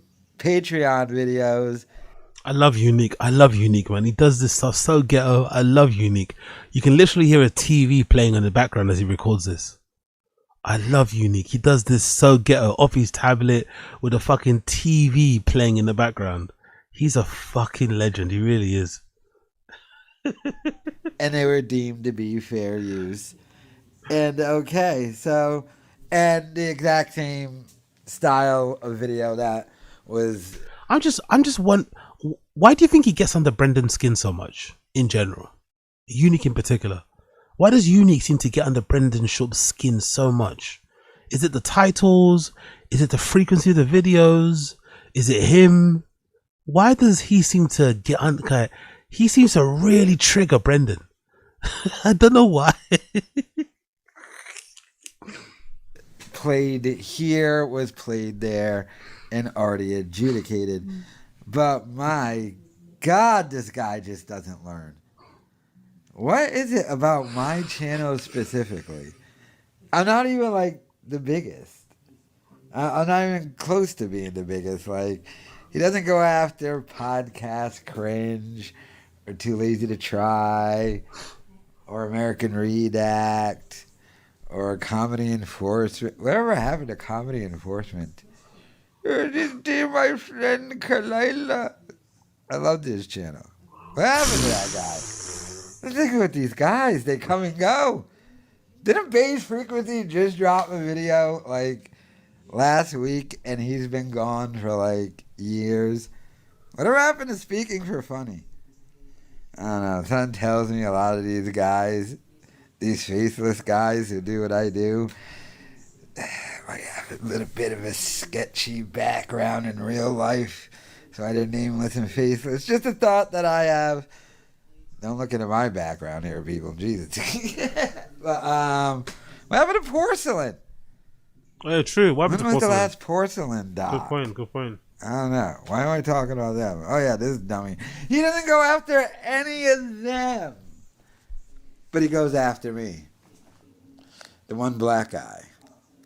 I'm not counting Augusto because he's in, like, the Indian part of England or something, but Augusta, yo, my branding is horrible. Augusta, you know, no one knows to say my name right. Augusto and the Indian part of London. What's the Indian part of London? Huh? The grooming gang part of London. The Indian part of London is crazy, by the way. What the fuck does that mean? I don't think Schaub would know how to sue an English person. But why are they doing that? Also, Unique, stop snitching, bro. Unique, I love you, brother, but stop snitching. That's crazy snitching, man. Like, I don't know why he's not going after the guy. Brother, relax, man. Unique's one of those type of people. Unique's type of guy. When he's when when people are getting ripped, when your friends are all dissing you in a circle, everyone's dissing each other, or he's going at one person hard. So, why are you going after me for? Go after Agostino. Look at his head. Look at his hair. Look at his trousers. Nah, you take your lashings, man. Defend yourself. Don't point at others. Unique's definitely that type of person, isn't it? why didn't you go after him for? Why you go after me? It's like, nah, take your lashings, brother. Take your lashings.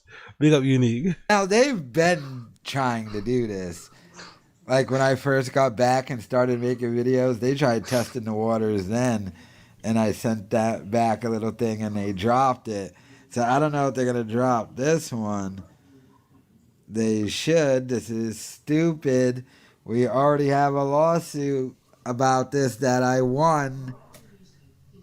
I mean, at this point, this breaks YouTube's TOS, what Shab is doing. He's trying to do copyright takedown on videos, the style in which was already adjudicated on and proven that it is fair use. How much more money does he have to waste on this?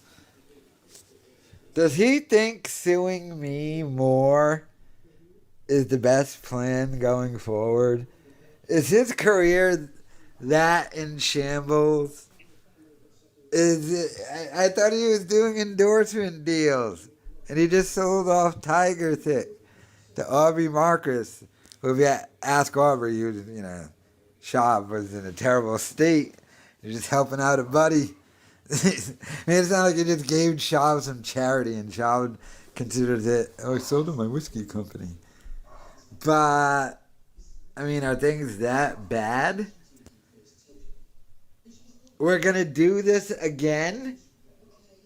Another lawsuit incoming? Oof. Well, make sure you subscribe. Yeah, big up Unique. Big up Unique. Yeah, it is what it is, isn't it? It is what it is. I think somebody mentioned in the chat about Brendan kind of being offended. Someone like Unique is doing these videos about him and getting so much traction. That might probably be the reason. But yeah, it's just, I don't know. Doesn't Brendan believe in the idea? With Unique, it's odd because you're not making it go away. Like, he's not ever going to shut the fuck up, you know? You're never going to silence the guy. He's never going to move on. You're just making it worse. Just like, ignore it. Like, what the fuck? If he is, because I think in the beginning he said he heard from his lawyer that there may be another lawsuit incoming. He got these copyright takedowns for the Patreon clips. So maybe they're not correlated, but he did hear that maybe Brendan's coming after him for another lawsuit. It's like, brother, man, just accept the L and keep it moving. I don't understand why he keeps persisting with this lawsuit. I guess he wants to get a big win to kind of shut the haters up and to kind of give him something to kind of stand behind. I don't know. It's just, let it go. Let it go. Let it fucking go. But, you know, it is what it is. It is what it is. It is what it is. Moving on. Let's do American Redact, and we're gonna go T-Fat K. I know I've been honeydicking T-Fat K, but let's do American Redact. He's got an Andrew Santino thing about Bobby Lee here. Andrew Santino throws Bobby Lee under the bus. Let's check this out. I think it's for the Founds episode, right? Or whatever, for the Bad Friends or something like that. Let's check this out. No, you don't like it because you're 54. You're old, and you think that's weird that he's young and great, and you're old, and it's over. He's one of the best comics on planet Earth. I've never denied You say that because he's here. Holy shit, Bobby Lee's so skinny, man. Again, Ozempic. This Ozempic thing is doing a great thing for Hollywood. Look at Bobby Lee. He's never been that size before, innit? Fucking hell. That's crazy. He's tiny compared to how he usually is. But not when he's not here. Who are you? Ooh, Slam. What the f*** you doing, guy? All right, so Shane Gillis and Mark Norman just appeared as guests on the 300th episode of Bad Friends, and honestly, the whole thing was pretty awkward. And the reason for this is actually because, for the past year and a half, there's been somewhat of a petty comedy war simmering between Shane Gillis and Bobby Lee. Like, apparently, Bobby Lee is always dissing Shane Gillis in private around Andrew Santino, and he's even made several nasty comments about Shane Gillis's Really? I didn't know this. If it's Bobby Lee doing this type of thing, this is probably insecurities. He's got, if you know anything about Bobby Lee, watch enough of Bad Friends, you would know that he's got a real insecurity around other comedians being really successful. Maybe because he's been in the game for so long, I don't know. But he's definitely got a lot of insecurities around other comedians who are younger than him, actually. Let's not say other. Younger comedians coming up, blowing up really quickly, quote unquote, kind of quickly, and kind of surpassing him or matching, you know? He gets really uncomfortable. Maybe because he comes from a generation where they pay their dues, right? he comes from a generation where you have to get past the Comedy Store, you have to go on the road, and a lot of these guys are coming up and they're becoming, you know, very popular. Let's not say overnight, but in a shorter time frame, and they're obviously enjoying way more, you know, benefits their success in the social media age and shit. But he doesn't seem to be able to be gracious in their presence. But this is interesting. He's got a beef with fucking Shane Gillis. Must have a lot of haters in the scene, isn't it? Bert Kreischer kind of is jealous of him. Bobby Lee's jealous of him. He must have a lot of fucking haters on his podcast. So to kick off the 300th episode, the guy who claims that he doesn't care about drama, Andrew Santino, forced Bobby Lee to apologize to Shane Gillis about his nasty comments. Wow. Yeah, dude, you are. You're warm. And our guest today, go ahead and introduce our guest. Well, he's one of my favorites, man. Yeah? Yeah, man. Shane Gillis, dude. Shane. Top dog. Just look at top dog. Yeah, top dog. Yeah. Top dog. Buddies. You know, and we're, you know. Let's start it off the right way. What? Do you want to say anything to Shane after, you know, about 50 episodes ago or something, you just Shane pretty hard? No, I didn't. Yeah, you did. That's insane. You didn't? I saw it was really hurtful. Yeah. Okay, so what did I say? Do you remember? I looked like I was a corpse underwater. He looks like a white guy that's been in water, like a dead corpse. Oh my God. Are you calling him bloated? No, I'm not saying that. I'm just saying the eyes bulge like it's been like in a swamp. I got to like, tell you something right now. I'm wrong. He's going to come get you. You don't want that. You want to start this war, dude? Okay, here we go. I know, he's hosting SNL. That doesn't look Shane Gillis sleeping. Oh my God, dude. You're Damn. Yeah. Shut up. Bogwater. Yeah. Yeah. Which, you know, you're not, you weren't wrong. Yeah, I know. But and I hurt you. And you know, my bad, dude. That's okay. And it's like, you know, to me, I look like I'm right next to you at the bog. So obviously Shane was just a little bit offended by that, but honestly, this wasn't even that big of a deal. So they quickly laughed it off while Shane forgave Bobby. But as happy as they seemed, it was honestly just the start to the whole disaster. Because Bobby didn't say that Shane looked like a bloated corpse for no reason. Like, he actually has a bigger problem with Shane that they're still avoiding here. When I said it, I felt bad. When you texted me, it was a threat. Yeah, we're done or whatever. You're mean. I felt bad about it, dude. And I thought about it, and I'm like, I shouldn't have attacked you in that way. And I really admire you, and I hope you forgive me. I've totally forgiven. Okay, all right. I forgave you. Are we good with that now? I didn't need you to do that. I thought that was wild that you did that. Yeah, I just kind of wanted to set you up to do that. That was really cool to do that. I love you. I love you. I love you. So even though they made up about that specific incident, this whole apology really just ended up opening a huge can of worms, which, by the way, was all Andrew Santino's fault. Like, they could have just left it at that and carried on with the show, but it seemed like Andrew was trying super hard to instigate this drama. To be fair, I've noticed Andrew does the same thing that Brendan does to Brian when they have guests on, especially big guests, right? Like when they have guests with a lot more clout or with following or more successful, Brendan usually will ramp up the bullying, ramp up the dissing, ramp up the Mickey taking, ramp up the trolling, ramp up the insults towards Brian. I think Andrew Santino does the same thing to Bobby Lee. When there's a bigger guest on, he kind of ramp, because I think obviously because Bobby Lee, like similar to Brian Callen, he's a good sport. He doesn't mind kind of getting laughed at and being the butt of the jokes. But he kind of does it, you know, it's kind of weird how he kind of does the whole like, but it's interesting though, by the way. Andrew Santino, he's looking a bit dodgy in the light, isn't it? Rogan's his friend, but he kind of egged Mark Maron on to kind of diss Rogan on his podcast. Bobby Lee's his co-host and his partner. When another guest comes on, he kind of exposes him for, you know, whatever he said behind the guy's back, which you shouldn't do because you're a guy. Andrew Santino's looking a bit funny in the light. Andrew Santino's looking a little bit funny in the light. As he felt the need to bring up how Bobby Lee constantly talks trash behind Shane's back in private, which I guess happens all the time. So this was where things truly got heated. I love you. I love you. How about though when I do say something? What about when I say something about Shane and I'll go, like when I said, oh yeah, and Shane's playing Lincoln Financial Field, the football stadium. And then what do you say? That's great. No, I know you said something nasty. He goes, I don't want to hear about Shane's not the king. He's not the king. Whoa. That's what he says. I did not say that. That's fucking outrageous. We have a whole room of people That's that'll. absolutely outrageous. Fancy, is that true? Is that true that he says that stuff?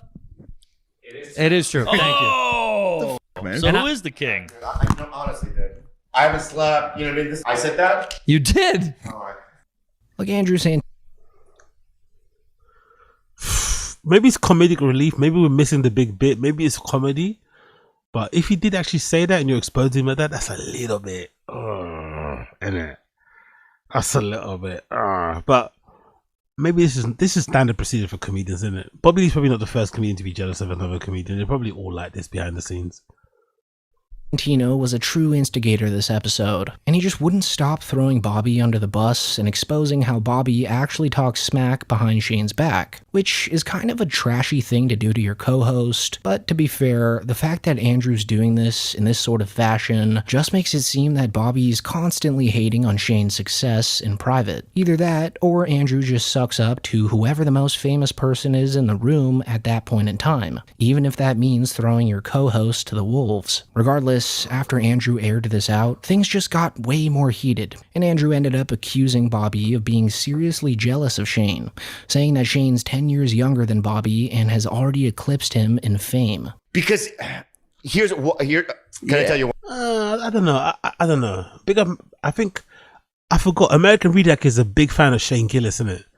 I don't know. I think American Redac is reading a bit too much into this. This is kind of their humor as well. I think American Redac is reading a little bit too much into this. I don't think it's that deep. I think this is part of their banter they have on the show. I don't know. Why? Yeah. All right. Because he's like, because I didn't want you feel bad, I feel like, when you say it. What, I feel bad? Yeah, because you're doing yucks in these smaller places. You're doing these, like, Wise Guys, which is a great club, You weren't just at that club last week? I played in 2 weeks. Yeah, so what are you talking about? Yeah, but you know what I mean? Don't step on me. I say it as a celebration of the people and I that celebrate we work it as with. well. No, you don't like it because you're 54. You're old, and you think that's weird that he's young and great, and you're old, and it's over. He's one of the best comics on planet Earth. I've never denied You say that because he's here, but not when he's not here. And so are you. Ooh, slam. What the f*** you doing, guy? I love how these comedians are so obsessed with drama that even... That's the thing, isn't it? Like, the young and old thing is like, it's funny. But yeah. Maybe they just enjoy the attention, because if you really hate the drama channels, you really wouldn't make this a topic of your show, innit? You just want to be funny and silly and whatever. You wouldn't really want to do this sort of stuff if you really didn't like the drama commentary channels. You really wouldn't want to feed them with this type of material, because this is definitely feeding people. It's fed American Redact, who's already got 100,000 views, I'm sure, on this already. Yep, look, see? It's fed American Redact, right? He's already got 100,000 views on this, plus it's fed Podcast Cringe 100,000 views plus on this. So yeah, you probably don't want to feed into the commentary channels, but I guess they love the attention, really. During an episode that was supposed to celebrate the milestone of 300 podcasts, they still somehow wound up talking about gossip. Like, Andrew seems pretty giddy and excited to be stirring up this beef here, because he actually continues to feed this tension when Bobby starts talking about his actual problem with Shane Gillis. And no, this is not a reach. Like, Bobby Lee actually does have a problem with Shane, which is why he's been insulting Shane on Bad Friends and jealously talking behind his back. You see, the real beef Bobby has with Shane Gillis is actually about Shane's Netflix series Tires. Because if you didn't know by now, Bobby Lee was actually supposed to be a character on Tires, but when he read more about the character he was supposed to play, he ended up getting pretty offended by it, as the character was going to have Bobby doing a stereotypical Asian accent the entire time, which is a big no-no for Bobby, apparently. Like, he's never wanted to be typecasted, especially by a close friend of his, which he explained to Bert Kreischer on Bad Friends way back in September. Isn't a lot of his humor about being Asian? That's weird, isn't it? Is that true?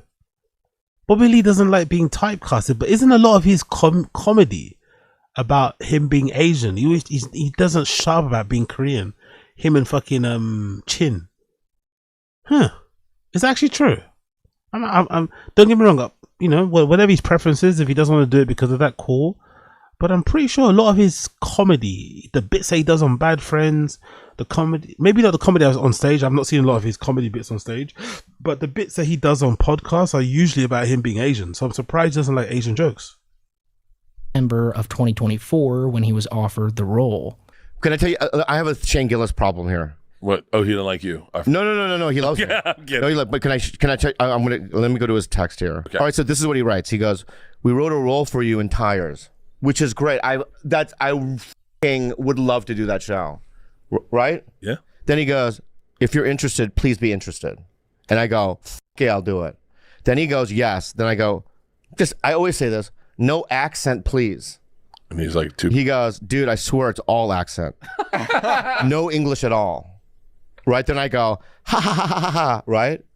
Then he goes, that's one of the lines. Yeah, he goes, I'm not joking. I'll explain that, but I'm not joking. I go, can you send me the script? You know what I mean? Yeah. So what do I do? If I have this moral thing of like, because I desperately I love those guys, O'Connell and all those guys, right? I would love to do it, but it's like, but you do I show up and go, okay, guy, I do it? You know what I mean? I don't know. You can also love those guys and just love their show. The way Bobby explains it to Bert, it just seems like he truly felt disrespected by Shane with that role offer. Since after all, he's older than Shane, has been doing comedy longer than Shane, and has had that rule for himself for his entire career. So that's probably fueling a lot of the trash talk behind the scenes and on the podcast, especially the jealousy aspect of it. Because Bobby Lee obviously turned down the role, and since then, Tires has become one of the largest TV series on Netflix in a very long time, which just has to sting Bobby a bit. It also appears like Bobby and Shane haven't even addressed that until this very podcast. So when they do go ahead and address it, it indeed was extremely awkward. Because Shane actually ends up denying that Bobby's role was supposed to be with an Asian accent, blaming a miscommunication between their agents for that belief, even though it was Gillis that texted him initially about the character. On top of that, what made it even worse is that now all of a sudden Bobby actually desperately wants to be on the show, which you really can't blame him for since Tires has become a hit TV show with millions of loyal listeners on the largest streaming platform in the world. But with that being said though, this is still an embarrassing look for Bobby. Like he was literally just outed for being jealous and petty about Shane Gillis in private, and is now begging to be back on the show a year and a half after feeling like he was too good for the role. But you don't get nervous on Tires. It's your show, so you must feel comfortable. And you're you on the show. Basically. Yeah. That's nice. Yeah, that's where you want to get to. You know what I That's mean? the Just dream. be yourself. That's the dream. Is anybody not them on the show? I'm trying to think. No. And I know, Shane, that you offered me a role in Tires. Yeah. And I didn't do it because I just, at that time, I didn't want to do an Asian accent. But now I'm doing Asian accents again. So if you want, you know what I mean? Hey, let me do his Asian accent. I do it on this thing all the time. I mean, if there was ever a part in there, you know what I mean? I'll do it for free. No, don't give him anything. I think your character was going to have an American accent. Boo. It was going to be, you were going to be the interpreter for an Asian tire company. That's not what my agent said. My agent said that you have a thick Asian accent. It's fluid. We'll finish the script day of. And just as you thought, it couldn't really get worse. The entertainment industry, man. The entertainment industry. Oh, the entertainment industry. I've got too much pride. I couldn't do that. I think that's what you have to do to be a professional, right? You kind of always have to, like, you know, do that sort of stuff that Bobby Lee did. But I don't think I could do that. I've got too much pride. I've got too much ego.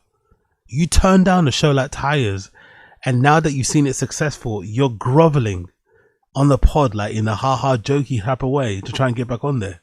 I couldn't do that. You know, I couldn't even do that. I don't think I'd even bring it up.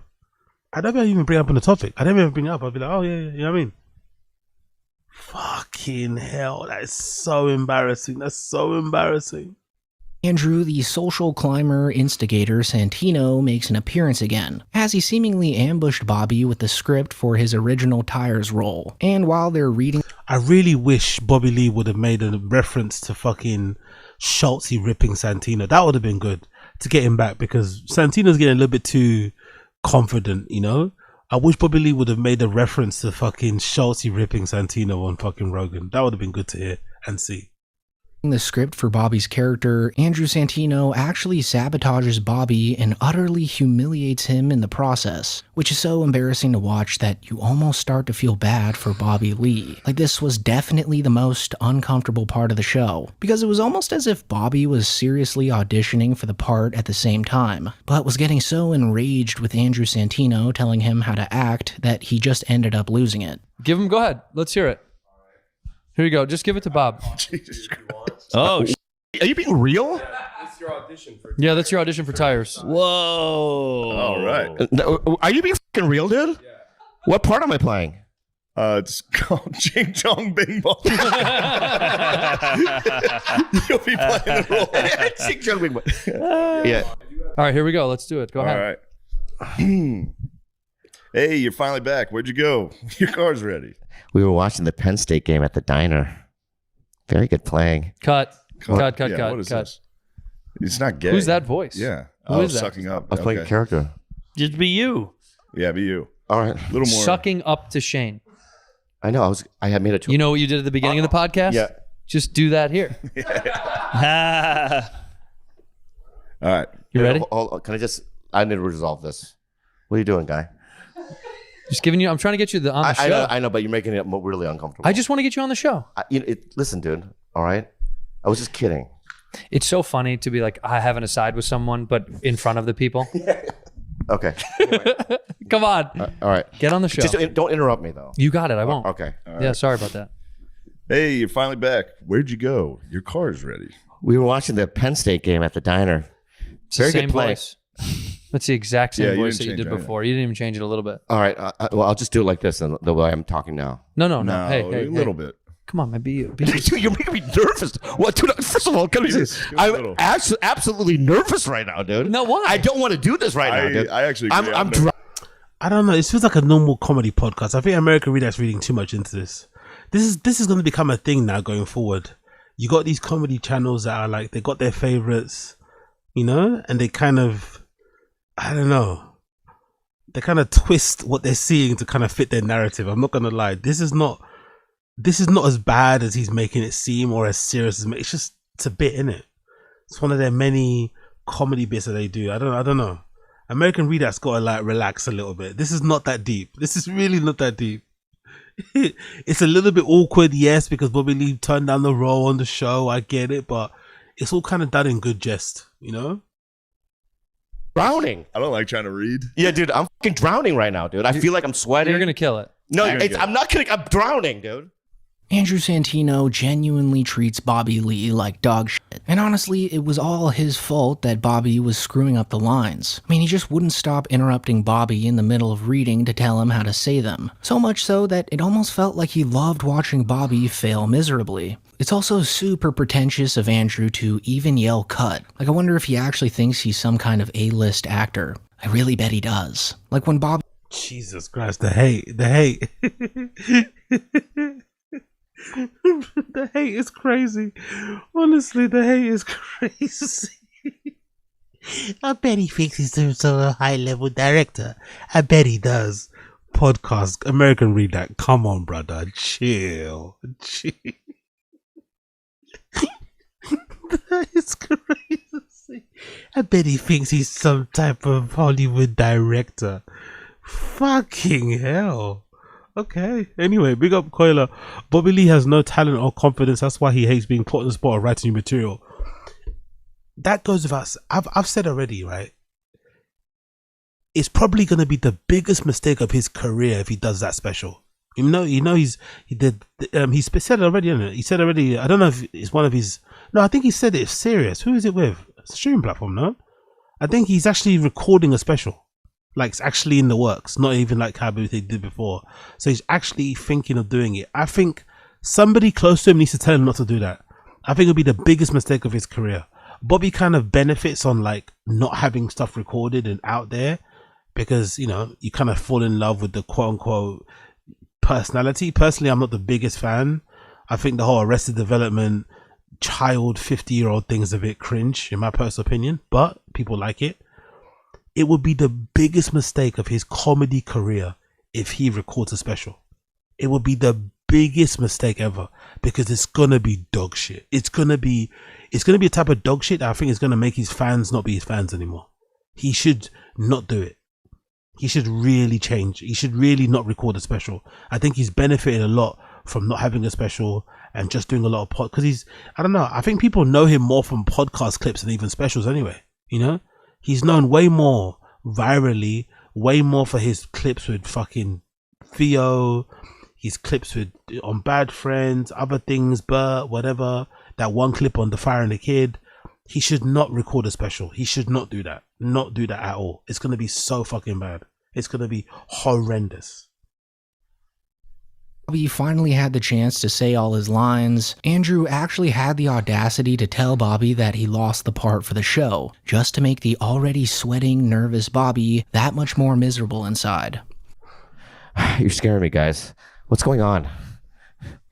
You didn't do the Korean. Bobby speaks in Korean, clicks his tongue at Jules. Okay. You go. I don't know how to say this in Korean. You're scaring me, guys. Is that Korean? Yeah, I don't think you got the show. Can you speak Korean? Yeah. I don't think you got it. So that just felt like the final straw for Bobby. I mean, he just looked so defeated here after Andrew said that he didn't think that he got the part, especially because this was a role that Bobby had in the bag at one point in time. And as I said before, I wouldn't blame him for feeling like he was being set up this entire episode. I mean, Andrew Santino was more rude to Bobby than usual during this podcast, so much so that one could assume that he's doing this subconsciously as some kind of payback on Bobby for This is too much. This is too much. American Redact, this is too much, bro. One can assume. What?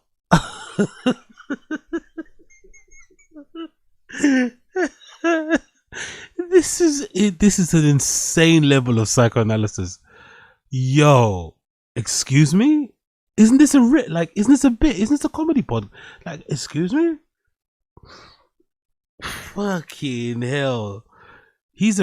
But I rated though because he really likes Shane Gillis. I remember American Redact's a real big lover of Shane Gillis. No, it's not him. Sorry, it's not American Redact. The Shane Gillis guy is Apologia Comedia. Yeah, Apologia Comedia is a big Shane Gillis guy.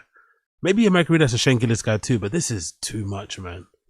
For dragging him into the whole Mark Maron Joe Rogan comedy war. Because if you guys remember, while Maron was trashing the Rogan sphere on Bad Friends, it was mostly Bobby that was happily joining in, while Andrew just sat there and laughed along, which is pretty funny. No, he didn't. He was asking Mark Maron loads of follow-up questions. He's the one that baited Mark Maron into starting talking about Rogan in the first place. What are you talking about? Because Schultz went on to talk trash about Santino directly to Joe Rogan's face. And it almost seemed like Schultz was trying to get Joe Rogan to hate Santino, as Schultz blamed Santino for platforming all the Maron hate without mentioning Bobby Lee once. And then I think that there's like people on another level up, we were saying earlier, that are like seeing these like people talk shit about it, and they're getting concerned that it could like negatively impact them in a way. So they're doing this like, it's the most pussy shit. They're like trying to create a little distance, not too much where they can't call you and say, "Hey, I got a podcast." Oh, you mean Andrew Santino? Special. Yeah, like not too much where it's like, "Oh, I'd like to come on your pod, but I'll have a guy who's gonna shit on you for the whole fucking episode and not give you pushback." It's like, and it's not just him. Like I've seen other people do it, and it's just like, dude, you're gonna go through some cancel shit later. All these guys, they're gonna go through something later, and they had a guy that they could call that would bring them on the biggest platform in the world and let them explain themselves, have their back. Like you will do it. I would still do that with Santino. Of course you would. That's your boy. That's your boy. I love him. When reading the script, Bobby was asked to sing. One can assume this has to do with Akash Singh and his wife. It's all connecting. Yeah. Every time. By the way, have any of you guys watched a single piece of content regarding Akash Singh and his wife? I've seen so many clips. YouTube, you know, the trends, all the other YouTubers are finding out about Akash Singh. Have you guys watched a single one? I haven't been able to watch it. I'm tapped out, man. I'm exhausted of Jaslene. I've not watched a single bit. There's a new Patrick CC documentary. I saw another big YouTuber made one. It's like there's so many. There's like about 10 new 30-minute plus Akash Singh and his horrible wife documentaries. I'm tired. I'm over it. I'm over it. The fucking amazing hang. That was a bad move. That was a bad move, in my opinion. So Santino took the entire backlash of that, even though Bobby trashes the Rogan sphere way more than Andrew Santino does. So now that Bobby's in the hot seat, Andrew Santino's just enjoying every single second of it. Like, he immediately started the show by forcing Bobby Lee to apologize for calling Shane a swamp monster. Then after Shane kindly forgave Bobby for that, Andrew then instantly brought up how Bobby always talks shit behind Shane's back. Then to top it all off, he completely humiliated Bobby Lee while he was half seriously auditioning for Tires, which just made the entire thing uncomfortable from beginning to end. And just remember that this is all the stuff that wasn't cut from the episode. Like, this podcast was only 55 minutes long, which is about 20 to 30 minutes shorter than their usual runtime. So they definitely deleted a lot from this podcast. The only thing that kind of saved it was when Bobby's mom showed up, which made Shane hilariously imply that he was going to sleep with Bobby's mom to get revenge on Bobby for saying all the nasty things about him. How about like height? Did they have to be tall? Do they have to be tall and big? Tall. Tall. Gotta be tall. Like Shane, how tall? Like how tall? Shane's tall. 6'2". 6'2". Shane's tall. 6'3". Right? Yes. This is funny. Yeah. Remember those nasty things you said about me? Yeah. It's all come crashing down now. Yeah. I'm 20 and I'm Good. Tony and 6'7". Yeah. Are you staying at the hotel? Are you staying here? I better. Oh yeah. She can. You want to go to the president's suite? Shane, what are you doing? So yeah. Jesus Christ. That's funny. I'm not gonna Shane Gillis fucking Bobby Lee's mum to get revenge is fucking hilarious. American Reader's got to chill though. American Reader's got to chill. He's reading way too much into this. Big up American Reader though. Big up American Reader. Big up American Reader. Big up American Reader for reading all that into it. Let's go. Firing a Kid. We'll do about half an hour of this and I've got a duck. Alright? Be about half an hour, then I've got to leave. But let's do a little bit of Firing a Kid and we can finish this the rest of it as well tomorrow. Let's go. Episode number 1148. Episode number 1148. Let's go. Here we go, buddy. Coming, it's late night. You're cruising with KS 107.5 Fighter the Kid. It's late night. It is 8 o'clock at night. The highway's wide open. Look, he's already wearing an archery hat. He's already wearing. Oh my god, this guy. Oh my god, this fucking guy. This fucking guy already has a duck camo archery country hat. Of course. New hobby, new interest, new grift, new personality, new skin activated, new hat. Absolutely embarrassing. Grown ass man. New hobby. All of a sudden now he's wearing archery hats.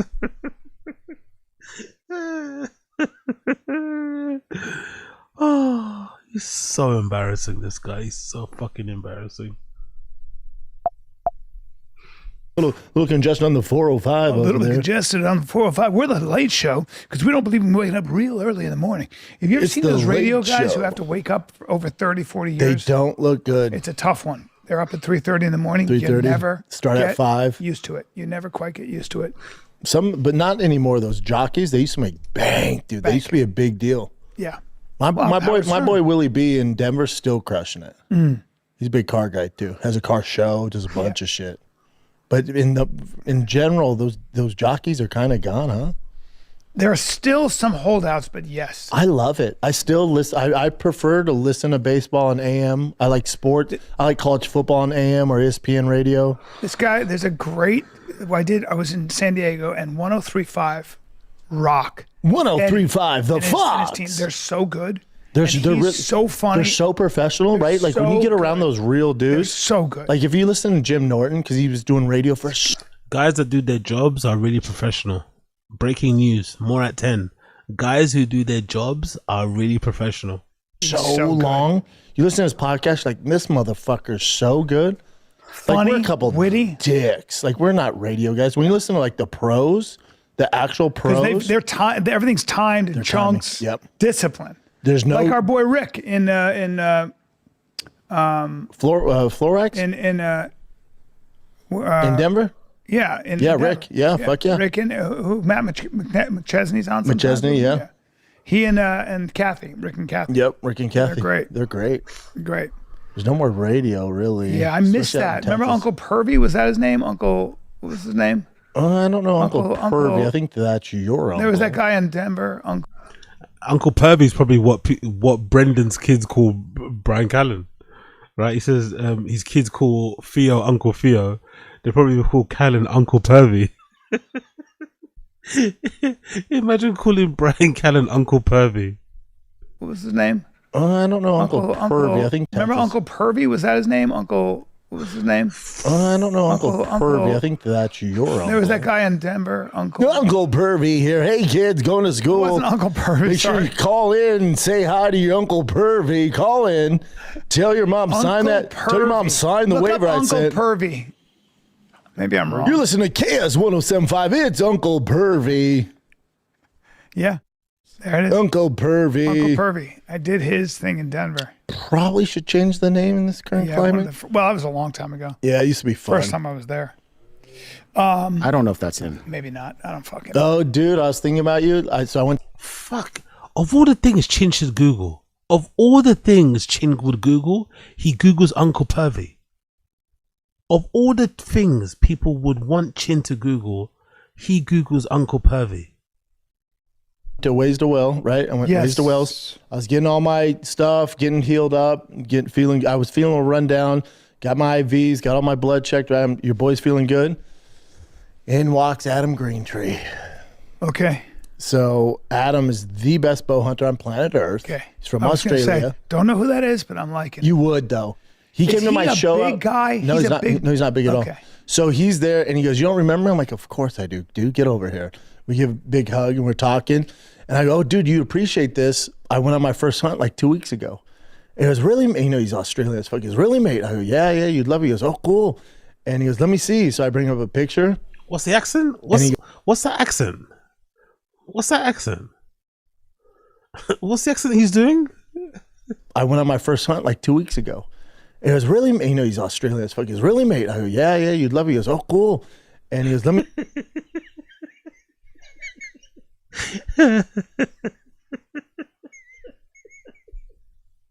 Is he from Dundee or is he from Down Under? Is he from Dundee or is he from Down Under? Like, what the fuck was that accent?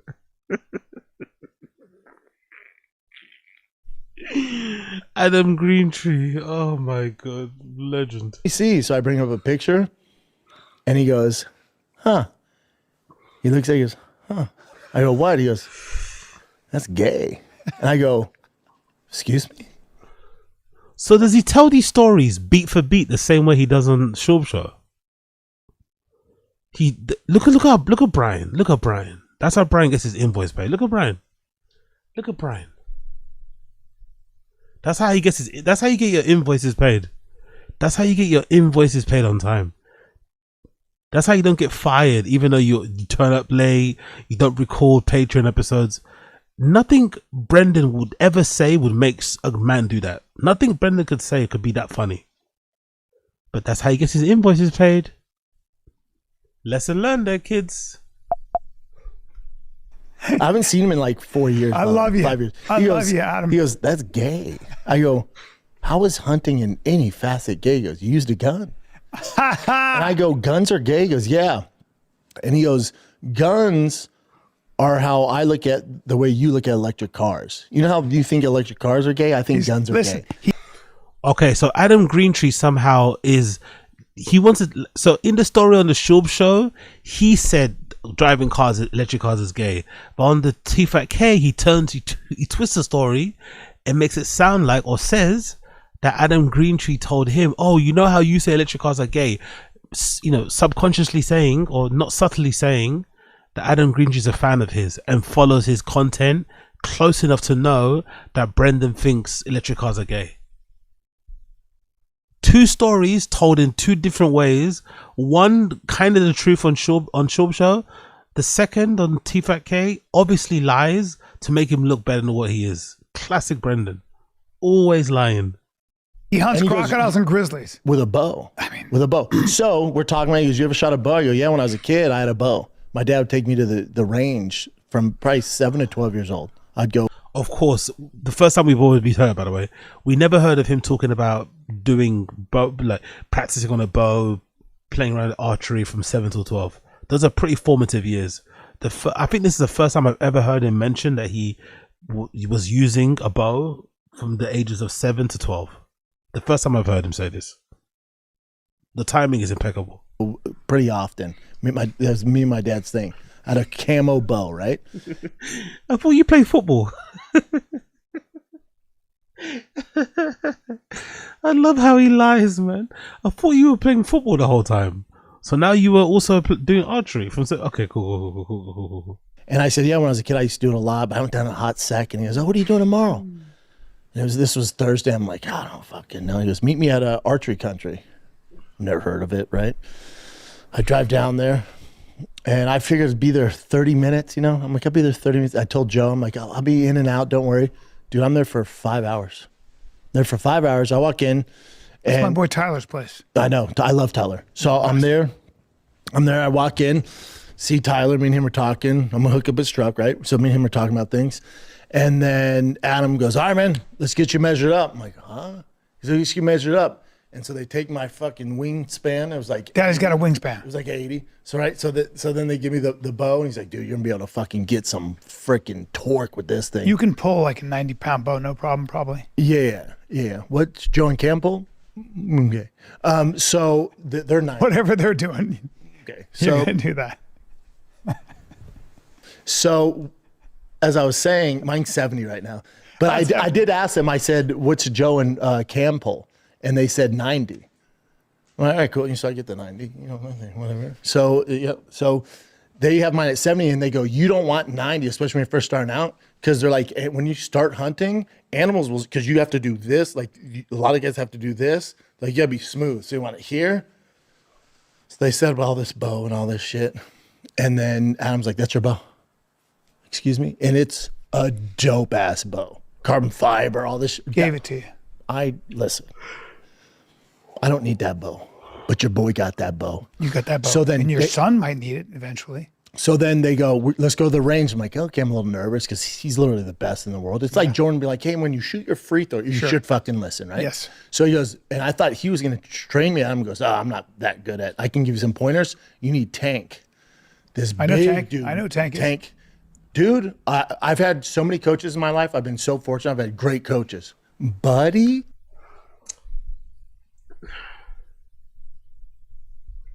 Is there something a bit strange about a self-described beast of a dad spending this much time not with his kids and clearly spending a lot of money on his own personal hobbies when he has like 3 children under 10? Is that normal?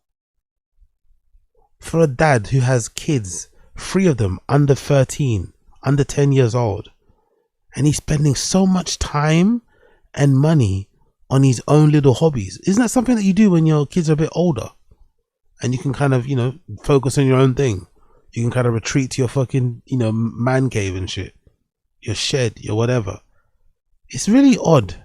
Someone's meant to be a beast of a dad spending 5 hours,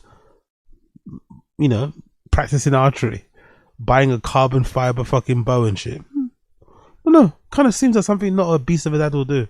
But what do I know?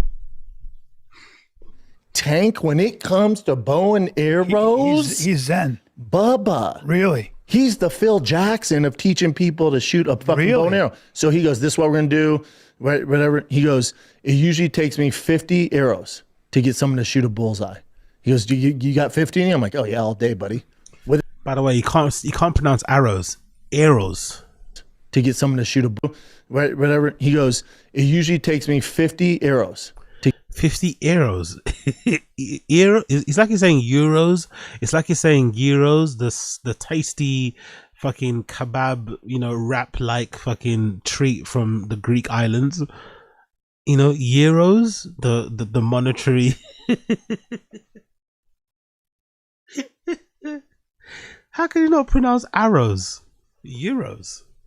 Is this what we're going to do?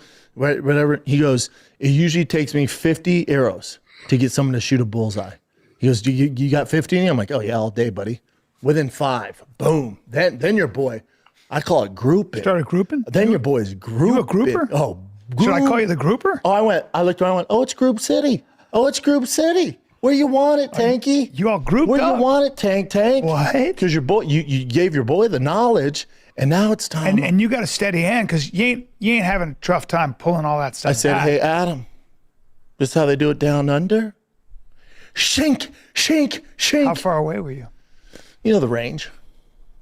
Okay. So then I told Adam, it's the range. Yeah. Sure. So I told Adam, I said, hey man, like, shouldn't I be pulling a 90 so I'm so big? And that's what he told me. He goes, no, because if you even have to do even this a little bit, animals see it and they run. He goes, but they don't see this. He goes, they'll see this. I said, he goes, and I shoot with a 70 or 80. I said, is that powerful enough to take out like big ass animals? He goes, oh mate, it goes through. He goes, I shot, I think he 70 or 75. He was telling me. He said he was hunting a water buffalo. They're enormous, and he goes, they're enormous, bro. He goes, the water buffalo, the ribs are. It's just so funny, man. Just the other day, he was like balls deep, boring Brian Cannon with like truck talk. Now he's gonna be boring him senseless. Now, you know what? I completely get why he skips these episodes. I completely get why he skips some episodes.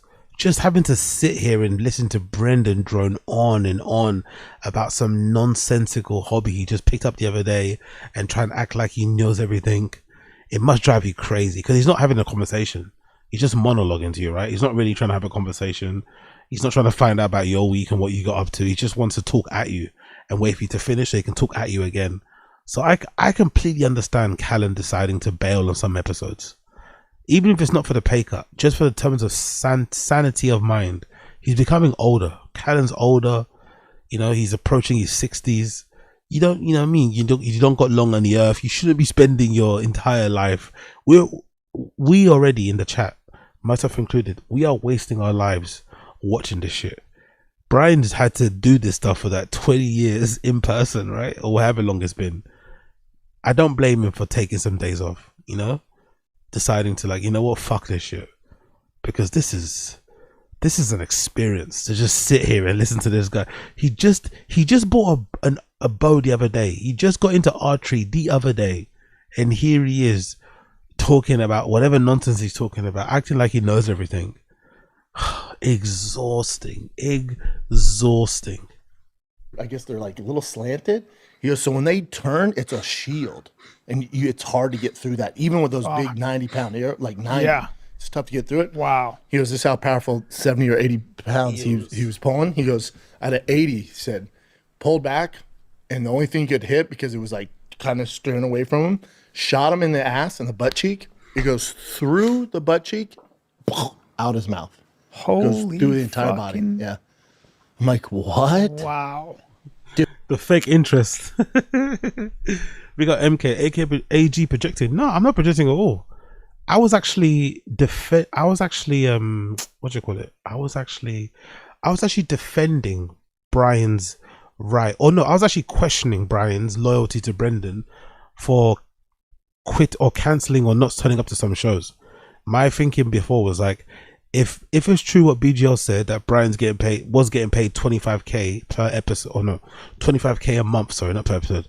If it's true what BGL said on the 10 Minutes of Shaw podcast that one time, that marathon they did, he went on that show and said that Brendan was paying Brian 25 grand a month for C5K. It's clear to all of us looking from the outside in that they've made some adjustments, some cost cutting adjustments since they moved to Texas. And now the assumption is that maybe Brian isn't turning up to some episodes of T5K and not recording the patrons because of the price cut, because of the having to take the pay cut. He's not maybe man enough to go up to Brendan and tell him, but he's probably doing a little soft protest by not turning up. Now, I actually think it's poor from Brian to do that. I think the fact that Brendan was paying him so much, was probably paying him more than he's really worth, more than probably the podcast makes. he owes them a bit more loyalty. He owes the fans more of T-Fat-K to turn up to those shows, record more patrons, but he doesn't, right? Whatever, he just doesn't want to do that. But now, having listened to Brendan talk to this guy about archery for 10 minutes, right? 15 minutes, and not really let him have a word in, act like he knows everything, I get why he's not turning up. Think about yourself. If you had a pay cut, right? I know how I am when I don't receive my pay on time. I mean, I lose the plot. I can't imagine how I'd feel if I was getting paid a certain amount and then all of a sudden I move to another place and now my pay's been cut. And now my boss is asking me to record more extra shows for the Patreon. You know, and I have to put up with this every week. Nah. I'm not doing it. I ain't doing it. Dude, I was there just I couldn't get enough of it. I loved the whole routine. All mechanical. It's very zen. Oh, dude, I loved it. So then they gave me a target at home over the weekend. Pop. Call me Rambo. All of a sudden, you got to get one of those like foam. That's what I have. That's really cool. Yeah, I got one. That's great. I feel like you would like it. I would maybe, yeah. Yeah, maybe. I don't know. Probably. We'll see if they have 10 pounds, right? Got 10-pound two bow. small kids. I'm pretty busy traveling. It is a lot of time. A lot of time. I'd rather spend my time on a jiu-jitsu mat or in a boxing ring like I do in the mornings. Yeah, I feel you. You do gotta physically I get a workout and I feel good. Yeah, I know that it is something where if you're gonna do it, like you got to do it a lot. I would do it That's only my if I was going to go hunting. See, I'm going hunting with Adam That's good. next week. That's good. Bow hunting? Bow hunting. Where are you going to go? I don't. He said around here, 2 hours away. Get yourself some meat. I already had meat from my last kill. Get some real meat. I'd like a little meat. How about getting old Bryce some meat? I'll get some chorizo. You know what I'm saying? I'll get some chorizo. You want some strap back? Yeah, back strap. Strap back? Strap back. I'm a hunter. Strap back. Yeah. Strap back. It's a very honest mistake. Strap back. I mean, you know. I loved it though. Hunting is really fun when you do it with the right. At no point did he say, "Hey, how was your weekend, by the way, Brian? What did you get up to?" He doesn't give a fuck. This is interesting, man. Like, I don't know. You've had like 10 minutes to talk about your thing. I don't know. Ask him about his day, innit? Ask him about his week. Ask him what he got up to. This is the first podcast, I think, after the weekend, too. Like, what did you get up to the weekend? Fun shows? Anything funny happen? Funny heckler stories? Jesus Christ. Friends, because you're It's a just hang. laughing the whole time. I think hang. Adam's an awesome dude. A, Yeah. we've always hit it off. But B, he's so you would like it because you like greatness. He's so good. Yeah. So I asked Tank because he was this Tank guy. The way he was coaching me, I'm like, dude, this is insane, dude. You're like the fucking arrow whisperer. What was he telling? Give me an example. So, but I was asking him, I go, how long you been doing this? He goes, oh, buddy, since I was in diapers, my daddy hunt. And he goes, and he's like 500 pounds. Yeah, big boy. He's like Jelly Roll, but taller. Giant hands. Giant. And he goes, I've always been big. He goes, so when I was a kid, the only thing they would give me is a man's bow and arrow, like a men's. He's like, so I grew up with that. So I got good really fast. Since I'm talking tiny, dude. He's like, so I've been doing it all my life. I'm like, fuck. How did he teach you? Adam? Like breathing, stance, what? Yeah, stance. So feet straight, and then you're hearing that socket when you pull back. Yeah. You pull back, and your elbows up, and then you're not doing this. You're like, He's such a child, man. He's such a child. You're big up MK. Was that I get, but it's also so banal following these podcasts that it's okay if we take a break from this nonsense. At least Khaled is getting paid. Bubba's Khaled, Barbara. MK, there's no breaks, man. There is no breaks in this. This is for life. This is like being in a gang. Once you get jumped in, there is no jumping out, bro.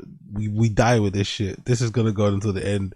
Random show was started talking about T-Fat-K. It's gonna end talking about T-Fat-K. There is no end.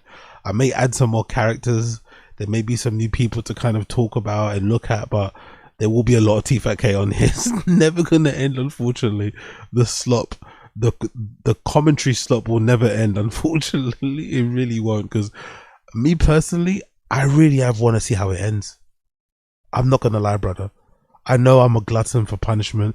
I know this might not be the most blockbuster entertainment ever, but I swear, I know some of you are out there who feel the same. I don't feel strong enough feelings like T-Fat-K Reddit, where I want to see them lose everything and start fucking panhandling in the street and stuff. I'm not that curious about that. I just want to see how it ends. Don't care how it ends. I just want to see how it ends, if you get what I mean. I want to witness it in real time. Because we're seeing it already. We're seeing parts of it. We saw that big complex over in LA. Now they're here. I'm in too deep. I'm in too far.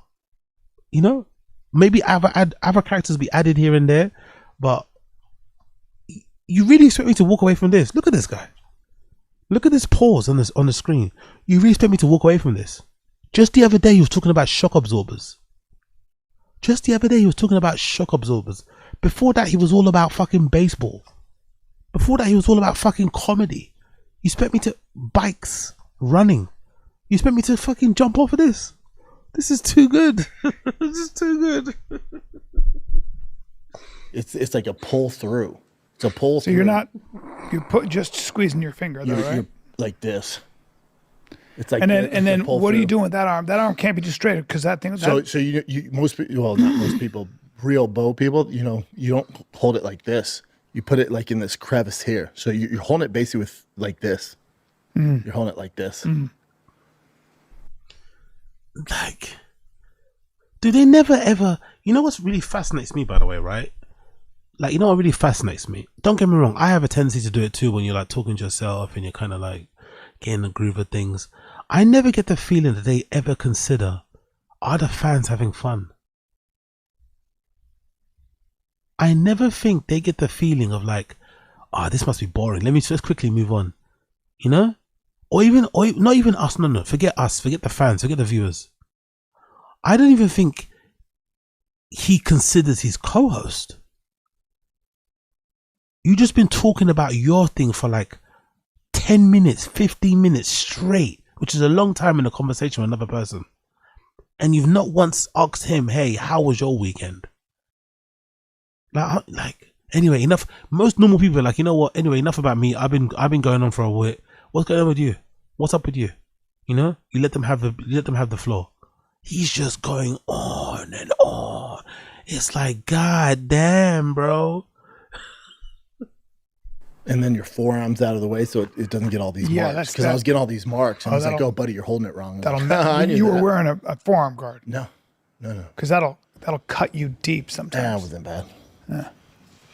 Yeah, I enjoyed it, dude. It's very meditative. Yeah, it's so I was like, and I had to go pick the kids up from school. I get there at 10:30.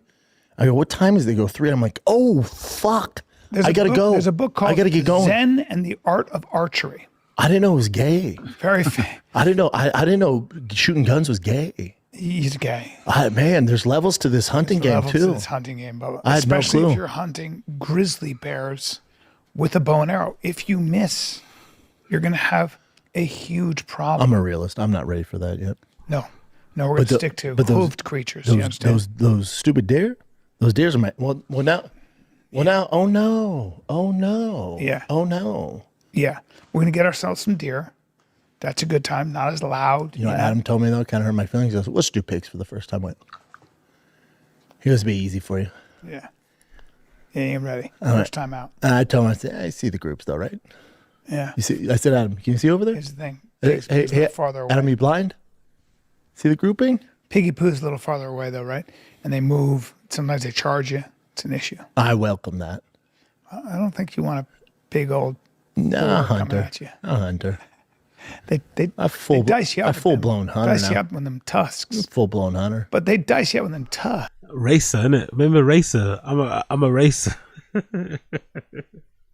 You forget about that, innit? You actually forget that he was racing, innit? Right? Was that Brendan Shaw? Let's see that picture. Because how can you ever think I'm gonna jump off this fucking train? Like, look what this guy was doing the other day. Right? Is it Car Racer? What's that picture? Where's that picture of him on the Beetle? Yeah. Come on, bro. Come on, man. You expect me to move on from this? Where is it? Look at that, brother. At one point, he was Racer.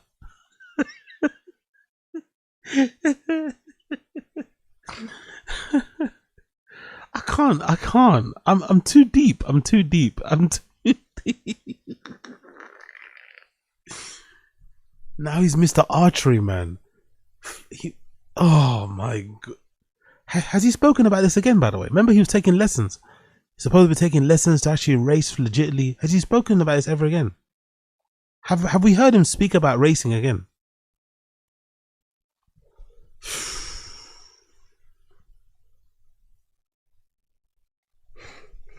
Oh, my kids love You it. might just get into hunting.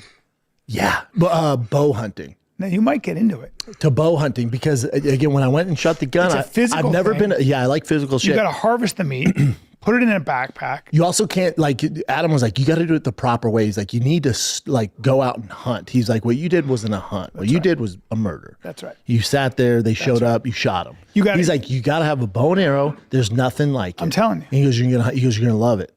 It's incredible. Even when even with a rifle, because when I was shooting, like whenever I go to the gun range and I shoot, after about 10 minutes, I'm like, check please. You need a challenge. Yeah. You need to be tracking a specific kind of animal. Oh, that's a doe. We're looking for You know what bucks. my ultimate goal is? I want to hunt you. Huh? What? You know how when you're hunting, they say go for the older one? Yeah. Because he's had his. Can I ask you a question? He's had his No, time, I right? get it. Yeah. What Hey, have you happens- seen What happens when the hunter becomes the hunted? Yeah, you know how when you see those old stupid deer, you're like, buddy, it's go time. The winter's coming. I'm gonna do you a solid.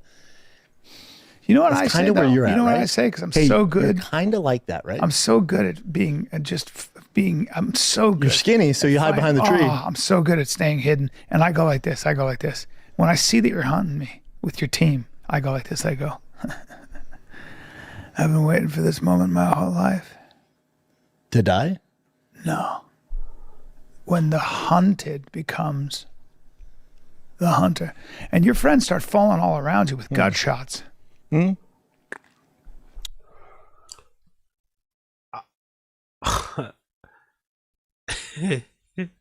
I don't know what this little bit is, but I feel like he's bored.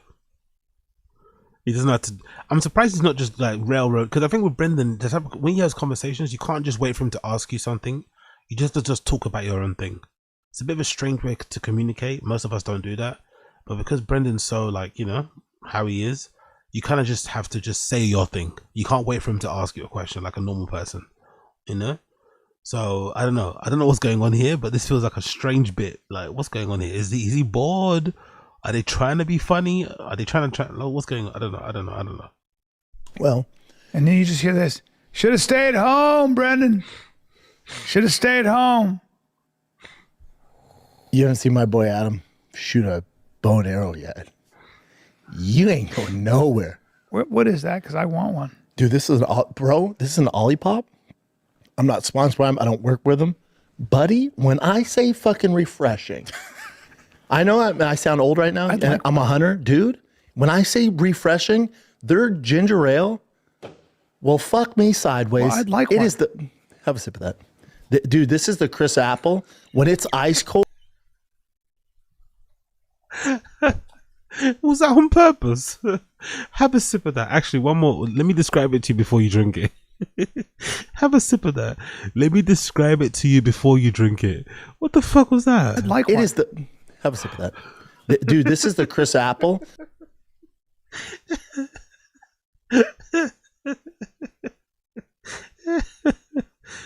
That was hilarious.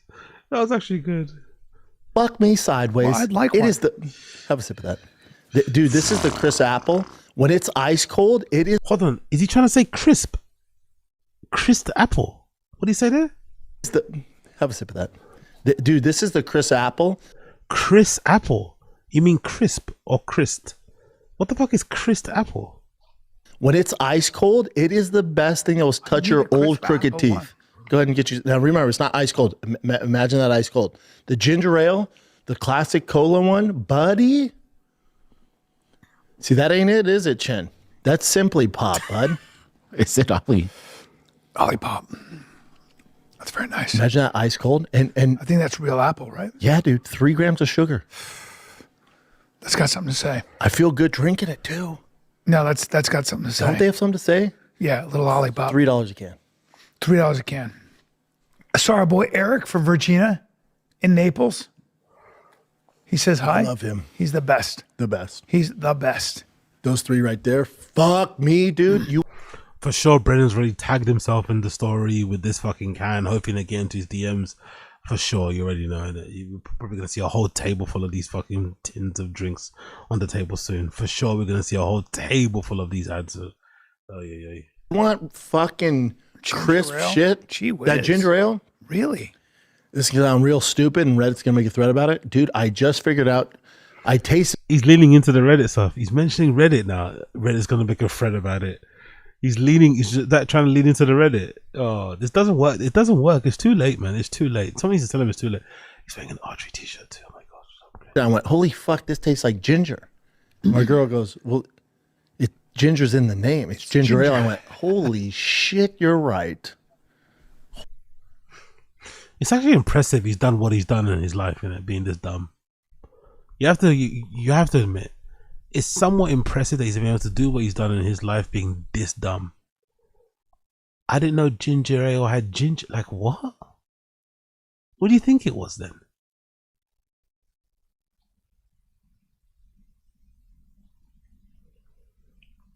It's actually so dumb, it doesn't even deserve a thread on Reddit.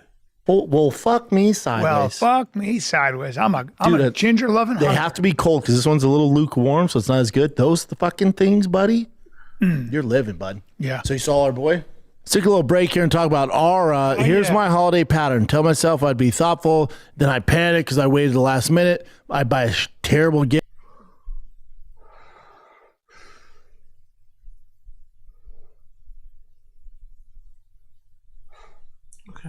Whatever. I might pause it there. Actually, it's about 5:45. Let me go a little bit more, and I'm gonna pause. I'm gonna pause, and we're gonna finish this tomorrow. Naples, did you go to the restaurant? Every time I'm done, as you know, when you're So you saw our boy? Yeah, he's Naples, great. did you go to the restaurant? Every time I'm done, as you know, when you're done with your show, he's got a spread waiting for you. Yeah, the best. I mean, come on. Hey, why? Pineapple Paradise. Get that shit on my face. I bet that root beer's fucking Got a great. lot of different colors. What were you gonna ask me? Your wifey's in Florida too. The whole fam's in Florida. Whole fam's in Florida. Why? Because she's got family down there, so we do Christmas down there. Oh, you're staying down there the whole. Oh, okay. Now it makes sense. You stupid fuck. Yeah, and then That's why traveling. we're doing I the got podcast Tampa, at 8:30 at night. Yeah, So, and then when you fly back on Thursday? Wednesday after the pod. Ooh, Yeah. But you know what? At least we're in the middle. It's not like LA to Florida. That's It's a motherfucking fine. trip. You know what? It's fine. 2.5 hours? Yeah, 2 hours and 15 minutes. Yeah, that's not bad. That's what it is. That's easy. I don't mind, man. I'd like to fly private, but I'm not. You know how that goes. And that's it, bud. That's it. What? Anything else go on the weekend? A lot of people died. Rob Reiner and his wife killed by their son. Slit their throats. God, he always had problems, but They said he got in an argument at Conan O'Brien's Christmas party like 2 days before. the day before. He looks a little crazy. Also, look at him though. Yeah, he had a But history also, of drug problems. can anyone look at him and be like, well, that guy's gonna murder somebody? Yeah, he had major. He looks crazier now, though. He had major problems. He looks fat now, right? Yeah. Well, he was homeless right for a there. while. That's the same guy. How are you homeless? That's him. Yeah. So Oh, he let looks me see different him. now. Is that the Yeah, whole you can squad? see you can see he's completely crazy. He's not. Oh, why? smiling. Because they're at a red carpet and he's in a fucking warm-up jacket? Yeah, he's not well. He's not doing well. And he's definitely not doing well anymore. That is such an unspeakable tragedy. Like that's like the siblings are left. I wonder how they feel. Hey, you lost your mom, dad, and your brother. Oh, hell no. Look at that fucking current event. Amy Schumer and her husband got a divorce. This pig loses weight. I didn't mean to say pig. This fucking oinker loses weight and then divorces. Yeah, I'm not a fan. What happened when you're all fat? What happened? Where did this anti Amy Schumer thing come from? What the fuck? Where did this come from? Oh, didn't Brian have a beef with her, right? Yeah, I think when he got cancelled. Am I remembering the law correctly? Didn't Amy Schumer come out and say something about Brian Callen when he got cancelled, when he got accused of rapes? I swear, if I'm not mistaken. This seems random, innit? I thought that was the life. I thought everything was all good. You told us body positive. Then you lose weight, you divorce your fucking husband? Body positive. He can't even say the things properly. It's body positivity. You're body positive, you fucking donut. And we're the bad people? Well, she's tough. And she deleted every picture where she's fat from her Instagram. Did you know that? Yeah, she's. Hey, well, listen. There's Google, oinkers. Well, listen. At the Brendan being one of them, by the way. Brendan calling her an oinker when he was one too before fucking Ozempic got invented is hilarious. end of the day, what is it? The Ozempic is like she put blah blah blah. Chris and I have made a difficult decision to end our marriage after 7 years. We love each other very much. I got skinny. I've moved on to black men. Wow, wow, impressive. I dropped some pounds and thought I could bag a basketball player, not because he's hot. James Beard, award-winning chef who can still pull some hot tail. Oh, so yeah, basically that's exactly what I said. I don't give a fuck about her. But anyway, she's a bad person. Yeah. Yeah. Oof.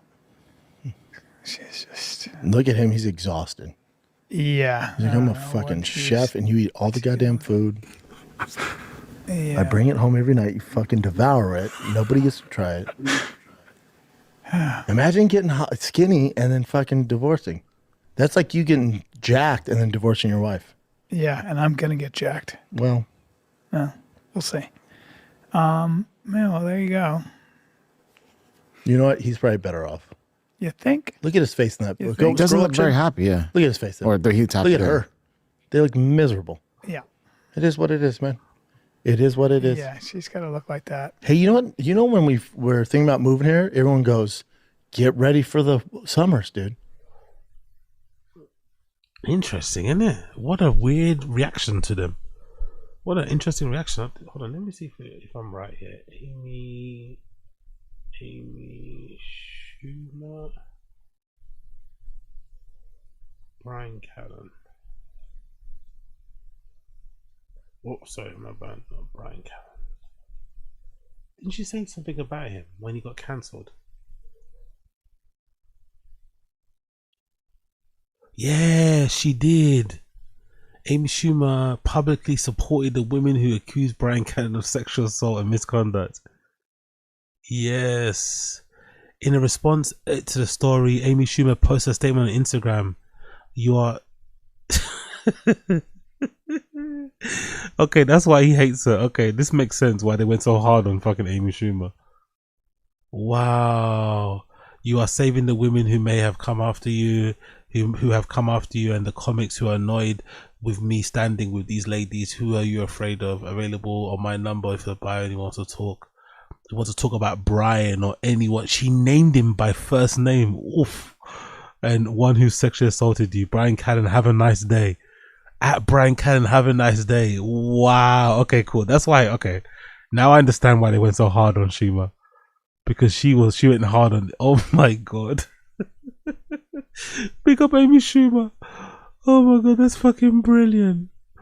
That is fucking brilliant. Yeah, look. There's the post. She went in on him. Very, very. To be fair, he did get away with it. You know, I think he knows deep down inside he got away with it.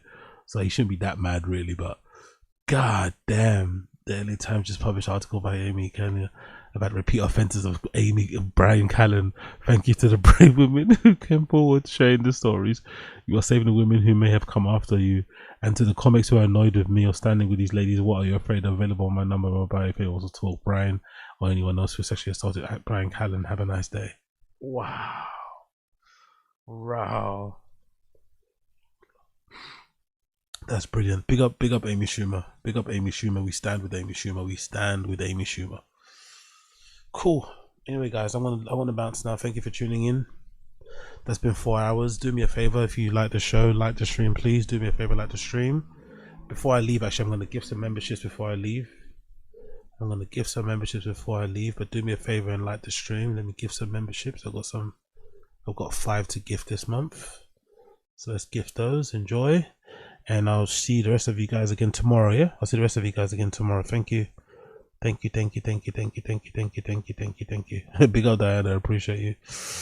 But yeah, like the stream before you leave. Okay? Like the stream before Powerful you bunch. leave. Like the stream before you leave. Like the stream before you leave, please. And I'll see you guys again tomorrow, okay? Peace. Powerful bunch.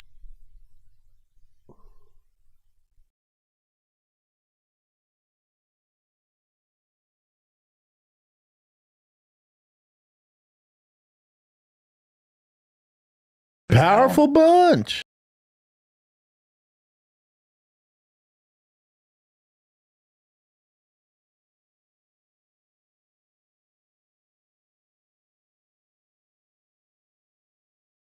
Powerful bunch.